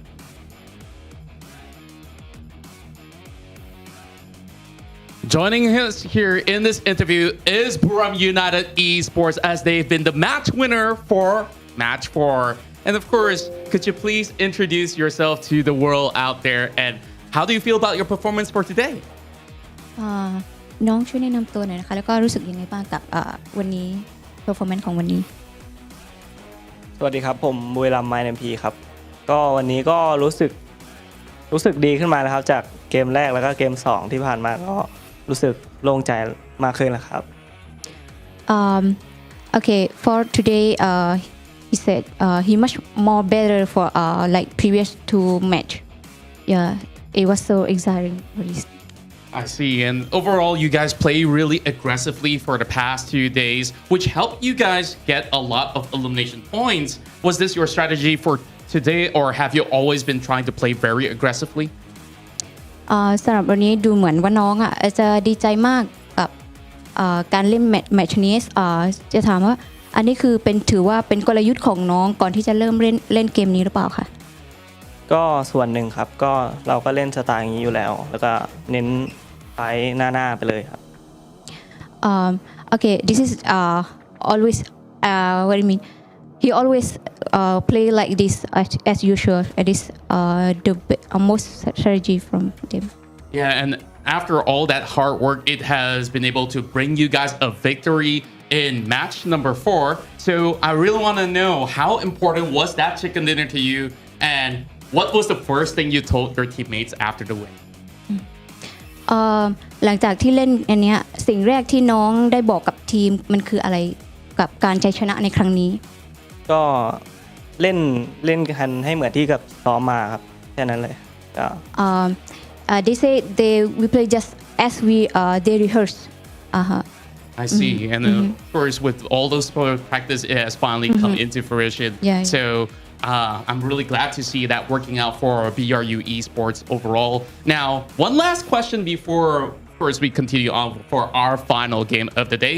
Which team do you consider as the strongest one in this group right now, other than BRU, of course? And why do you think that they are so strong? สำหรับในเกมของวันนี้น้องคิดว่าทีมไหนที่แบบแข็งแรงที่สุดหมายถึงว่า strong ที่สุดในบรรดานอกเหนือจากทีมของน้องเองแล้วเหตุผลทำไมน้องถึงเลือกทีมนี้ก็ทีมที่น่าจับตามองก็น่าจะเป็น INF นะครับ Influence นะครับ it can't be it would be INF for sure because the score is leading now as you can see.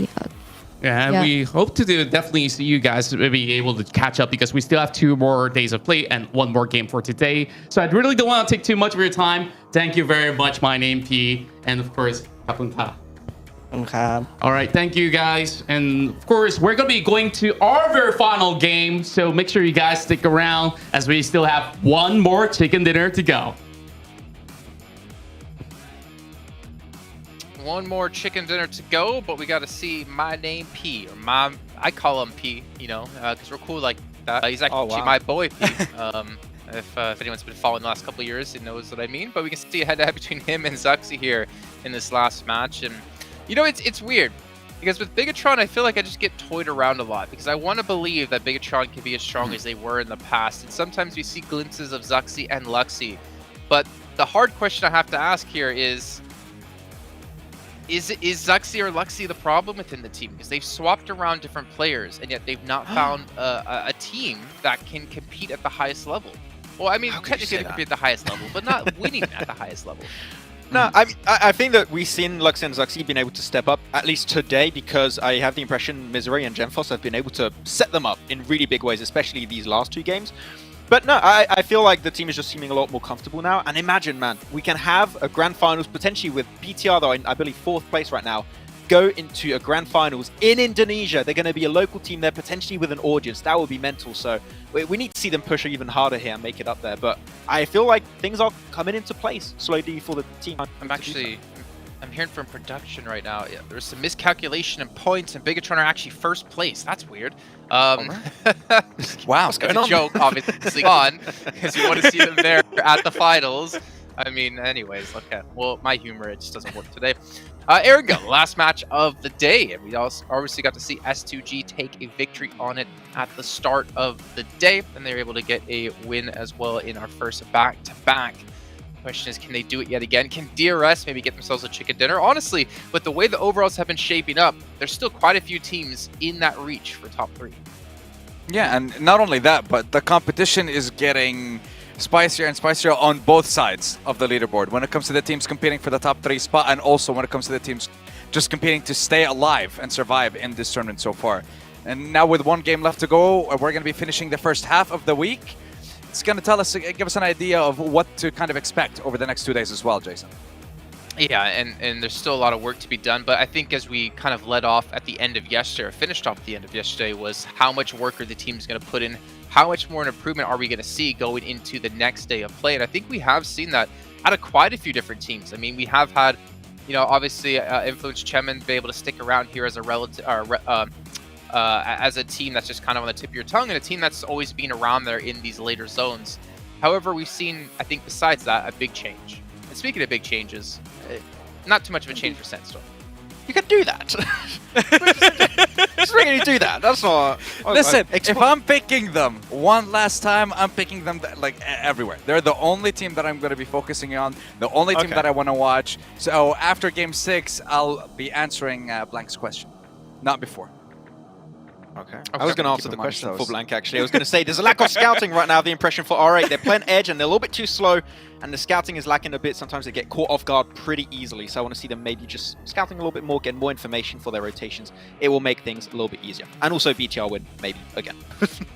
Trying to play it to the audience. That's exactly what I did last game, and I was rewarded with it with a 2nd place finish out of DRS. But see, again, I think that's going to be a major talking point for us tomorrow, of the rise and fall of some teams. They need to figure out something different, and maybe this is going to be the final game for them to show us what they can do to have some sort of a good finish to their 2nd day of play with only 2 days left to go. We only have 1 match left to go, so let's bring it on over to Perk to get straight into it with John and Blank once again. I appreciate it, Max, for clearing that up. I was wondering what that whole board was doing, but he gave some clear, concise points. I like that. We'll be looking out for R8 scouting if they can make that adaptation. Yeah, honestly, that was a classic Max roundup. That's what I like to see. That's what I like to hear. The man's got the brains on him, and you know, sometimes he pretends like he doesn't, but really, he does. So honestly, 5-head Max on the desk for a couple of seconds, which is great. I like to see it. And now we're heading over to our angle now. So we're going to chill out, find out exactly what happens over here. Obviously, our circles have been pretty wild today on our angle. Maybe something you can see a little bit more chilled out this time around. Maybe, who knows? It might just be another annoying day for some of these teams. But yeah, overall rankings-wise, again, Influence Chemin right at the top 158. But S2G surprisingly catching up somehow. Yeah, they have really been eating into that lead as much as they can. Obviously, with them going down early in that last game, Influence Chemin going down early in that last game, S2G were able to close that gap just a little bit more. It's now at 35 points, where it was at 44. So they've managed to close 9 points on them. Yeah, exactly. I mean, that is the crazy thing that's happening here. I thought that, you know, this was going to be impossible to catch up towards and get a little bit of a lead on. But, you know, S2G, previous game, it was like a 40-point differential, and you know, slowly but surely that is getting closer and closer. Buram not far behind though, refusing to let up. I mean, they made it quite far through that last game as well with just the 2 players on side, which was quite impressive, honestly, with 119 points total in 3rd place. And Bigatron, John, 4th place. What is this? This is great to see. Back to the days of old. The legacy is finally coming through. No? No, sorry, I was looking at the screen. It's just, there was fists and high fives and just didn't go well. Oh, I see. I was looking at the overalls. I'm glad I did not see the cringe fest that was on the screen. That's fine. It's all right. It's all right. Was it like a spider web of like bad missed fist bumps? It's like when you turn up to a large family gathering with a dish that someone else has already prepared, and it's like, and you have to go home. I brought mac and cheese, but there's already some way better mac and cheese. I would just sadly eat that in the corner by myself. Oh yeah, that would work out for me. That's going in the fridge. That's a week-long meal. Yeah.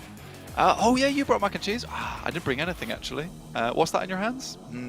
Nothing, mate. I'll see you guys in about 15 minutes. I have to pop home really quick. Anyway, back to the game. Wrangle coming up next. Obviously, this is a game where, you know, honestly, at the halfway point is the time to get those points on board, get yourself situated on those leaderboards, on those rankings, to make sure that you have at least a chance over the next couple of days to make something big happen. I mean, again, let's take a quick check-in with our bottom Mad Bulls, MTech Storm, 4 rivals, R8, as well as Team Peso. And it is very close between 3 of those teams in 12th, 13th, and 14th place. Mad Bulls at 49, MTech at 49, and 4 Rivals at 48. Again, it's still a little bit of a lead up towards Box Gaming, around about 14 points for Mad Bulls and MTech respectively. But yeah, this would be the time for one of these bottom 5 teams to get a big game on board at the end of the day, so tomorrow doesn't feel as stressful. It is really, that's all it comes down to at this stage, getting one big game.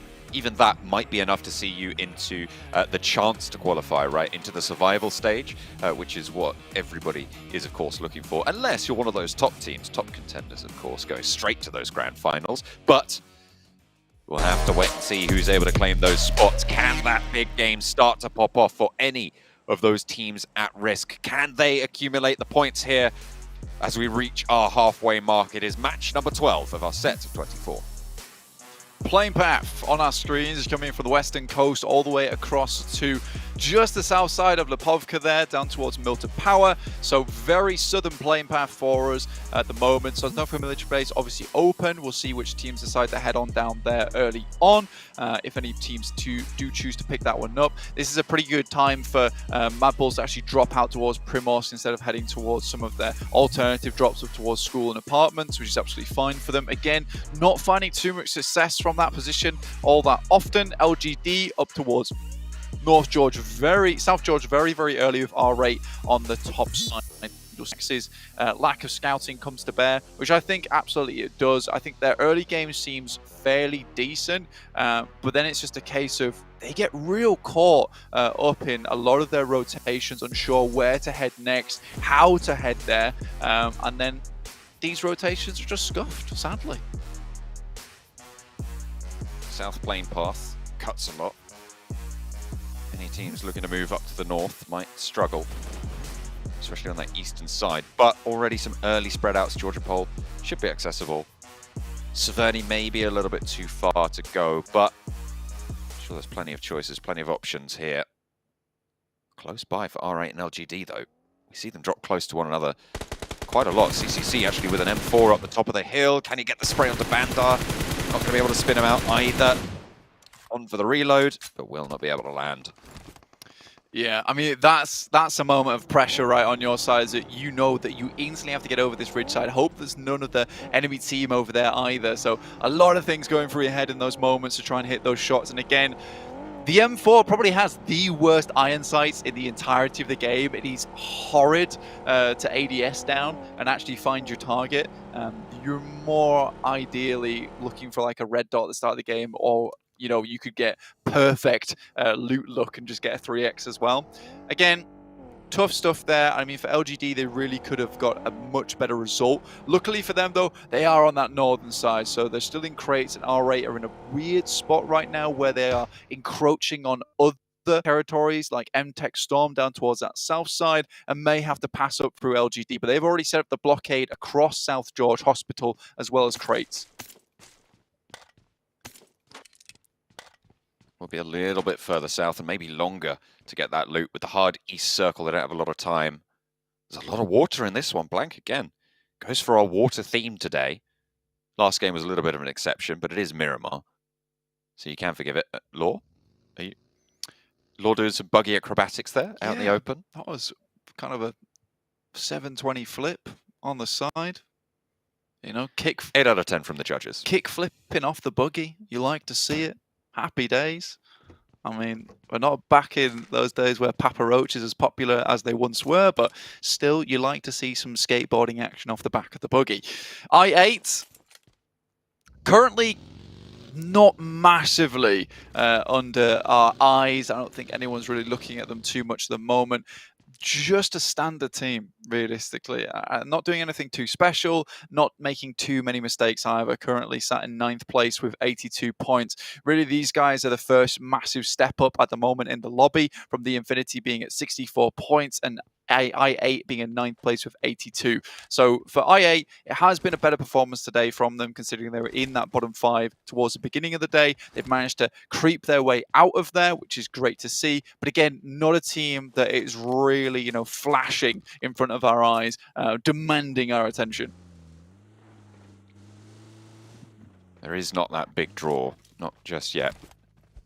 Buriram, they have been fairly successful in their campaign.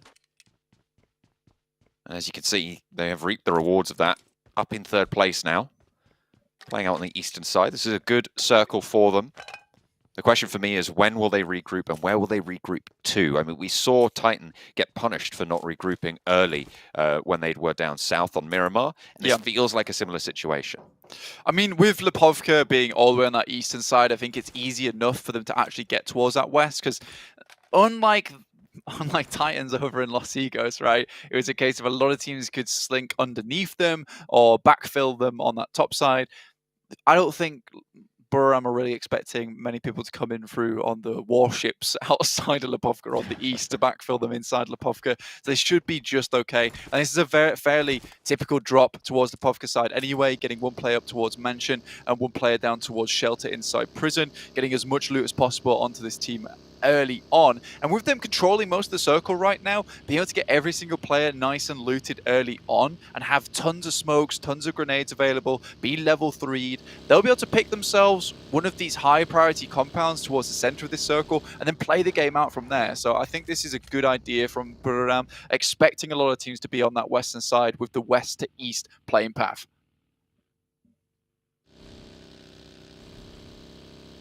Aegon XIA moving in towards the eastern bridge of Military Island. DRS may be looking to try and stop that. DRS with an outpost on the north side of the bridge already in the form of rules. S2G making their way across open ground, very, very close by to MTech Storm. They'll be able to cut it down with a little bit of Road Fury. Unfortunately, there are players waiting to try and take those shots back.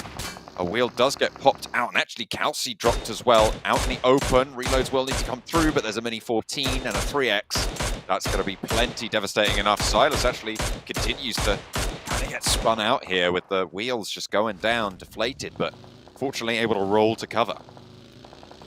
I mean, for Silas, that is real painful. Also gets hit up there too with Tarman. I mean, the majority of MTech Storm was set up in such a way that they were completely surrounding that position that Chicken was on.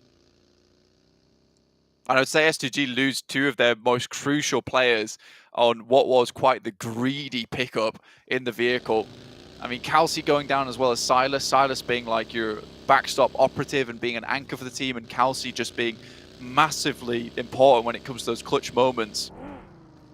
S2G certainly going to be kicking themselves here, because this could have been a game on a angle where they might have been able to pick up a bunch of points and actually even that gap with Influence Chemin. I mean, it will really depend on how well Influence Chemin do this game, because if they do badly, I think S2G will be very unhappy with themselves. A roll-up for Box right on top of Titan in the same vehicle as well. They don't get punished for it. Puncher back down into the shelter.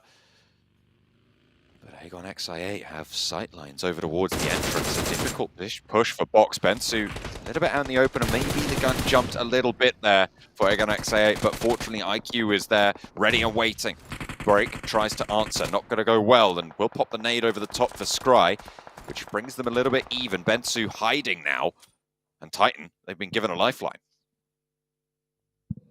Titan Scarpers underneath into the shelter. Box Gaming at least get that one knock over towards IQ, who really is that member of I8 who tosses those grenades and finds the most amount of impact from them. So getting rid of him whilst you're inside a ditch, very nadeable range as well. Him being knocked gives you a bit of time to regroup and rethink the options going forward. Again, this is difficult because Titans will have moved all the way through shelter to the other side and now have sightlines on both of these teams, which makes it quite the scary position going forward. R8 very, very slow on their rotate. Super determined to actually take up loot over towards North George. And now S2G with a rotate up towards the northeast. If they had 4 players, this could have been such a good game for them. Instead, BTR are more than likely going to spot their rotate coming downwards. Box move into the shelter as well. To figure out how to move a little bit further north as we have a little bit of a hard shift up that way. Bigatron clashing with the remainder of S2G. It's going one way, then the other. Razy looks to try and get a point, flush something as an answer for their situation right now. They've got 2 Elims and Bigatron are going to lose one of theirs. Razy on the in with the micro Uzi close range, swaps out for the M4. Both low on ammo, will need to force a reload here, but Bigatron do not want to let him get that opportunity. A spray out goes good for one, but Jen Foster will be rezzed here. Bigatron take down the remainder of S2G. Yeah, this is what we'd assume would happen, but Influence came in actually very close to this engagement, rotating slowly on that northern side, could even decide to get involved in this. Unfortunate that Misery goes down during that engagement. Again, I think one thing that BTR could improve on just a little bit is team play. I think oftentimes when you see them take these engagements, it is some 1v1s, and I think they've realized that towards the end of a fight, if they live that long, it's like, right, we need to start taking these 2v1s and isolating some of these opponents. But by that time's gone, they've lost 1 or 2 players. This time it's not so bad. 3 players being alive and being very central in the circle coming out from Yaz is decent, and they will be happy with this. Buradam getting that regroup on. Will not be punished. Good news. Aegon XA8 moving in close by. They know exactly where they are, but they don't really have the sight lines. The foliage cover is there. DRS on the south side, moving away from Mill to Power now, trying to get a little bit further up north, dropping to the beachhead, but really not too many people close by to this. Everyone's moved west from Lipovka, the Infinity a little bit further up than they are. So DRS have a little bit of a clear shot into this edge of the circle.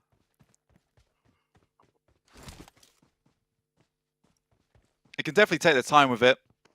Again, Lipovka, like you said, been vacated. There's a easy rotational path up there and maybe slip round on the eastern side, so you're unseen as you make that rotate. Again, you're assuming that people aren't inside Lipovka, which is probably a decent assumption. I don't think anyone would head there too early on, especially when they circle up towards the northern side. More than likely going to start to center up towards these crossroads. Mad Bulls loses a player on the rotate inwards. It seems to be a reoccurring trend for this team. Unable to find any kind of footholds inside the circle and crumpling as they enter.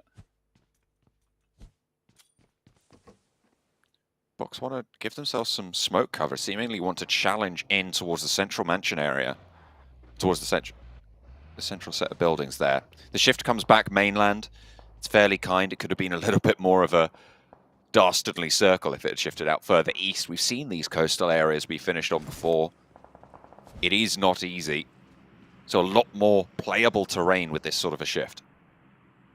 100%. Mad Bulls able to get all 4 players back up, which is great news for them. Usually on their rotate inwards, they will suffer because of that. Luckily for them, they're able to actually get in, find some kind of purchase. But once again, the circle moves away from them. They have to rethink the scenario, the ideal options.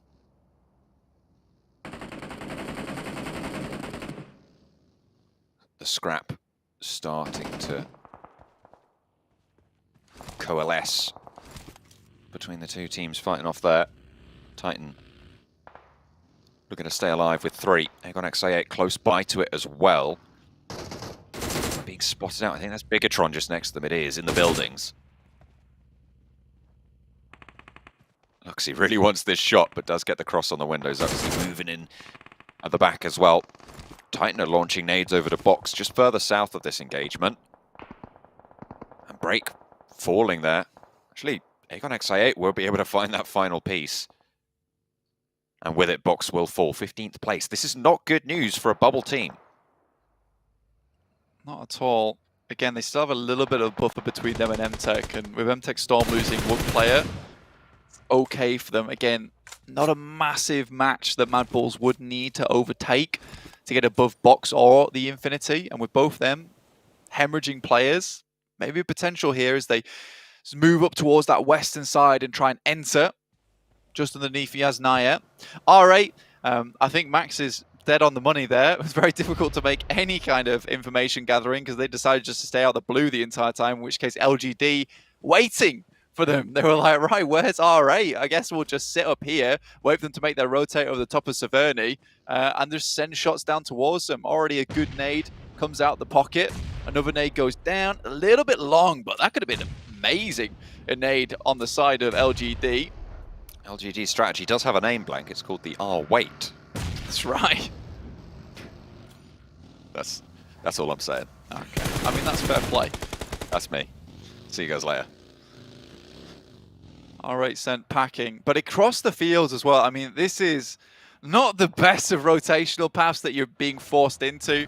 Suki will finish up ID7, but now R8 have to figure out what kind of options are available to them now, because they're moving through the fields. More than likely, there are going to be teams set on the outside. You can see Team Queso, Nigma Galaxy, Influence Chemin as well on this side. So everyone would be ready and waiting for this. Once again, LGD, Team Queso, Mad Bulls left out in the storm here as the circle moves down towards the southeast side. This has been probably one of the most variable shifts on the circles today. BTR happy with this though, able to hold on to that singular compound that has those rooftops which are really good to play off the top of. So I think these guys should be happy with this. We'll have to move a little bit south. That shimmy needs to come through at some point, but it's got a little bit of time to play with. With the teams also from the north side needing to move in, they might be able to control that, but they might lose time in terms of going for positions that could be stronger into the next phases. I mean, Nigma Galaxy now hold a roadside compound that's going to be fairly strong. Can they put up the numbers that they've been denied so far today? I mean, at this point in time, it's going to be difficult for a lot of these teams to find some good positions on the map. I mean, Influence came in right now just looking to see if they can spot some of these rotations, maybe pick up some eliminations on the way through. Mad Bulls look like they were going to try and crash over towards where four rivals are playing. They lose a player on the approach. Again, they haven't been able to do much scouting of their own coming all the way from Primorsk, so just trying to find a place that they can stay. They realize that four rivals currently hold that compound, so we'll have to send elsewhere. Mad Bulls moving up towards the north side, close to Team Queso. We'll have a little bit of rolling cover there. That slope just giving them enough of an opening to move in on the western side of this circle. There's trees in between them and Aegon XI8, but they have been spotted. Monkey, in effect, the main brunt bearers here. Effect will go down, get flushed out as well out in the open. Effect knocked to boot, but Aegon XI8 taking damage from across the way. It's four rivals actually chiming in. Plenty of teams are looking their way now as Nigma Galaxy light them up to boot. Zerich on the top floor takes a nade, and Skillsers will have to look for that res at some point from Titans. Yeah, Teek's just going to send another one in, assuming all the little rooms that these players might be playing within at the moment. I mean, 2 grenades still in the pocket. Moves out, and I mean, Puncher's looking to pick up the new position with 5 grenades of his own. They just want to get rid of these players inside this building. Teak gets all the way up close and personal.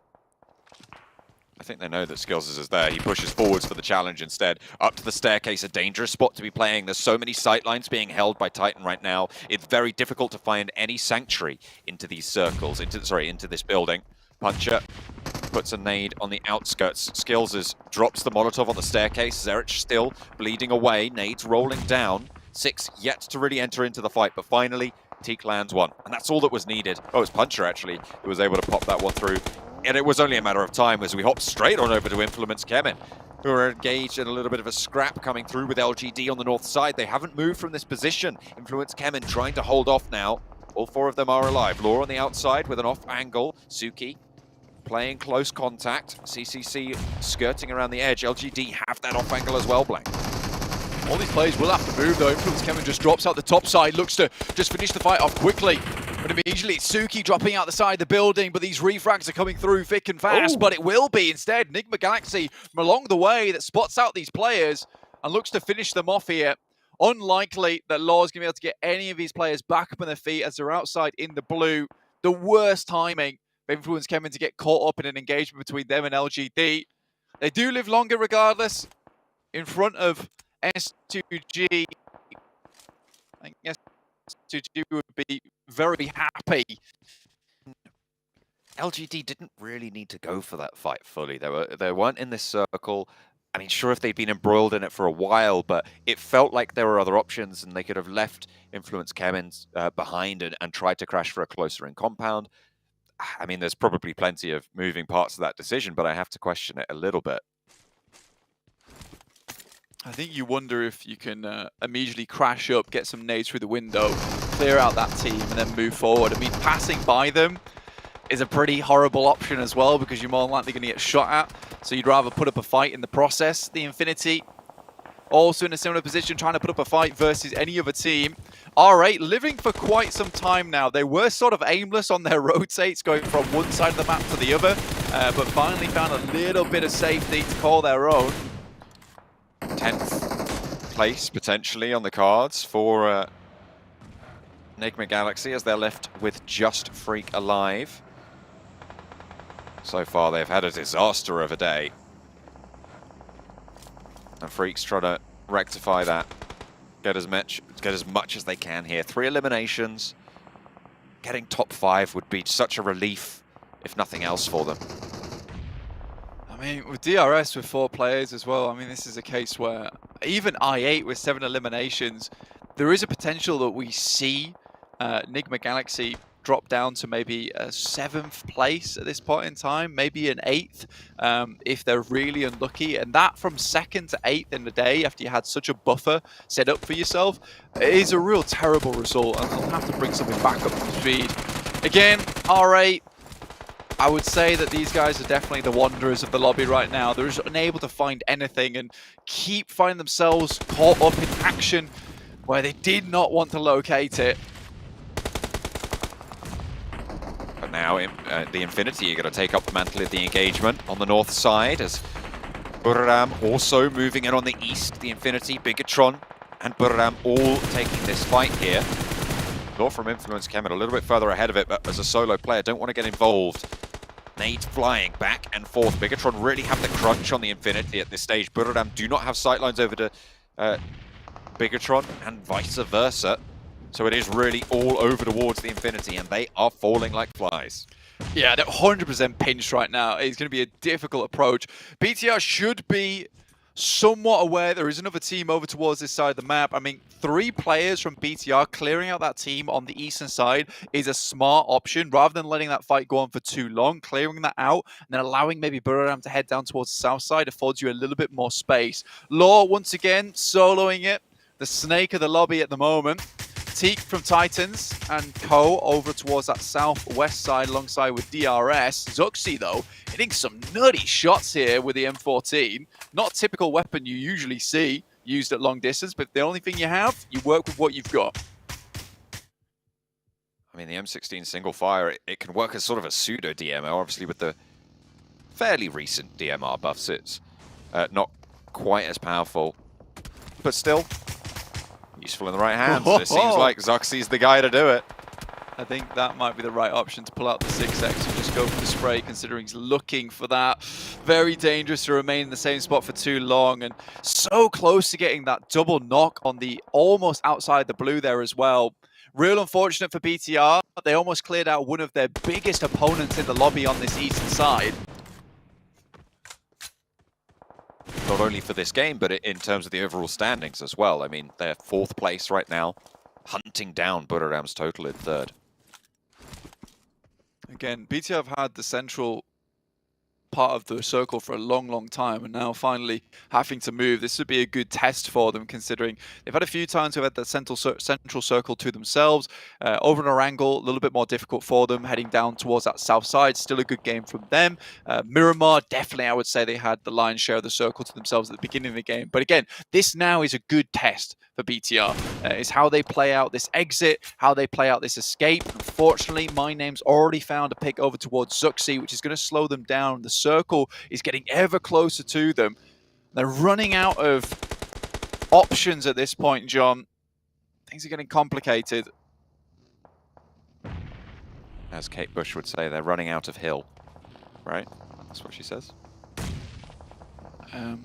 To be running they will definitely have to run up this hill if they want to get out. Gem Foster taking a nade like that is tough news. And Budoram is really not playing into their hand either. I mean, BTR have all pulled out grenades ready for the push coming through from Budoram. But instead, they're just playing the waiting game, playing it patiently. Luckily for them, DRS, though, comes in with a savior. A lot of shots over towards Budoram's position on the northeast side of the circle.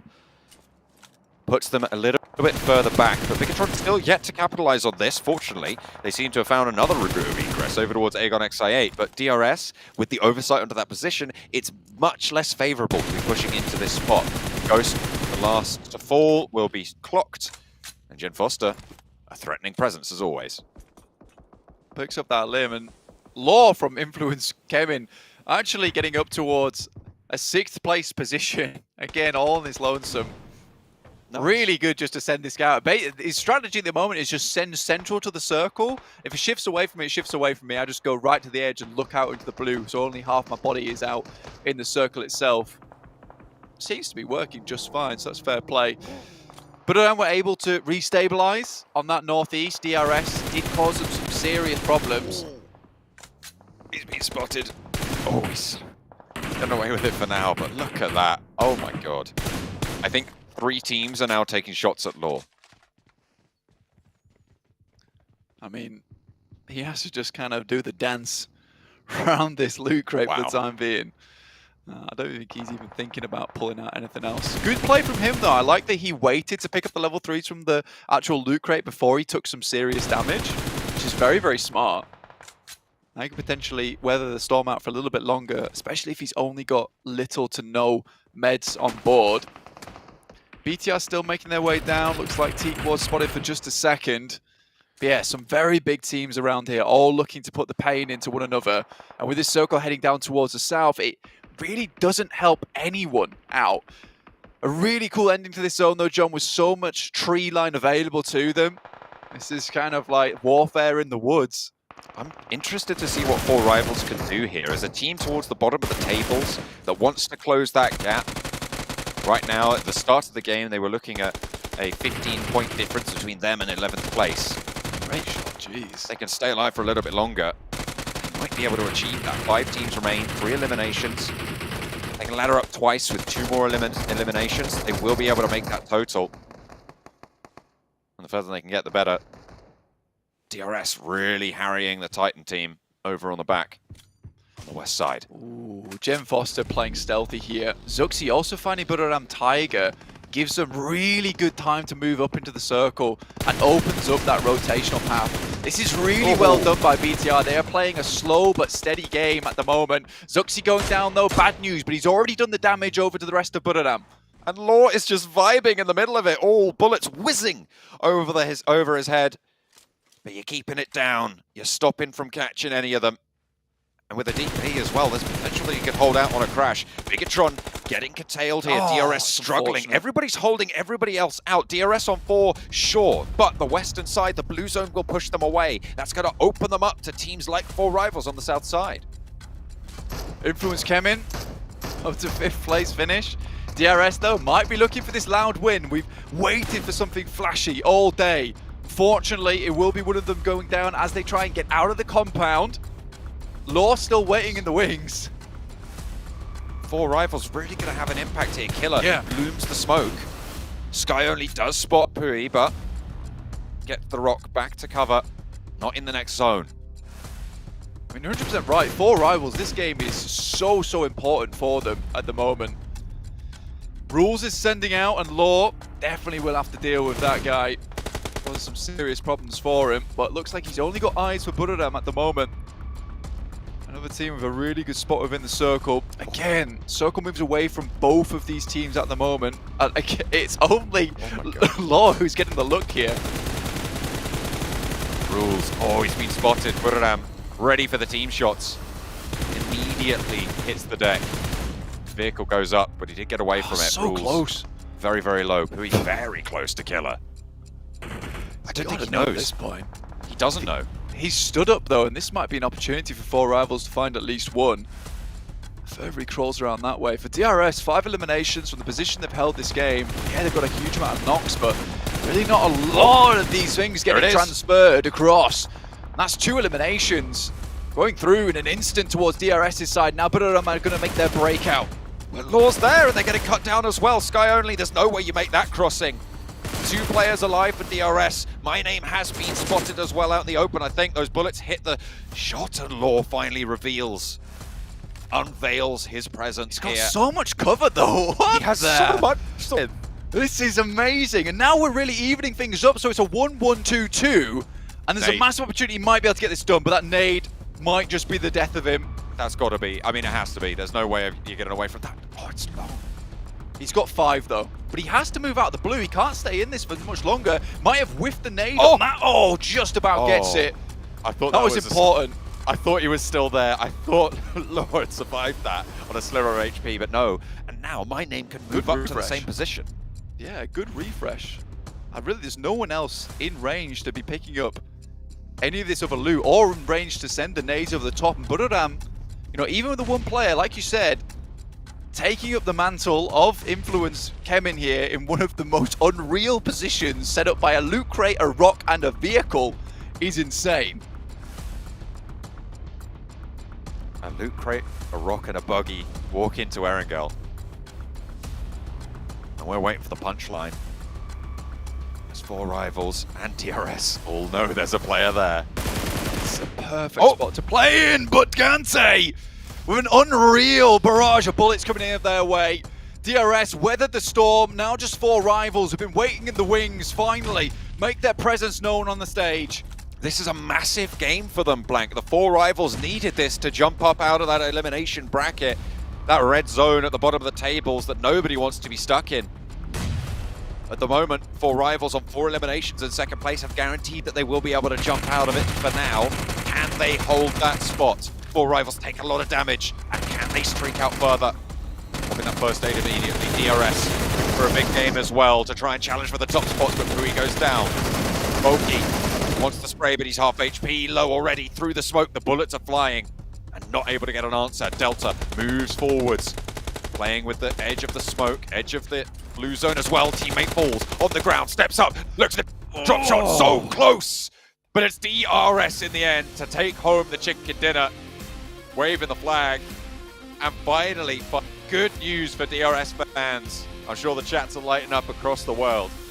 I mean, Nepali fans all over are going to be super happy with this one. Like, the fact they're able to pull this one off from a really strong position on the map as well, managed to get out of that compound into pretty unplayable area for themselves as well. I mean, Pui just 100% pulls the trigger too early, stands up and tries to get the roll down, but unfortunately Voki was smoked off that entire time, so couldn't provide the support on it, in which case DRS stay calm, collected as they're 2, and are able to quickly spray into the smoke, keep Voki pinned down.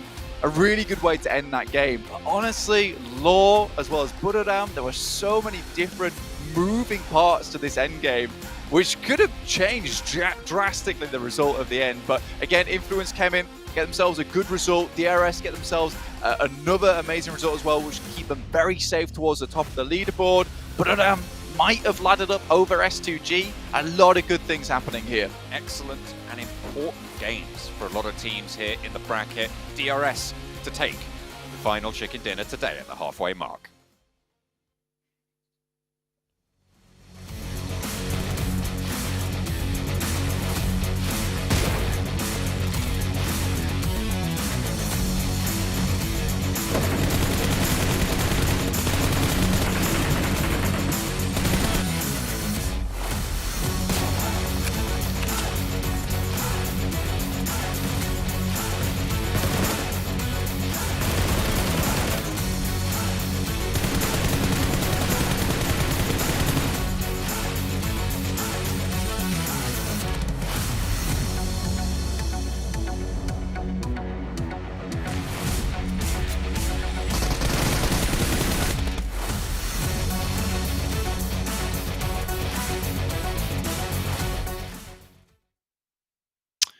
The Kaplan Blessing coming through for DRS. It lasts for 2 matches, as you just saw there. As DRS close things out, get themselves 23 points, and get themselves probably up the leaderboard as well. However, 4 rivals at the bottom of the table with 16 points is going to help shoot them up as well, give them a better chance to maybe stay safe and influence Shemin again. Sandstorm, 12 points. Oh, yeah. Like, this team does not stop picking up points no matter what match it is. Yeah, and this is the second time that we've seen Law within the last 3 games. Even though the rest of the team just gets eliminated, they still try to get as many points as possible. And this is the second time he's managed to get 8, 9, 10 placement points for his team. So regardless of them not getting eliminations or losing a lot of players at the start, they're still getting a lot of eliminations or a lot of points every single game. But are they getting 26 eliminations on a day? No, that's reserved for my man, my boy, P. My name P. 26 eliminations, 5,200 damage done. We finally got to see them step up here and show there's a lot of strong teams from Thailand. Yeah, exactly. I mean, my name P has to rename to Pushing P because he's really pushing that kind of effort so far for these games. But yeah, I mean, really a team that Biriram we did not know much of before going into this event. We saw some glimmers of hope yesterday, but today they just sealed the deal. They're looking absolutely amazing. But not as amazing as Influence Shemin because they're still hard to take down. And I would say, stop focusing on Influence. Focus on 2nd and 3rd place. Influence, they're good. I think they're qualified, okay? Just look for those 2 places below them. No. Famous last words from Max saying that they've already qualified and watch them just have an absolute horrible next 2 days. And then we're really going to get your Instagram put up on the stream so people can see hate messages. I don't want to. Look, listen, one thing I do want to point out for the overall ranks, DRS, S2G, Buriram. DRS was at 48 points after day 1, S2G was at 30, and now they're 125 points. They managed to get themselves an insane amount, and Buriram was still sitting at 64, so their consistency is still there. They more than doubled their points, but S2G, DRS, they definitely had an incredible day 2, and they need to keep that up over the next 2 days, but Nigma, Titan definitely struggled into today's games, and especially Nigma Galaxy with their rotations compared to yesterday's games, completely different, and it's just not working for them this time around. We saw IA, unfortunately with no chicken dinner, still on the first page, still in a really good spot. I think that's the thing we want to see change for IA for tomorrow and the last day is to actually get themselves some chicken dinners. If they can do so, they can hopefully remain in the survival stage spot. Yeah, and that's obviously what a lot of teams are going to have to focus on, is just staying alive, get to the survival stage, and then again it's going to become still even more difficult. But for Mad Bulls to be 14th place, I'm kind of heartbroken right now, Max, because they were one of the most dominating teams we saw in Western Europe. Yeah, and this is a team that has some players that already played PMGC. They know what to expect from this level of competition, from a tournament like PMGC. And it's just not working out. They're just throwing things at the wall and nothing is far for them. They need to make some massive changes because we said it, one day can still make it into the survival stage. 2 bad days, you're starting to see a little bit of a difference between like what are 4 rivals and MTech Storm in 13th position right now. So yeah, Mad Bulls, R8, Team Kesso, things are not working out. We need to see massive changes in the next 2 days. I like the fact. Oh, what do you like, Sandstorm? Tell me. I like the fact that he brought up Team Queso because at the end of PMPL Americas, they qualified based on a last-ditch effort. You had 1 player survive, managed to get 6 or 7 eliminations, and that was the reason that they qualified. Difference of 3 points only. And we mentioned this before. They need to change things up because qualifying based on 1, 2, 3 points and getting lucky in the last game, it's not going to help you out, and we're seeing that here. All right, we're going to head to the stage with Contra for an interview once again to round out the day. And after 12 rounds, we have finally concluded day 2, and there's still 2 more days left in Group Red. But 2 days in a row, we've been able to see Influence Kemin dominate the competition and still remain as your top 1 team. And here alongside with me, please welcome Kyoski. Hello. And of course, I really want to speak to you a whole lot about this whole competition. How does it feel to finish on the first place on both days? Do you expect to have such successful run in the PMGC League? Então, como se sente ficando em primeiro lugar nos 2 dias seguidos? E se você já esperava isso? Bom, primeiramente, bom dia e boa noite a todos. Eu estou muito feliz. Eu não esperava isso. Nosso time trabalhou muito o ano inteiro para estar aqui hoje. E é gratificante tudo isso. E é para a torcida tudo isso e para a gente. So firstly, good morning, good night for everyone. And they didn't believe that you could be getting like the two first players like in the two first days. But it's like gratificating for them to do that because they'll be working like a lot for this to happen. And I'm pretty sure even after day one, you guys went back home to study the competition and how the other teams are doing. Do you manage to go back and study all of that and change anything heading into day two? Então, depois do primeiro jogo, vocês foram tipo ao hotel estudar como foi o primeiro dia do jogo e mudar alguma coisa ou não? Como? Tipo, mudar algum plano do jogo depois do primeiro dia? Tá. Bom, não, a gente manteve o nosso jogo, nossos estudos e o nosso padrão de jogo é sempre o mesmo. A gente adapta ao dia a dia, né? Partida por partida e é isso. So they basically just kept doing like what they did yesterday because they had good results, so they could do better. But of course, they had to adapt a little bit for the players and the teams that they're playing against too.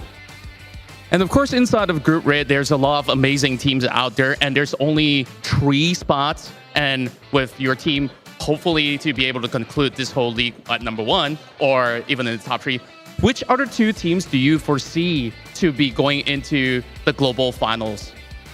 Então, no time vermelho só tem 3 posições, né? Os 3 primeiros vão para o final. Para além de vocês, quais os outros 2 times que você pensa que vão para a final com vocês? Bom, todos os times são capazes de buscar esse top 3, né? Mas eu vejo aí 4, 5 times que podem pegar essa vaga ainda, mas a S2G hoje jogou demais, jogou muito. Eu vejo um time, um ótimo nome para buscar esse top 3, né? Eles já estão no top 3. Anima Galaxy, outro time que vai buscar por essa vaga. E a Buriram também, que está ao nosso lado ali. São um ótimo time e eu acho que são esses 3 times hoje. É isso. So, like for him, it thinks like all the players here and all the teams are good, so they all have the chance to go to the final. But basically for today, the X2G and Nigma and then the Birmingham, so it's the 3 that he thinks will be like more good for them to top like 4. I see. And of course, the world is currently watching as you guys are currently the number 1 team. And of course, Brazil is also watching. So any words back to the fans at home and all around the world that has been cheering you guys on from Influence Cannon? Então, todo mundo está assistindo vocês, principalmente o Brasil. Então, que palavras você deseja falar para o pessoal lá de casa? Fala, galerinha do Brasil. Obrigado por estar acompanhando a gente aí na PMGC. Aí é muito cedo, né, que começa, mas tem que torcer por gente mesmo. Aqui é Brasil, vamos pra cima aí e é isso. So it's like a big thank you for all the Brazilians because back home is a bit early, but all the fans are there like rooting for them, so it's a big thanks for them.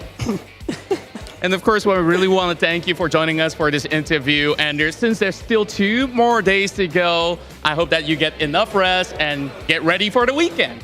Thank you so much. Thank you.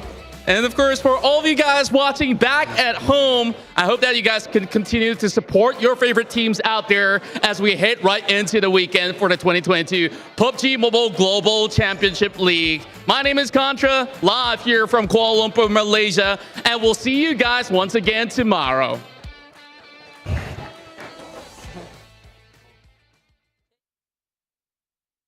No, we're not going to see you tomorrow. We're going to see you right now, and then we'll see you tomorrow. We got to end things off on the desk here. I just hurt my finger so bad, Max.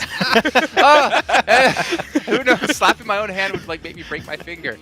But yeah, Influence German, they have been the most dominating team so far. They have been the epitome of consistency, we have to say. Whether it's 1 player alive, left alive, 2, 3, whatever, they've been able to build up a massive lead in first place. And they have to feel comfortable, though they can't let their foot off the gas just yet. I think they want to comfortably get in, so continue this pace, continue this domination, and really make those other teams work for the other 2 places. Yeah, they really do. And I just want to give you guys a little bit of an idea, a stat when it comes to their placements in day 1 and day 2.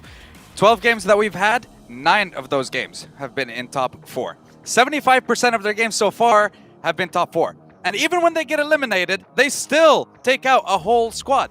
Every single time they've managed to get eliminated in the bottom 4, they still have 4 eliminations. These guys are just getting points every single game. It doesn't matter what happens. They're always benefiting. They're always pushing themselves.